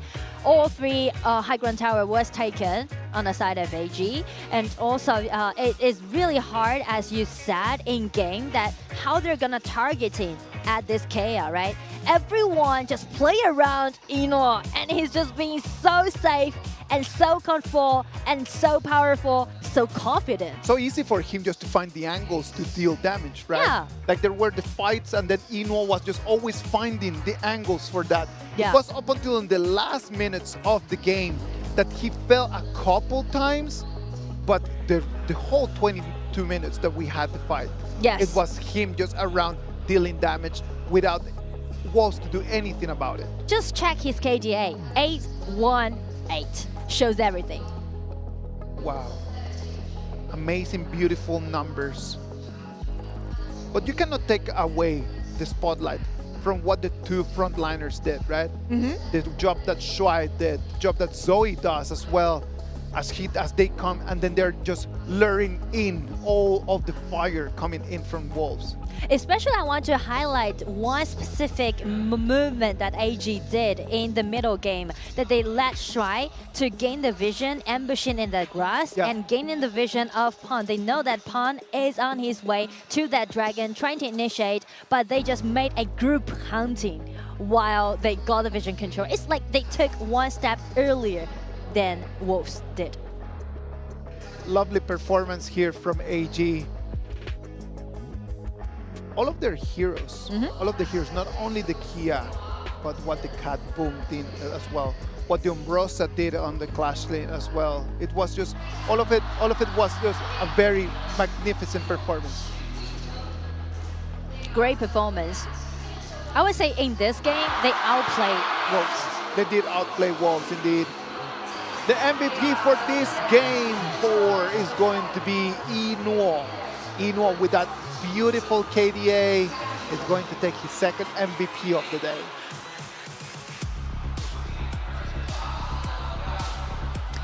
You know, the idea, if we need to translate it directly into Chinese, Yeah, we go can ahead. put it in like a promise, one promise. And I still remember back in 2018, Yino, when he's really young, new to the league, he once said that he's gonna build an era to create a 5 consecutive championship and got his own FMVP. Isn't that sounds familiar to you right now? He did just follow with his word. That I'm completely sure. Yeah, and just like his ID, he made a promise and he did it. Just it's too hard. It was just too difficult for them. You can see that they are standing. They do have the firepower. Yeah. But just the way that you can see the expressions from the Wolves players, it just felt like you're just hitting against a wall again and again and again, and the wall is just not falling. You might just keep hitting multiple times, but there's no reaction from the front of you.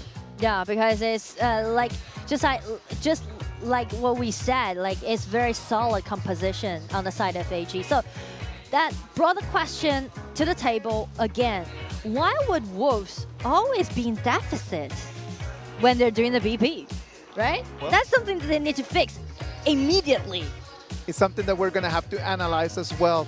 We will analyze it. You can analyze it as we're going to take a little bit of a break, and we'll come back with the next game.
Welcome back. This is the 2025 KPL Grand Finals Right now, AG's 3-1 advantage on top of Chongqing Wolves. If they win the next game, they're going to be crowned the champions of our tournament. So right now, the ball and the pressure is on Chongqing Wolves. Definitely. What do they want to do right now? I feel like I just counted what they left for. First of all is the Yangjin pair with this Dolia. Yep. And also Pei as pawn to play. And also the Kea is still available for track. And another pair at the bottom is this Tai Yu with Lady Sun Pick. So they have a lot, but what can they got? No, I do believe that they have a lot of heroes. There's plenty of compositions that they could actually play. What they have to try to do right now is just the exact same thing as AG just did to them. Force AG into heroes that they might not be that comfortable playing. Yes. They definitely need to pull themselves back because as we can see, since the game goes on and on, AG is doing better and better. It's kind of just like their playstyle, right? Not rushing to something, go in a smooth way, and just, you know, with the game, rising and rising. Let's wait and see what they can do. Right now, the game number 5 is on its way. Game number 5 and game number 6 are very difficult games because of that. Already, like the hero picks are very limited. Yes. But in these metas, like we have had such an interesting tournament because of that. The amount of compositions that you can play, the amount of strategies that you can have is endless. It's really, really, really endless. Yes, and speaking to that, one of the advantage that Wolves has is that, as we said, Sakura used 18 different heroes throughout the whole year and also won. His hero pool is too deep. He used 25 different heroes throughout the year. Among all of those players as support, he played the most. Well, he's going to be the key option for them to play around. Reason why AG starts by just banning the Master Luban, and then Wolves Esports that already played that Sheldon, that already played that Tunshan, is going to lock it out. And also Arlie be banned away. Kea is going to be a no-win choice on the side of Wolves, but since Ino haven't used his channel yet, so I would say it's going to be the time for him to use channel, and also Sun Quan. Both heroes are available for Ino, especially he's definitely on his best state right now. Yeah, the way that he's playing, I would like him more on the channel than on the Sun Quan, in my personal opinion. Oh, Nua, your favorite hero! Wow! The new eye is going to make its appearance right now. Look at that, a win rate of almost 70%. A lot. And you know, like all of those players select their own main hero in this KPL Grand Final, and Nua is the most picked one with all those mid laners. Really? Like everyone loves Nua. Nua is the most popular hero for mid laners to be the main hero. Exactly. Who's the main of the main? The main of the main, Shen definitely gonna be one of them. He's very good at playing this Nua 7 times and the winning rate up to 86%. Okay, let's wait and see. On the other side, Wolves is gonna take the Guan Yu and the Chanliang. They're taking risk. They are taking risk, I'm telling you. They might just go for the Chanliang and Princess Trust combo. You know, Stress high eternal. Stress high eternal, yeah, really good. And paired up with the channel that we just mentioned, they are totally good to face against this kid. So this happened again, right? When AG is on the blue side, they already predict what Wolf's gonna go for. They just made a lot of things before they did the preset. So that's what I like for the strategy that they did on the BP side when they're facing against Wolves. Look at the screens right over there. That screen around there for everyone at home. It is just an LED screen that goes around the whole stadium. So you not only have like the main 2 screens over there on the stage, you have a whole screen going around on the floor of the stadium. So if people over here in Beijing are having an amazing show. Definitely. 100%. As you can see, the pair Win is rate. 100% win rate. Using channel paired up with Junjun. But still, Kea, again, is Track's main hero. Well, he saved the team using his main hero and also his pentakill hero. he's gonna have to come up with a plan because they cannot allow AG one more game. One more game and the trophy is gone. One more game and the prize pool, the 20 million renminbi is gone. They need right now to really lock in. I know it's a very big ask, but they need to come up with something. They already have that, and it's going to be the combo of Tran Liang and Princess Frost. But to be honest, the combo of Princess Frost and Liang have such a low winning rate in the league, in the current pack. Even AG, once they used this kind of pair in the knockout stage, they were having 100% winning rate. Yes. But then they use the pair, they lose it. It's not easy for you to use this kind of combination in current patch. AG going all in, I would say. They're going all in. That's it. They're not going to save nothing. All in. The Fatih and the Dun. One more time, they're going to have shields in front, allowing their backlaners to do whatever they want. Oh, and the pay. That's it. That's it. That's it. I'm just calling it. I'm just calling it. Chongqing Wolves, from now on, they're just putting everything. They're going to toss anything that they can to see what sticks. But you can see the hesitation from Wolves as they are trying to make it to Nezha, which is so unique. I rarely see this hero appearing at a battlefield, to be honest. It has been such a long time I didn't see Nezha appearing at the battlefield. It's been a while because of the main idea of this Nezha is just using its ultimate just to travel around and then just to deal damage and just to be able to provide some of the vision. Why has this hero just not been so strong in this meta right now? It's because it's very item dependent. Speaking to the tankiness, he can't pair with Dun, with Yang Jian, and speaking to the direct in, the targeting, he can't pair with like any assassins. Like, he got a lot of functions, but not enough. He's got a lot of functions, but none of his functions, in none of those areas, he's actually top. Yes, he's not like the top-notch assassin or the tank. So it's just gonna put this hero to kind of like an awkward spot. And less and less teams go for it. Only like few teams which their junglers are really good at playing these kind of heroes, they might go for it. But Wolves, they are facing their opponent's match point. And at this specific dangerous moment, they're on brink. And they go for these kind of heroes. Will they make it? It's gonna be a risk, it's gonna be a gamble. I hope that it's gonna pay for them because I really don't wanna go home yet. I really think it's gonna pay for them because I really want some more. Please give me some more games. Please give me some more action. We are loving being here and I don't want this night to finish ever.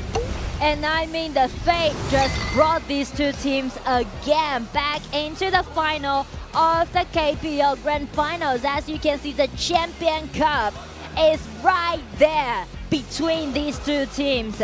At two different sides on this huge stage in this gigantic stadium. Right now, AG first reaching the match point. And as you see, for the competition, full of avatarians, and also they're pouring out all of those strong heroes in the early game. They're trying to nail it down clearly. But as for Wolves, unique, taking risk, facing deficit, everything is put on track. His main hero, his Pentakea. Well, Track, you do not have a trophy yet at home. If you still want to keep the dream alive, it's gonna depend on you to really just come in and show what you are made of. To show what the Chongqing Wolves are made of, because we don't want this to go to finish yet. Ladies and gentlemen, the Gorge is ready. What about if we go down there and we hear the voices of the fans? It's going to be All Gamers on the blue and Chongqing Wolves on the red.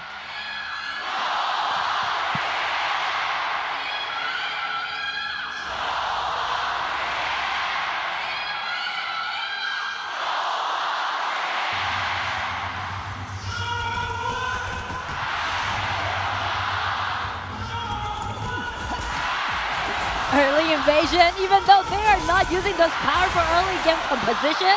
But it's Wolves. Why not? Come on, like it has been working in the whole day. Just keep doing on exactly what works. That's not a problem. It's so interesting to see these two teams playing totally in their own play style, showing their characteristics. Let's wait and see. Look at that track. Has eyes on them. Third hand comes in. It's going to allow them to take control onto that one. The first piece of jungle is going to go for them. Threatening. Oof. So close. So close. But the reason why Shy was roaming down there is because he's buying time for his top laner. Sakura taking extremely low right over there by Ran. He does not want to get on the bad side of this fatigue. The best way when you're playing against this Leon and Princess Frost combo is that you need to move in group. Do not go single, do not go alone. And also, there's kind of like a detailed, I would say, detail about Juan when he's manipulating this specific hero, Leon, that he's trying to make some snap engagement happen as long as he upgrades to level 4. And right now, it's level 3. No, he's gonna still need a little bit more. Right after this minion wave, he's going to be online. Yes. It's just so difficult to see the Liang and Princess Frost combo, right? Yeah. It is just really hard. It's not something that happens so easily. It's not only about the initiation, it's about the control chain that happens. The way the succession of the abilities needs to be online. It needs to be really very well practiced. Because this combo actually went popular from last year's KPL Grand Final. And Isa was the first one who used these two combos. But since it already has been 1 year, a lot of teams just know how to play or how to tackle this kind of composition. 3 minutes, 60 seconds away from the first neutral objectives battles. They're going to be critical for whatever that these two teams want to do. 3v3 over here in the lane. Suppression comes in. Winter's here. The Frigid Prison is going to find someone, but it's going to be finding only a Titan. So many abilities used down over there for the support. That is good news for AG. Yes, definitely. And one of the solution when you play against this Leon and Princess Frost composition is that use Jin. He's out here allowing them to have more effort tolerance. So that's what we were talking about during the BP. Because that's the issue, right? Like right after the Liang and the Princess Frost, after both of them have used their ultis in terms of fighting, they are not a lot of help. Yes. Look at that, mid lane. They're going to jump into the brush. It's going to be a 1 against 3. It's going to be hit. The one that wants to come back and try to take it. New White being taken extremely low. The Frigid Prison comes in. It's going to be a contact. Look at that. It's going to be the Winters here. The damage is not enough. But yes, it is. Siapa is going to come and take that first blood. The first blood goes over to Wolves, and actually Shen, this New White was the first target, but it's not going to be the end of the engagement. Here comes Red jumping in with a combo dealt by Shy. They got another kill back on one. This Liang, and Eno, he's not in a really good position, and Pang, he's just dominating the game. Pang is going to come in. It's going to take those 2 kills for him. He's going to bag the 2 of them, and that's going to be good for his gold. It's going to be good for his items, and that might bring this not very meta hero, Noja, back in the playfield. And I would say they were first ambushed by AG and Shen. He was the first target, but he uses a third ability, TP away, and then suddenly Gloom became the next target. He was like, what? What did I do? What did I do? It was not about me. What's going on? And then you can see there's no versatile damage can be seen on the side of AG, so Pun, he just do whatever he wants. It is just very painful for AG right now that Eno just fell in that fight, right? They do not want the channel just slowing down. They want Inuo just to keep on farming and just to keep on getting items. You can see the face on SK, the coach on the side of Wolf. He knows that they're gambling by using this Noja, but right now, so far, so good. So far, so good. Let's wait and see what is going to happen mid lane one more time. They might have the initiation, they have the tie waiting for the moment, but it's going to be Dark Side grenade that is going to plug him in. Titan is going to fall, he's going to come back, the Force Sign brings him in, but the Frigid Prison is going to lock him down. I do like the way how Wolves are using those compositions. They're not putting all their money on the combo dealt by this Leon and Princess Frost. Instead, they're just using the ulti of Princess Frost, trying to spread or force the rest of AG's enemies back.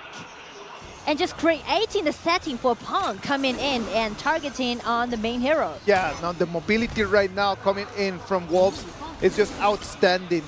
They are everywhere. Yes. They just are moving so quickly around the map. They've got full control of the vision, and they have full control of the jungle as well. As they got the full control of the vision of the riverside, they can take all those neutral objectives. But I would say all gamer, they're not in a rush because both Nuwa and Channel and even Fatigue need time to build up their own items. And it's only 7 minutes. And the mid lane tower, as long as the mid lane tower is still standing up there, everything's going to be acceptable for AG. But that's the thing, right? Like, it is totally fine if the time passes, but if they keep losing these kind of fights, if they keep losing, if they keep engaging and not winning, that's going to be bad news for them. Yeah. So what AG is going to do right now is let Zoe to stand in front of all of his allies and try to clean up the waves in the mid. They need to guarantee the mid lane tower first. Rotation here to the farm lane. They have Ice on the red buff. Guan Yu trying to find a good angle. The Fatigue is not anywhere near the fight. Guan Yu tries to jump in. He's going to be able to collect that red buff. It's going to be smite away by Zoe. Secure the red buff and also buy more time for Ran. AG is doing full one push. They know that they need to feed all of those monies to one person first, and Ran is their choice. The TQ is not going to be successful. The Vanguards are going to take that tier 2 turret, and right now the farm lane for AG is falling a little bit more. Slowly, slowly, slowly, they've already made all their way into the high ground. And I would say everything was initiated by Pong. This unexpected Nuja pick.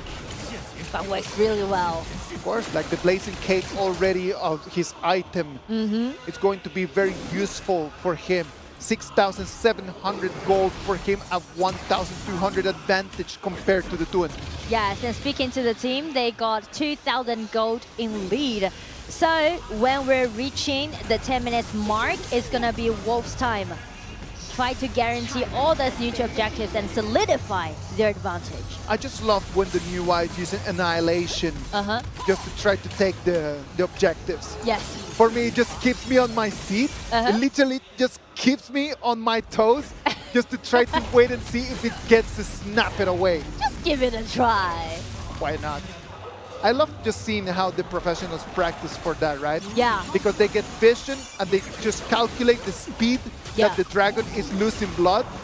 And then after that, they just have a little timer and then just snap out there. And sometimes it actually works. It's more like, kind of like a sense. Yes. A sense about whether you can got it or not. And let's just take a look at the gold lead that Pong has. He is having the highest, and allowing them to guarantee this. Ooh, Nuwa tried to threat them by using the third ability. That was very close. That was very close. I'm telling you, that is exactly what I want to see every time that I see a Nuwa out there. That is the one thing that I want to see. Wow. Keeps me on my toes, dude. Yeah, let's go. Let's get more of that, please. Definitely we will see more of that because AG, they're trying to defend their milling tower and buy them more time to do so. All right now it's going to be them. It's going to be Wolves, the ones that are going to have the buff from here, from the Dark Tyrant. Let's see what they want to do with that. Do they want to engage in a little bit more fights? Guan Yu spotted out by the Fatigue are going around the red buff area. Again, all game up, they're waiting for this Nuwa to be fully decked out because that's the only way that how they're gonna deal with Wolf's composition right now. Because it's gonna be devastating. And Nuwa right now, 3 items already. Yeah, that's 3 items already. That is gonna be an issue. Yeah. That's gonna be an issue for Chongqing Wolves because only one Succubus cloak being made right now. Yeah. And it's only by the Liang. That's true. And Liang is not like a typical frontliner, I would say. No, of course not. So the problem for Wolves is that they already got several good lead, but how they're gonna pushing forward, they go for this Dragon again. This Shadow Overlord, but AG definitely know that what they're doing right now. No, they cannot do anything about it. The Annihilation from Nuwa was already spent to clean up the wave. And right now that Dragon over there is gonna be free for Wolves. 12 minutes of the game, the 1,500 gold lead from Wolves is nothing as long as the turrets from AG don't fall. That's gonna be their first target. Clean up the turrets. They already have both the Clash lane and the farm lane. They have an advantage right over there, but they still have no super minions in here. Yes. And the reason why Wolf, they're turning their eyes on both side lane is because they find it is very hard to take the milling tower down. You can already see, right, the damage dealt by this new one. So Wolves, they're trying to rotate to the side lanes and step by step to pushing forward. Look at Guan Yu once more time. He comes in, Nuwa. but it's going to be so difficult. Naja comes in with Skyfall, trying to take on the turret. The turret is going to fall, but can they find something else? They find one they're more pushing! member. Still the push. It's going to be Ace is surviving!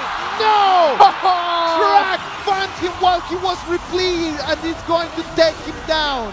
I almost thought that Zoe survived from this kind of controllability, but Wolves just denied that. And they're rotating to the top, flash in, use the ulti, and also Pong dives in 1 versus 4, just build a really solid wall for his allies. All right, and that now, things are looking better for Wolves. The Vanguards were the solution they needed for not only the mid lane turret, but they have right now super minions coming in from the farm lane. Wolves know that they can't wait. They can't wait. No, Everyone they need to make something happen right now. Yes. It needs to be right now, and then on their way back, that one you comes in, jumps, and then you come with me. Yes. Come here. He was targeting at Nuwa, but again, they felt like it's a little bit difficult to take Xiaoshen down. So again, so you're like, what? Me? Again? What did I do? He was just like the bodyguard around Shen, you know. All right. That Dark Tyrant right now, full control from Wolves. They have about a 4,000 gold advantage. Ooh. Can they cement that into a victory? Let's wait and see. Kia! Crack comes in from the flank. It's going to be still alive, but right now it's going to be Naja coming in. It's going to be the suppression. The combo! Combo. It's going to be successful, but then one more time they're going to have to take him again. But he is so strong, so he's still going to fall. He cannot survive that focus fire coming in from the Wolves. And right now the minions on their way. Wolves, they're heading to the crystal. There's only 4 people remaining on the side of AG, and it's very hard for them to clean up the wave. Look at that, the Skyfall straight into the back line, and that's going to be at the end for the high ground turrets. The minions are coming in. They have still the power play. They have one more person. Can they finish the game here, Nora? Ooh, the minions was cleared by Shen. That was... I feel like breathless, you know. I feel like breathless because all gamer just defending their crystal and everyone's putting their money on Shun, and Shun definitely is under huge pressure. Huge pressure. All right, 15 minutes and 40 seconds right now. The Shadow Overlord. Oof. Another try. Another try. I just love the way that they tried to snipe it. Yes. I'm just in love with that today. The Super Minions are going to allow Chongqing Wolves to have a little bit more room for them to breathe.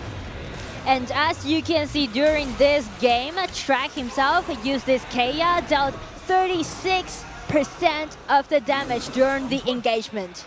That is a lot. That is a lot indeed. Now let's wait and see. The Vanguards are going to come in from all three directions. Double Vanguard coming in from the mid lane. Is this going to be the moment where Chongqing Wolves can take one game back? It might be. Punk leading the team. Stepping at the front with the Vanguard, the strongest Vanguard. They're trying to close out the game. Skyfall straight back into the Nuwa. The Nuwa is going to use Annihilation to try to clean on the Vanguard. The Vanguard still pretty healthy. Guan Yu can try to find the flank. Combo he again? does not find anything in there. It is very solid front laners that allowing AG to cover all of those Vanguards away from their crystal, and everyone is just protecting Shen and Ino. And right now, if we watch the item board, we will see both Shen and Ino definitely is decked out. 17 minutes of the game right now.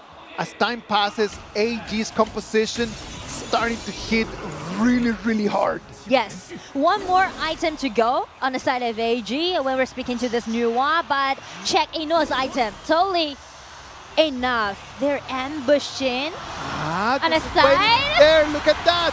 They want to find on the person, but they want to find, and it's not going to be vital. Down, it's going to be shot, it's going to fall. It's going to be claimed in by Princess Frost. One is going to claim onto that one. The King's Return is not going to be enough to keep them because Track is going to have control of that. It's 5 members against 3 right now, Nora. 1-2 trade. Wolves definitely won the upper hand, and another kill added by just allowing AG to buy them a little bit more time, but Pong wouldn't allowing that, leading the minions, coming in, aiming for Ino, and ran another combo, has been seen frozen with ulti, brought him back, a knockout from Duen, 3 member has been knocked out, but outside, Track is being unstoppable. The minions on their way, and a double kill, ace the enemies, and it goes to Wolf. The game's on, ladies and gentlemen. The game's still on. It is really good and satisfying to see a game be played like this. And as you can see, Pon, the way how he's walking across the stage, he knows that they were under a lot of pressure. But finally, they survived, they made it. They got a really precious 1 point back as their opponents were reaching the match point.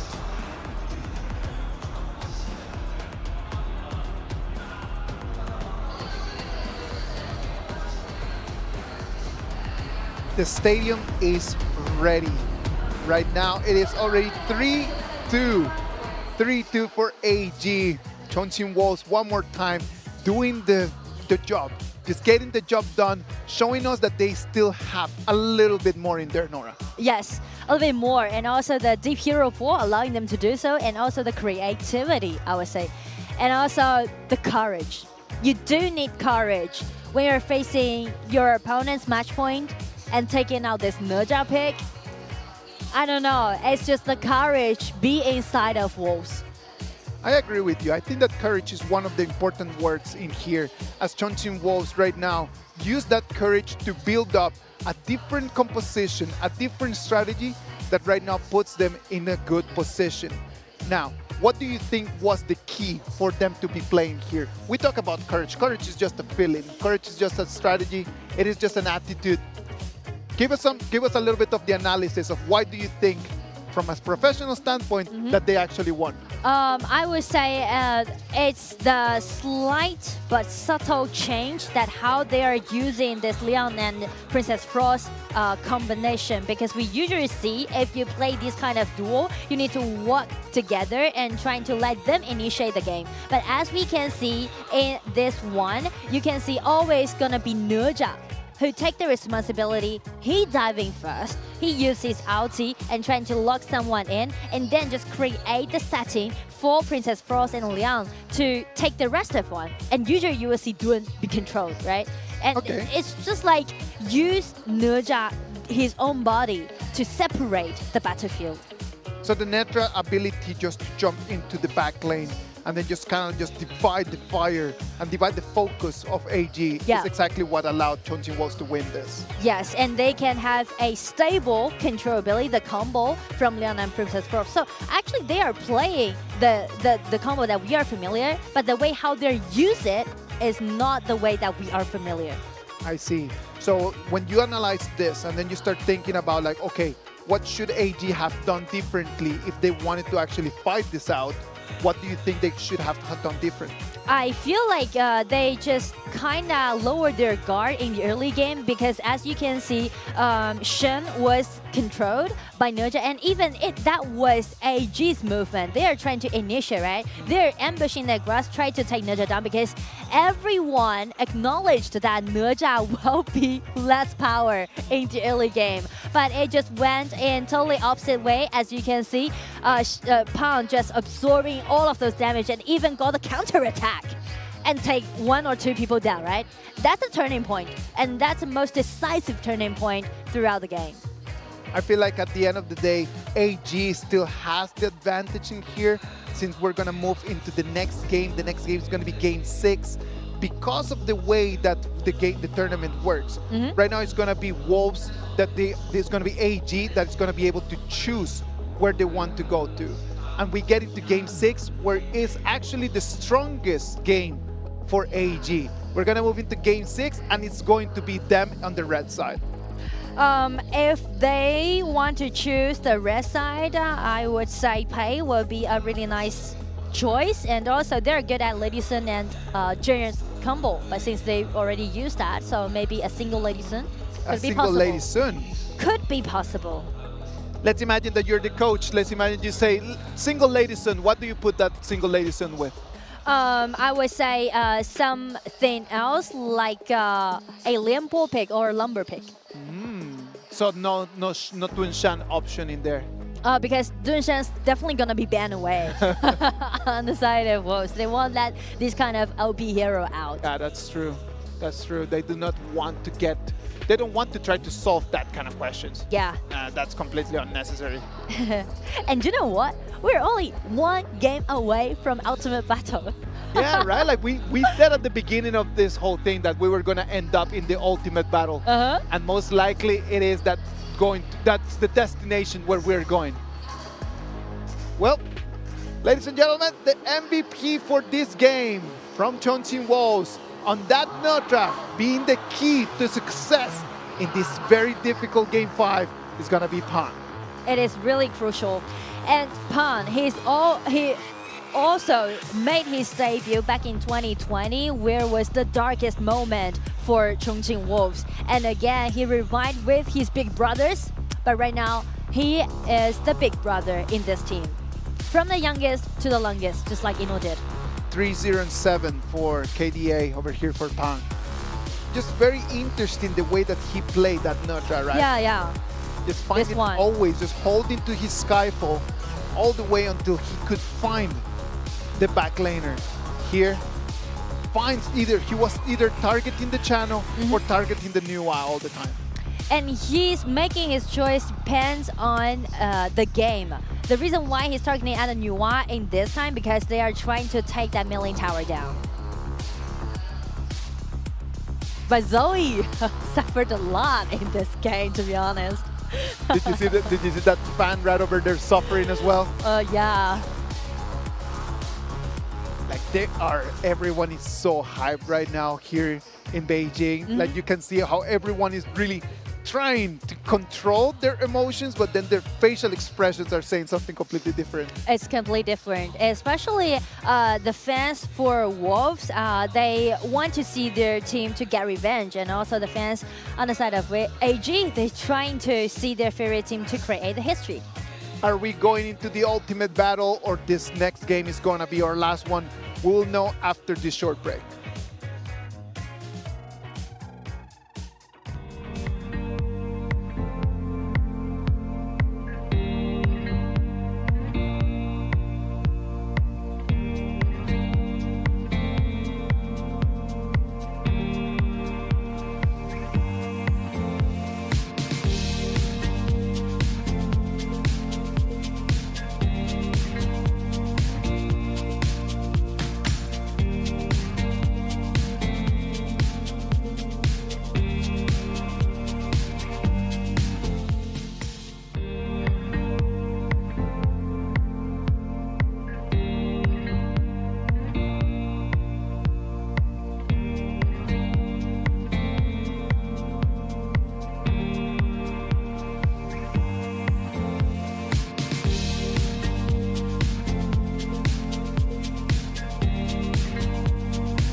Welcome back. This is the KPL Grand Finals 2025. It's 3-2 for all gamers right now. The next game is going to decide if we go to the ultimate battle or if AG is going to crown themselves in their 6th championship in a row. Yes, I mean, AG is still at their match point. And speaking to Game 6, both team is going to put it all in using their very confident hero, the most confident hero. And if Wolves won another game, then we will go for the ultimate battle. Let's wait and see. Look at the moon. That beautiful moon right over there. Is that moon going to give the Wolves a little bit of a buff?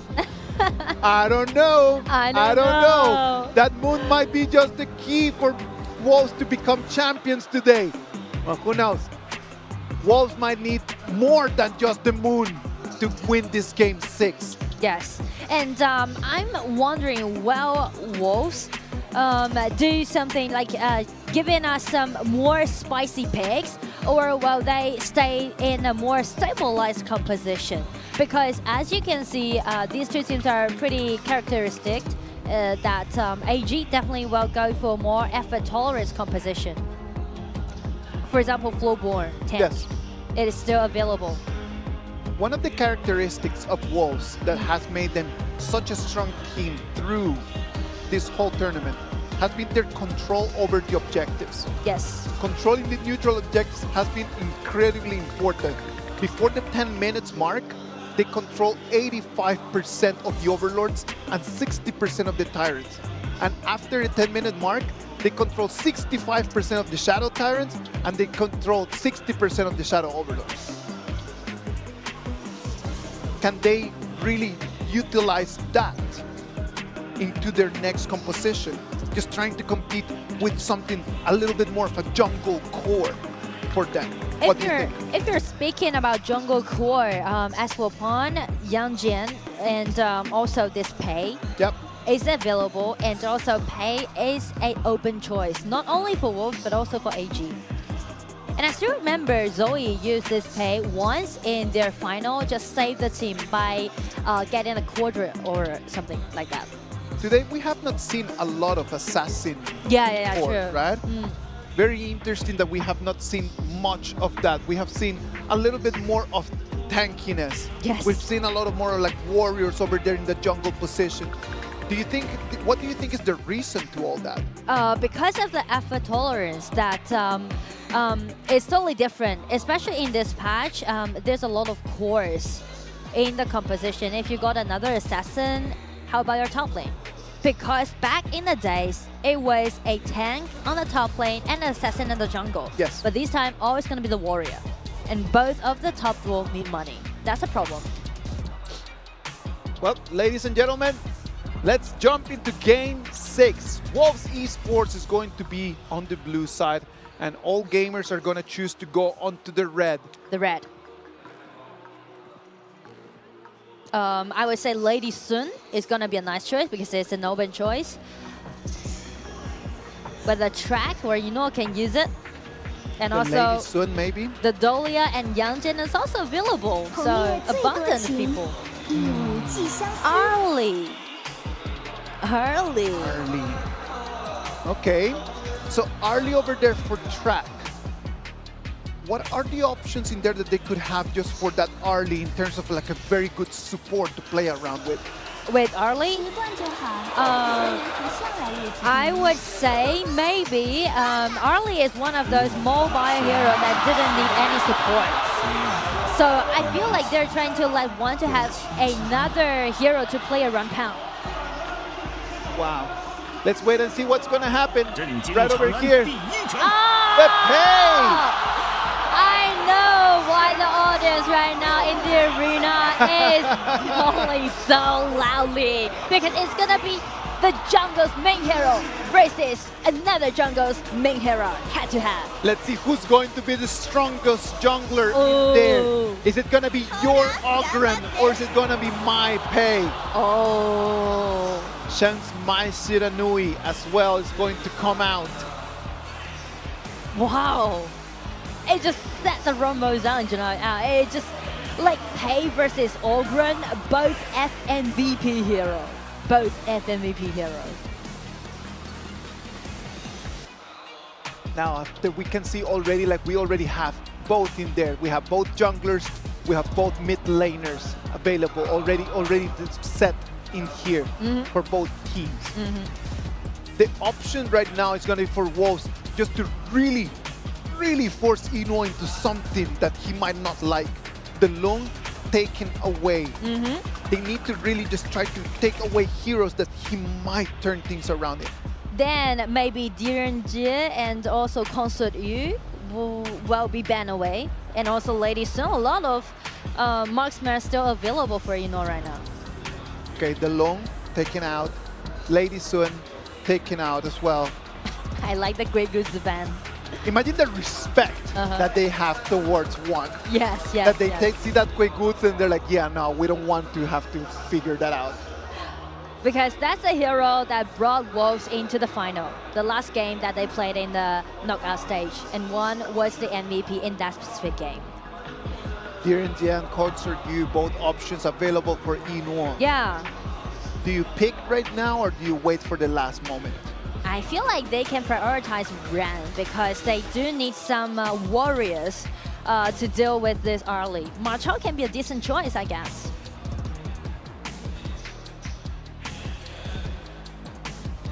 What could it be?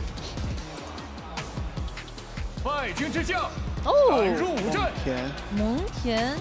It's out of expectation, I would say. Because I don't really think Mengtian is a good partner with this Ogren, because Ogren is not like a typical assassin. Yes. Usually Mengtian would be paired up with Pei, and maybe that's the reason. Rosa. Ambrosa. You see? You see? Is it a lock though? Are they going to lock it? Proficiency. And that is a lock. We're going to have Donghuang over there. You see this game in Game 6. Finally, we've seen this Donghuang carrying out. Hou-Yi. Hou-Yi plus Diadia combo. Yes, and also maybe the Hou-Yi with this mice combo. And also Hou-Yi is one of the most powerful laning marksmen in the early game. He might even win a winning lane at the bottom when he's facing against his early, but the problem is that he relies a lot on his ulti, the accuracy, right? Yeah. He needs to be the initiator from all gamers. Well, right now that Hou-Yi out there, he is going to look delicious for Pang's Pei. Yes, yes. He's going to be looking like a meal for him. Yes. And you can see how many assassins that we can see on the side of Wolves. Yes. I mean, not assassin, but the hero that with assassin ability. Ambrosa, dive right in. Pei, the same. Angela, you can take her just like an assassin in the mage. And also Arlie, play by herself. Not even mentioned to Donghuang. Every chance he got, he's gonna take it. Donghuang, his ultimate, the Forsaken Contract. Yes. He will be able to just control one person, and that person is going to be suppressed. So you can actually focus fire onto that. Is that person going to be Inuo on that Hou-Yi? He can take whatever he likes, to be Whatever honest. he likes? Whatever he likes, except Mengtian when he's breaking out his ulti. And the reason why I was bringing this Donghuang to the table, even he didn't use it throughout the journey in this KPL Grand Final, is because they play against each other 5 times before, and they use this Donghuang technically just targeting on AG. They only play against AG using this Donghuang. So I feel like it's some secret weapon that they found when they're playing against It might be just one of those little details that the coaches, after watching hours and hours and hours of video, they've been able to realize this specific player makes a mistake that we could actually capitalize from having a Donghuang. Yeah. That's only my surmise, but it works out, and it's gonna be Game 6. All right, ladies and gentlemen, Game 6 is right over here. Wolves on the blue, all gamers on the red. Let's listen to the crowd.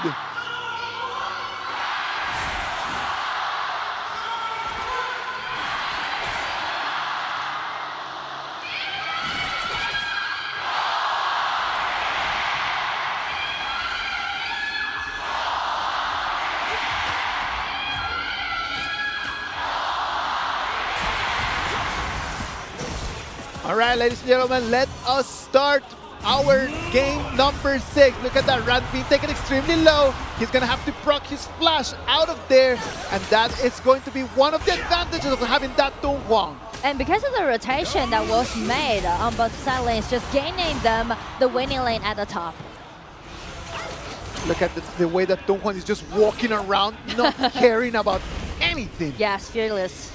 Like, he can use those balls around him, right? Like, he can use all of those balls, as you can see, just to recover HP, right? Yeah.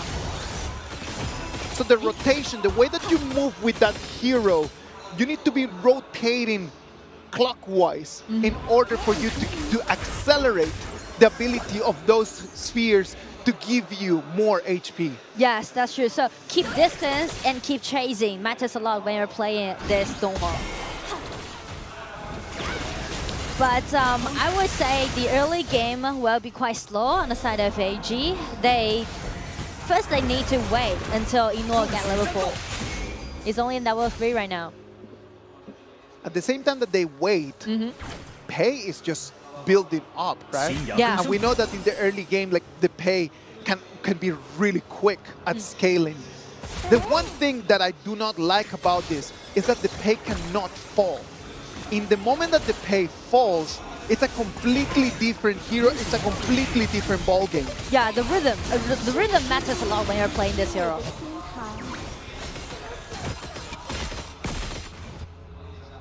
I've been watching a lot of Dia in these last 3 days. I've been just watching my friends just prepare for the Casters Cup. Me as well. I've been seeing people just preparing for the Casters Cup, and that Dia has been a very popular pick for everyone that is playing support. Is there a reason why? Yes, because it's not only allowing you to do a control upon your enemy, and also the HP recovery she can offer to all of her allies matters a lot. And you can land one of your first skill upon your enemy and just trying to take visions into that grass and directly jump back upon your allies. It's just like cost little but gain more on vision. A very complete hero, I would say, right? And very mobile as a support. 3-man rotation here for the bottom lane. Waiting, they're gonna put some pressure. They do not want to let the pay take on that wave of minions. And check the top. Check the top. They're trying to make the tower dive happen. Flash, The young generals come in. The Forsaken Conqueror with the Blazing Brilliance as well. It's going to be first blood for them. But look at that. The Kachusen come. It's going to take onto one. The Burning Sun arrow is going to be wide. And the red buff side, Juan was pushed out. He did not want to fall onto that one. He was taken extremely, extremely low. That would have been horrible for Wolves. Both teams are actually making trades. They're making trades. Wolves, they know that all game out, trying to take down the tier 1 tower at the bottom, so they made the tower dive happen. But one thing is that Zoe find his own spot and take down a little bit more on the HP trade. Well, right now, that in terms of momentum, Wolves wanted to take advantage of that kill over there in the Clash lane, but AG responded to it so quickly. They did not even let them any time for them to celebrate. It's some kind of like the It is cold. it is cold, very cold. I'm sorry. Sorry. But I mean, they're used to things like this, so they're very good at tackle with all the snap engagement. Sophistication that they had throughout the year. That's what I want to say, sorry.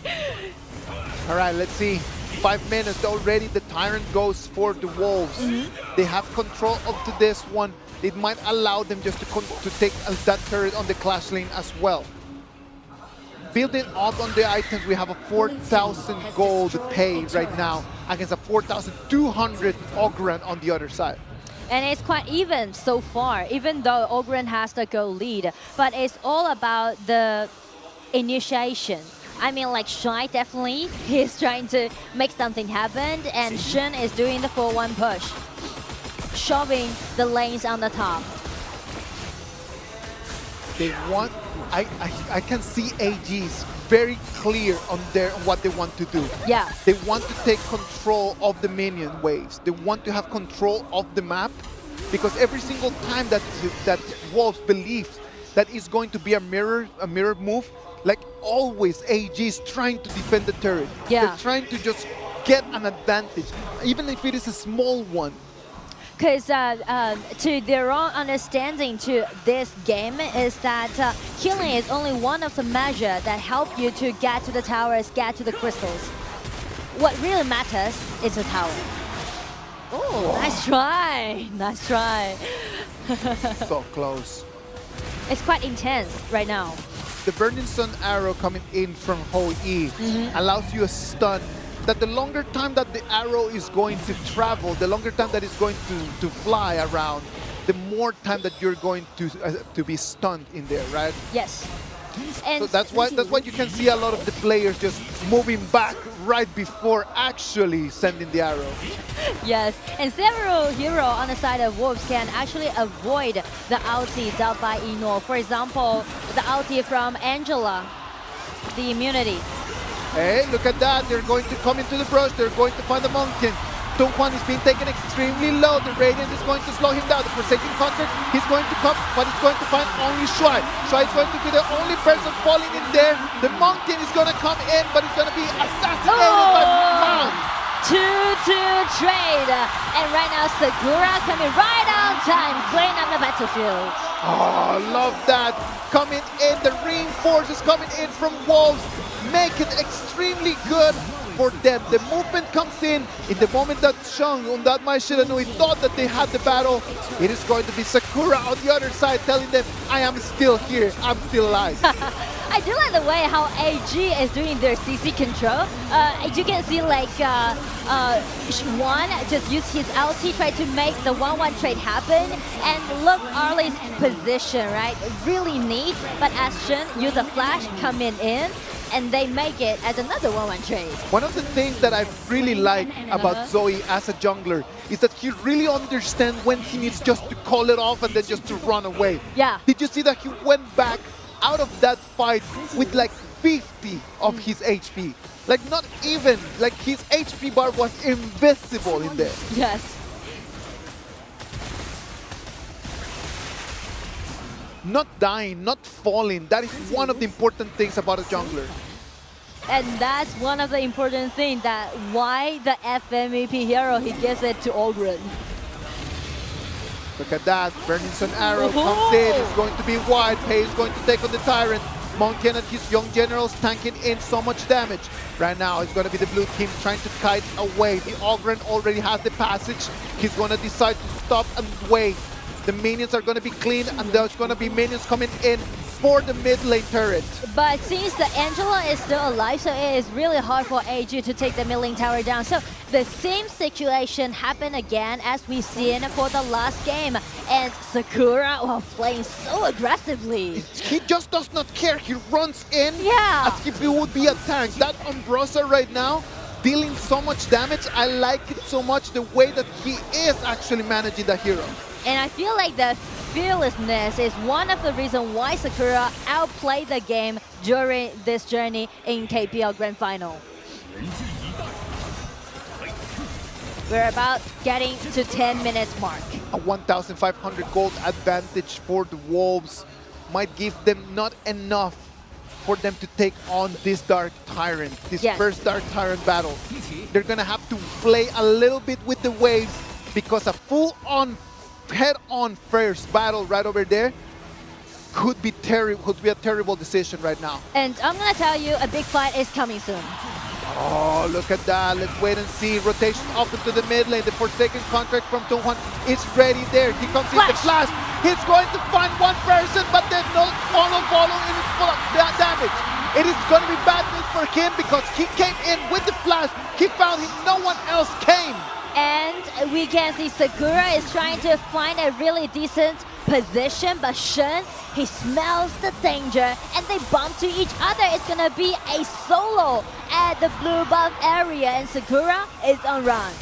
Sakura is on the run right now. They do not want to take on the kill. They want to take on the Tyrant. They know the importance of that Tyrant one more time. The following comes in. The Fireball takes on the Blazing Prince. Is going to send Shuai. The Conductor's Soul comes in. It's going to fall. Angela is going to fall one more time. And it's just bad news for them. Look at that. It's going to be tracked. It's going to be the Arley trying to take on the 3. The Conductor's Soul comes in, takes him down. Double kill for Zoe. And it's going to be the Tyrant for them. It's definitely going for AG right now. As you can see, they take one person down one by one. And you thought that's going to be the end of engagement? You know, it's ulti. The bird landed on Pound. That was so critical. They come in, they thought that they had the fight, but no, at the end of the day, it was AG the one that had control of it. This is right now AG taking control. In just that one fight, they built a 2,500 gold advantage. That's a lot. They totally turned the table around by this kind of camp fight. And that's something memorable for AG. Red team has destroyed a turret. And as you can see, the gold difference, right? Ino already got 9,000 gold with the Daybreak Breaker in his hand. Wow. Everyone can just play around him again. Daybreaker, Eternity Blade. Ready to come in? It's a little bit too much. Yes. Look at that, the rotations inch come from AG, come in, the Burning Sir Arrow is going to find someone. It's going to be the Tuhan is going to take extremely low. He does not have his sword seeking counter, he's going to fall over, he's going to take him to that one. Monkey comes in and takes on the pay. And right now, AG wants to finish the game, ladies and gentlemen. They do not want to show us the ultimate battle. It is their match point, and they're playing head-to-head. Look at the accuracy of Ino. They are totally in the zone. This is gonna be it. Look at that. They come in. They do not need the minions. That OE already taking on the turret in the mid lane. They're waiting for the minions. 5 members with good health, but with numbers in advantage. The minions are in. AG knows they don't need to rush it. They got what they wanted. They wanted the turrets, and it's time for them to run back. They have full control of the game. 6,000 gold advantage at 13 minutes. They pay right now, it's starting to fall apart. They played so many games before. They faced so many different situations before. They were on brink, so why should they rush in this game while they are reaching the match point? They're trying to secure the victory, secure the trophy. That Overlord is going to be for them. Right now, they're going to have bangers coming in from all different waves, from all different lanes. The Vanguard that's going to keep putting pressure, trying to crash the dream from Wolves to try to put their hands in their 11th trophy. With 7,000 gold lead. All gamers. The minions are here. The turret is going to fall. There. It is not with this one. There's a banger coming after it. And they're waiting for the shot from their shot caller, Ino. He's ready. He's ready to use his ulti. His ulti landed, but was avoided by the member from the Wolves. All right, ladies and gentlemen, look at that. This might be the last battle. Right now, we have the Brosa trying to come in. Final Frenzy is not going to be enough. Pang is going to fall. The bangers are coming in. It's going to be the Blazing Fearless trying to be the last hope. It's not going to work. The bangers coming in. The Crystal exposed. Your KPL 2025 Grand Final champions is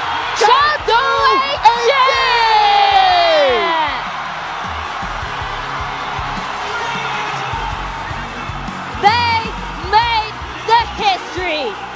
6 consecutive champions show their dominance in the league. True pioneer of KPL. You can see the entire arena burst into thunderous cheers for Chengdu AG. Chengdu AG, they came, they saw, they conquered. They battled it out with everything they had. And right now the stadium is roaring for them. Their fans, they want to see them walk. They want to see them shine. The lights in the bird's nest, they shine for their champions. They shine for Chengdu AG. Tonight here at the National Stadium, here at Bird's Nest, the chant of their names ring loud and clear all over the venue again to Chengdu AG. 2 years ago, we did not know that it was gonna take us right over here. 2 years ago, a dynasty, an era, an empire started.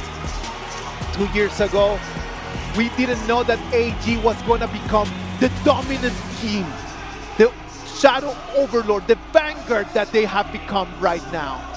We never thought a team could make history like this. An unstoppable 19-game win streak in best of 7. An unparalleled 6 consecutive championships in KPL. And they've defended the Grand Finals champion title just like last year. The one and only Chengdu AG. Chengdu AG is not only the players, and that is super important. Chengdu AG is every single one of you people right over here. It's every single one of you that can put your hands into this. You might not be able to touch it, but I'm going to show you. Here, they put their hands on the trophy. They represent you. They are your champions, Chengdu AG!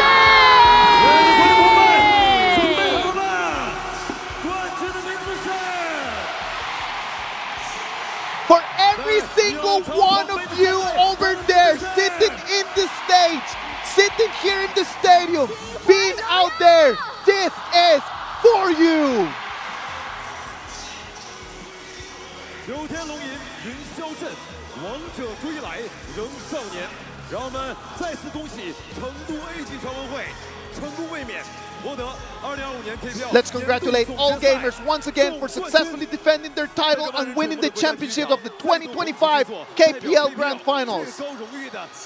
Here at the iconic National Stadium, watched by tens of thousands, they lift the Champion Cup, the symbol of the highest honor in KPL once more.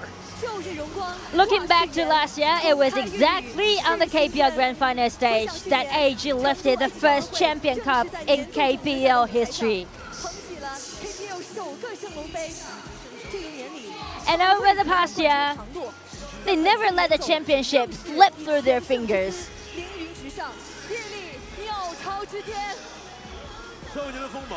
And at this year's finals, they soared high with an undefeated record, standing proudly atop the bird's nest.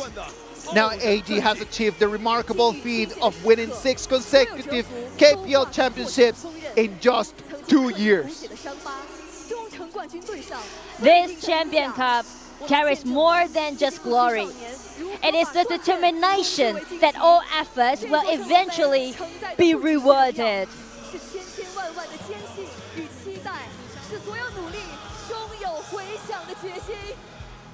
此时此刻，相信选手包括教练一定有非常多的感慨想要分享。 At this very moment, we're sure the players are filled with countless emotions. Let's go interview all the championship team members. 先采访渲染吧，来渲染。东伟很着急，想爽了，我听懂了，别急，听我讲完。接下来呢，你们成为了第一个在鸟巢捧杯的中国电竞选手，感觉怎么样呢？ Building this empire and just winning this trophy right over here. What is this feeling? Awesome. 对味儿了。接下来要跟渲染聊一点深度的，因为你与 AG 一起创造了 KPL 6连冠的日子，在这段日子里有没有让你最自豪的时刻呢？跟大家分享一下。What has been the moment that had made you the most incredibly proud in these 2 years? 拿那么多冠军吧，我相信。 We've been through all of this and taking champions in a row, and I thought miracles always standing beside us. 想要对此刻的自己分享点什么吗？只能说，在鸟巢这个地方拿下冠军，很棒。 What would you like to say to yourself standing here? Feel awesome to get the champions in here, the National Stadium, the bird's nest.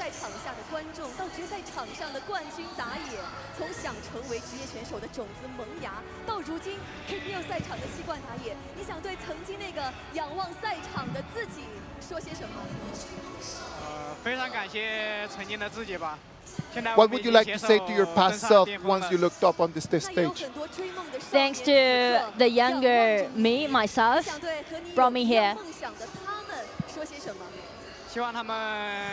To all those aspiring young players now that look up to you, what would you like to say to them? Keep doing this. Keep chasing your dreams. 天呢是长生登上 KPL 的第1001天。 也是长生拿到的第7个冠军的日子。 Today is the 1001 day of your in KPL and it's your 7th championship. 最记忆深刻的瞬间，跟大家分享一下吧。 What moments have left a deep impression or moved you? 可以呀。记忆深刻的事情其实挺多的，我觉得今天 A 肯 lot 定 of 算一天 memorable 嘛。 things. 然后更多的是 Today 很庆 counts one. 幸可以遇到这么棒的队友还有团队吧。 I'm very happy that I can meet teams and team members like this. 可以在鸟巢这么大的舞台 And 跟 I'm 队 very 友 honored 一 to 起 be 拿下 here. 这个冠军。 Take the trophy here at the National Stadium. 是的，长风万里，生生不息。从蛰伏到破茧，从凤凰山到今夜鸟巢，捧起圣龙杯，长生还有什么想跟大家分享的吗？ What do you most want to share with everyone, 到 Chang? 了对于这个团队的印象是非常深刻的。没错。有什么话想跟这个团队说的吗？有你们真是太好了吧。然后 The best thing 有 I 很多 have 可以分享的事 is 情， my 但是 teammates. 都不好播。不好播吗？那咱们私下可以慢慢的，今天晚上畅快的聊一聊。好好分享一下。但是呢，我能感觉到，相比于上一次站在这个万人体育场跟大家分享，长生现在夺冠夺得熟练多了。好了，我们来采访一下一诺，来吧，一诺。第一局比赛就惊险万分，首局翻盘，当时好像笑着在跟大家分享，拿下来 MVP， 在跟大家聊什么呀？ That first game was actually pretty difficult. What did you think? Talk to everyone after the game. 我跟队友都说，我们输也要输得让对面难受，我们守也要守20分钟。然后没想到居然赢了第一把。 I talked to my teammates, even we're in deficit, definitely we will play it hard and just cause more trouble to our opponents, and unexpectedly that we won finally. 当然了，这是属于 AG 的时代，也是属于一诺的时代。一诺见证了 AG 一路走来，陪伴了 AG 的低谷与高峰。今夜站在这里，圆梦鸟巢，有什么想跟大家说的？ His age's era and his Ino's era. Standing here on the bird's nest, what do you want to say to everyone? 很感慨吧。 A lot of emotions right now in my heart. 自己没放弃。 When I hit the rock bottom, I didn't give up. 就像我记得网络上有说我Someone sent me on the internet. 包括尹峰，都是我一路都在。Throughout the years 也特别的骄傲。 in KPL, 整个团队 every experience counts. 你们为一诺骄傲吗？ Are you guys proud of Ino? 谢谢一诺的分享，非常的走心，他早与 AG 密不可分。好了，接下来我们采访一下大帅。有许多人都羡慕大帅的职业生涯，从登场开始，命运的齿轮就开始转动。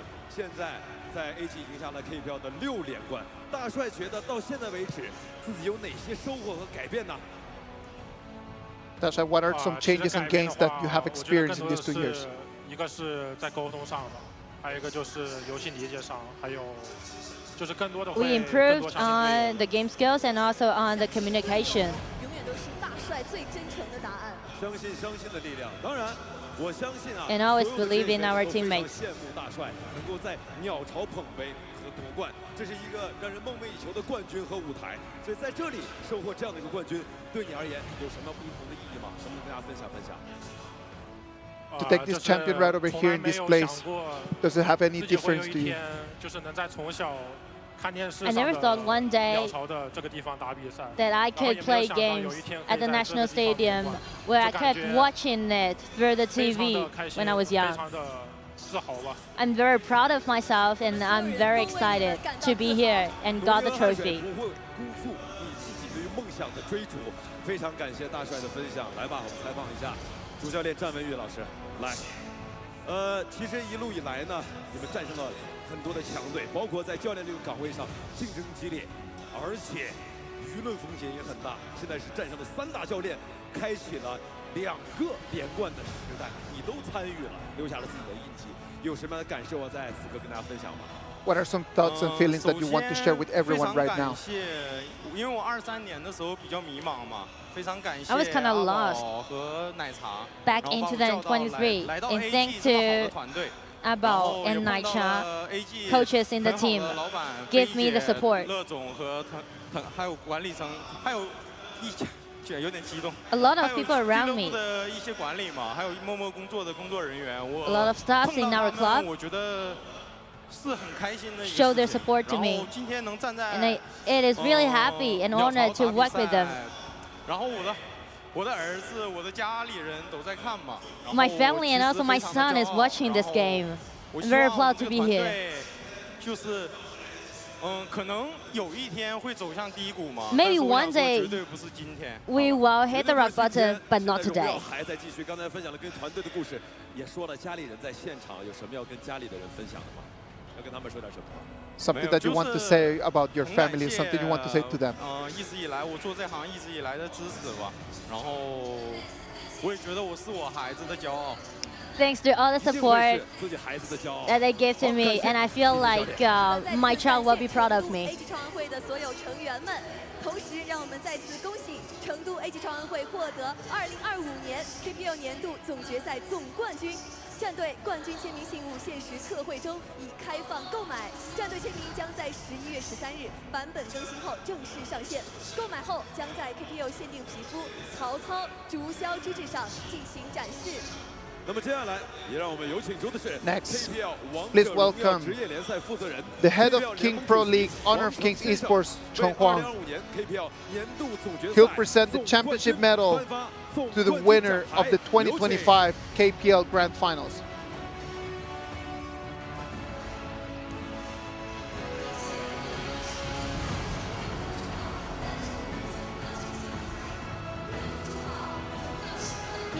官方指定珠宝6幅珠宝赞助总冠军奖牌，6幅珠宝荣耀时刻为王者加冕。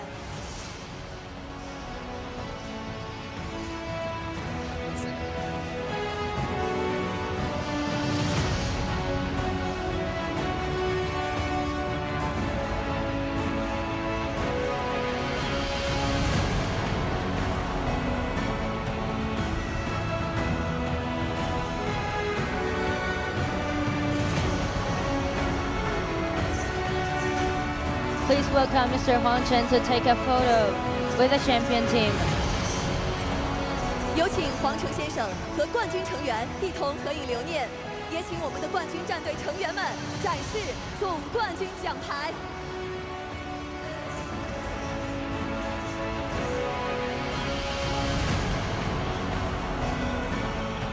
好的，感谢黄成先生。 Thank you, Mr. Huang Chen. Please proceed to the audience area to continue watching the ceremony. 亲爱的观众朋友们，接下来到了今晚最激动人心的时刻。 All right, now we've arrived at the most heart-pounding moment of this evening.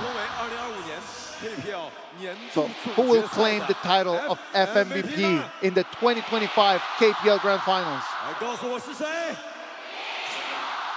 你们心目中的名字是谁？ 好的，接下来我宣布，获得2025年 I announce that the winner of the IQ FMVP for the 2025 KPL Grand Finals is Inuo. Congratulations to Inuo. Inuo is going to be our FMVP for this year's Grand Final. 有请各位。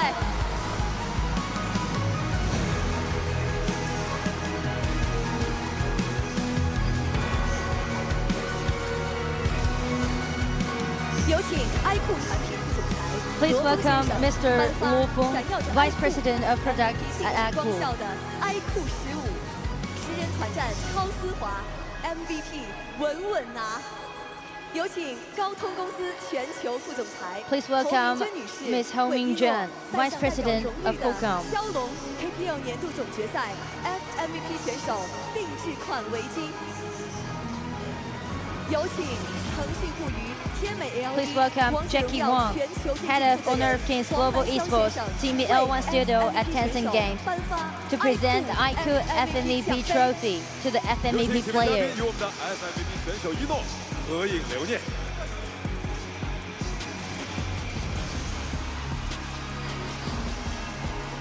好好的，感谢各位颁奖嘉宾，有请大家移步台下继续观礼，感谢各位。Thank you to all of the awarding present guests. 也将亲笔签名一台 iQOO 15手机，送给参与 iQOO 手机小红书品牌活动笔记的中奖顾客。具体可在 iQOO 手机小红书官方账号置顶笔记查看。再次恭喜一诺。好了，朋友们，接下来我们来采访一下今晚鸟巢夜空中最亮的星一诺，在这里收获属于你的第2个 FMVP， 现在感觉怎么样？ All right, Ino, this is your second FMVP. What is the feeling right now? It's only moments that all of our human beings live for. I was dreaming about sitting in such a huge stage, and everyone is cheering for a name, Ino. 今晚鸟巢夜空中最亮的星，他的 ID 是。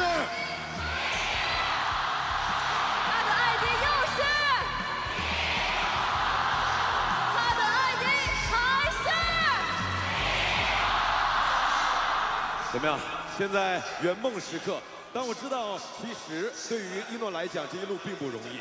获得第1个 FMVP 的时候，这是他带领 AG 复兴的那个时刻。现在你已经让 AG 站在了一个非常高的高度，这个时刻再次收获，心中会有不一样的感悟吗？ It was such a difficult road for you to do your first FMVP. Right now, it's your second FMVP. It's been such a long road, so many years. What do you have to say about this? Feel like the achievements that we got already showed it. No more to say. We're standing here waiting for all the challenges come up against us. 明年 KPL 也即将迎来10周年，你有什么样的心愿吗？ Next year, 10 years of KPL. What is your wish for next year? 一定没问题。 I will go for my 10th year in KPL. 最后呢，还有一个大家特别关心的问题，因为获得这样的一个 FMVP， 一诺还会获得一个皮肤。那么现在想问问一诺， You know, you get your FMVP. We know that you're gonna get your skin. What are your ideas about that? I will choose Kaya. 我们其实需要在事后再去讨论一下，看看一诺到底心中所想是如何。那再一次感谢一诺。 今夜在北京，在鸟巢的舞台上，成都 AG 超玩会成功加冕。 Tonight in Beijing, on the stage of the Bird's Nest, AG has successfully claimed the 9th championship in the team's history. Behind this achievement, the silent dedication and support of the club staff are equally indispensable. Now let us welcome them to the stage together with warm applause to share this glorious moment. Please welcome the team of AG.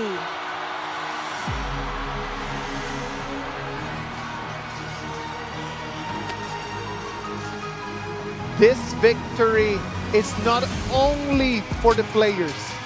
This victory, it is for the whole team. Tens, hundreds of people behind these 5 players, really putting their best, trying to feed them well, care for them, that they do not have any needs. And it is because of every single one of them on the stage right now that AG is this empire, is the team that they are right now. This is the real champion. Not only the players, the real champion is on stage, it's in the stadium, it's in front of the screen. The champions are Chengdu, AG, the fans, the players. It's all of you.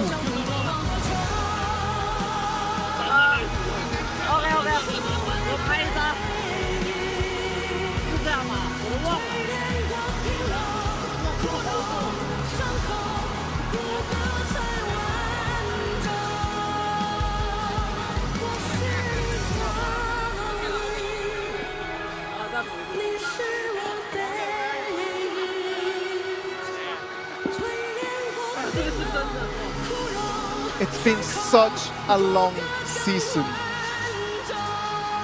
Starting in spring, all the way to summer. all the way to the KPL Grand Finals here at the National Stadium. They were here, they saw, they came, they conquered. These 5 men right over there, Chengdu Weiji, our champions of today. 稍后大家也能在爱酷手机、微博和小红书官方账号上看到这张珍贵的自拍。大家关注爱酷手机官方账号，互动可赢尊享周边好礼。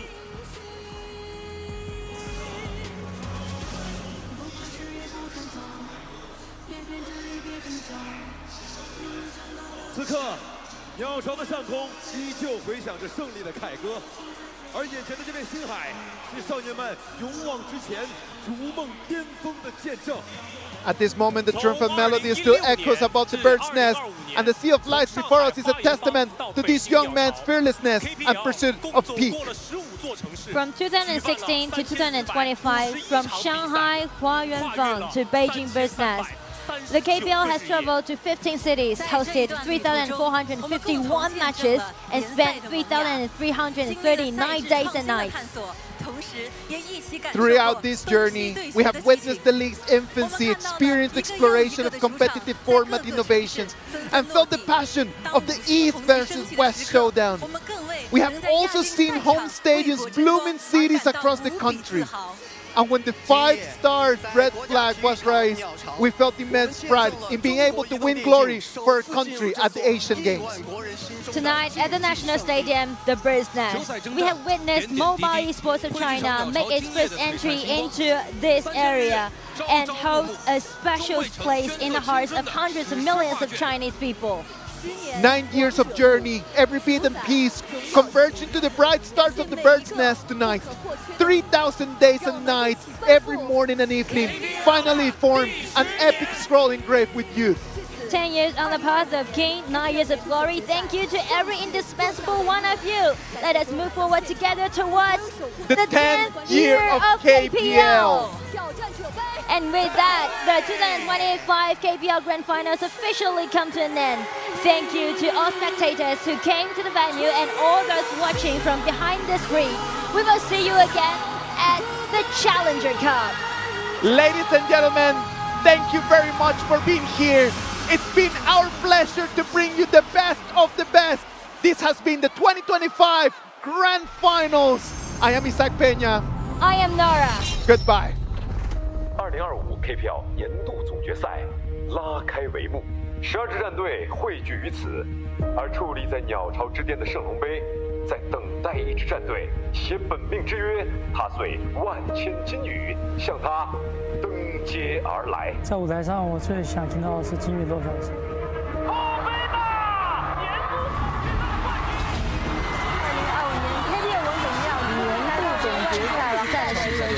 态势也预示着这次的年总必然不是平凡的一次。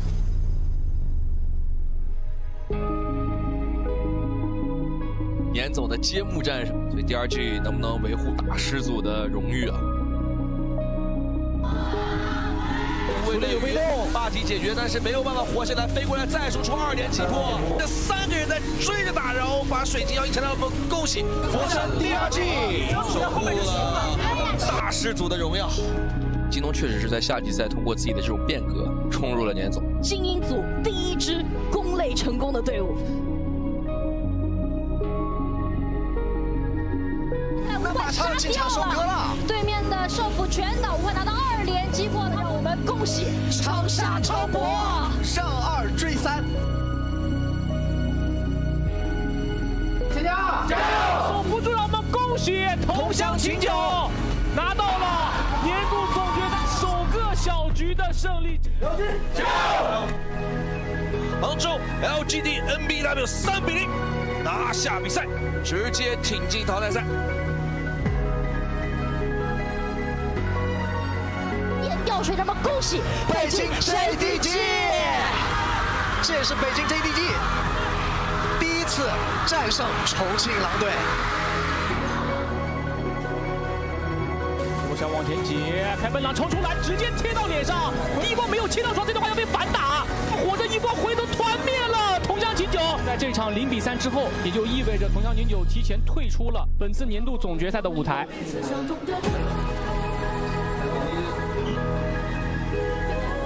9喊，你看了，然后你加油。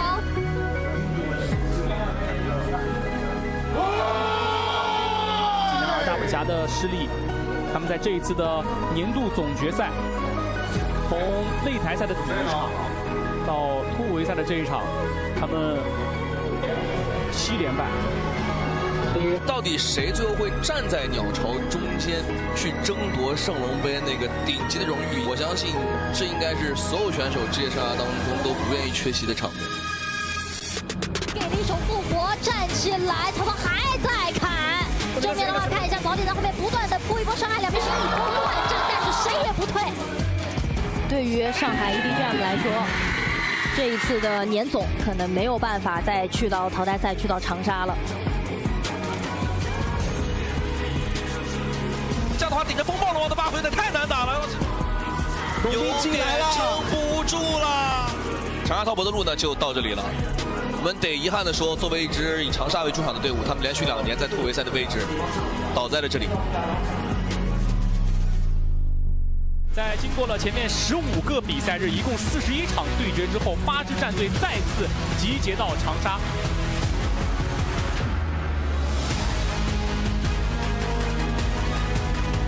2025年 KPL 年度总决赛淘汰赛的第1场 BO7 的第1个巅峰对决，依旧是在长沙。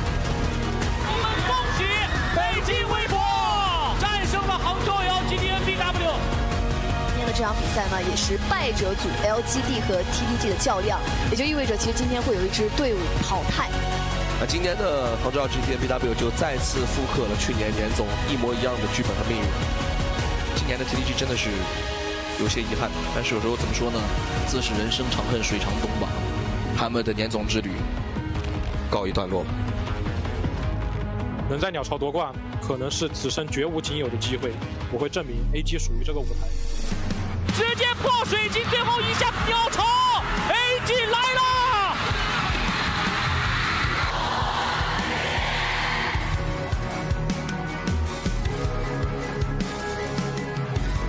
败者组不是狼队的终点，而是新的起点。让我们恭喜重庆狼队4比0战胜北京 JDG。让我们恭喜重庆狼队4比1战胜苏州快小，同时完成败者组1穿2。最艰难就是败者组半决赛。目前这个情况对狼队来讲非常不利。经济差落后5000块，怎么翻？3、2、1，欢迎来到巅峰对决！面线进来，直接逃秒掉水晶，让我们恭喜重庆狼队晋级败者组决赛。比赛已经来到了最关键的时候，败者组决赛也是决定我们最后一张鸟巢门票归属。踩一脚，看一下鬼的闪现，回队闪现，4个，一斗拼4个，重庆狼队一水之过，拿下比赛，恭喜重庆狼队！败者组1穿4完成了逆袭，重庆狼队鸟巢见！我听自己内心的声音，就是想拿冠军了，因为现在还没拿过冠军。在鸟巢最想听到的还是大家几万人呼喊我们AG的名字。欢迎来到2025年 KPL 年度总决赛决赛。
下的像雕塑火里站起来，破碎的血肉它自己长回来，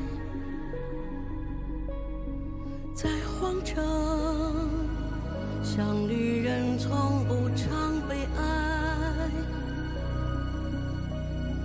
在绝里像迷路身于群海。活要活的我们懂彼此相同。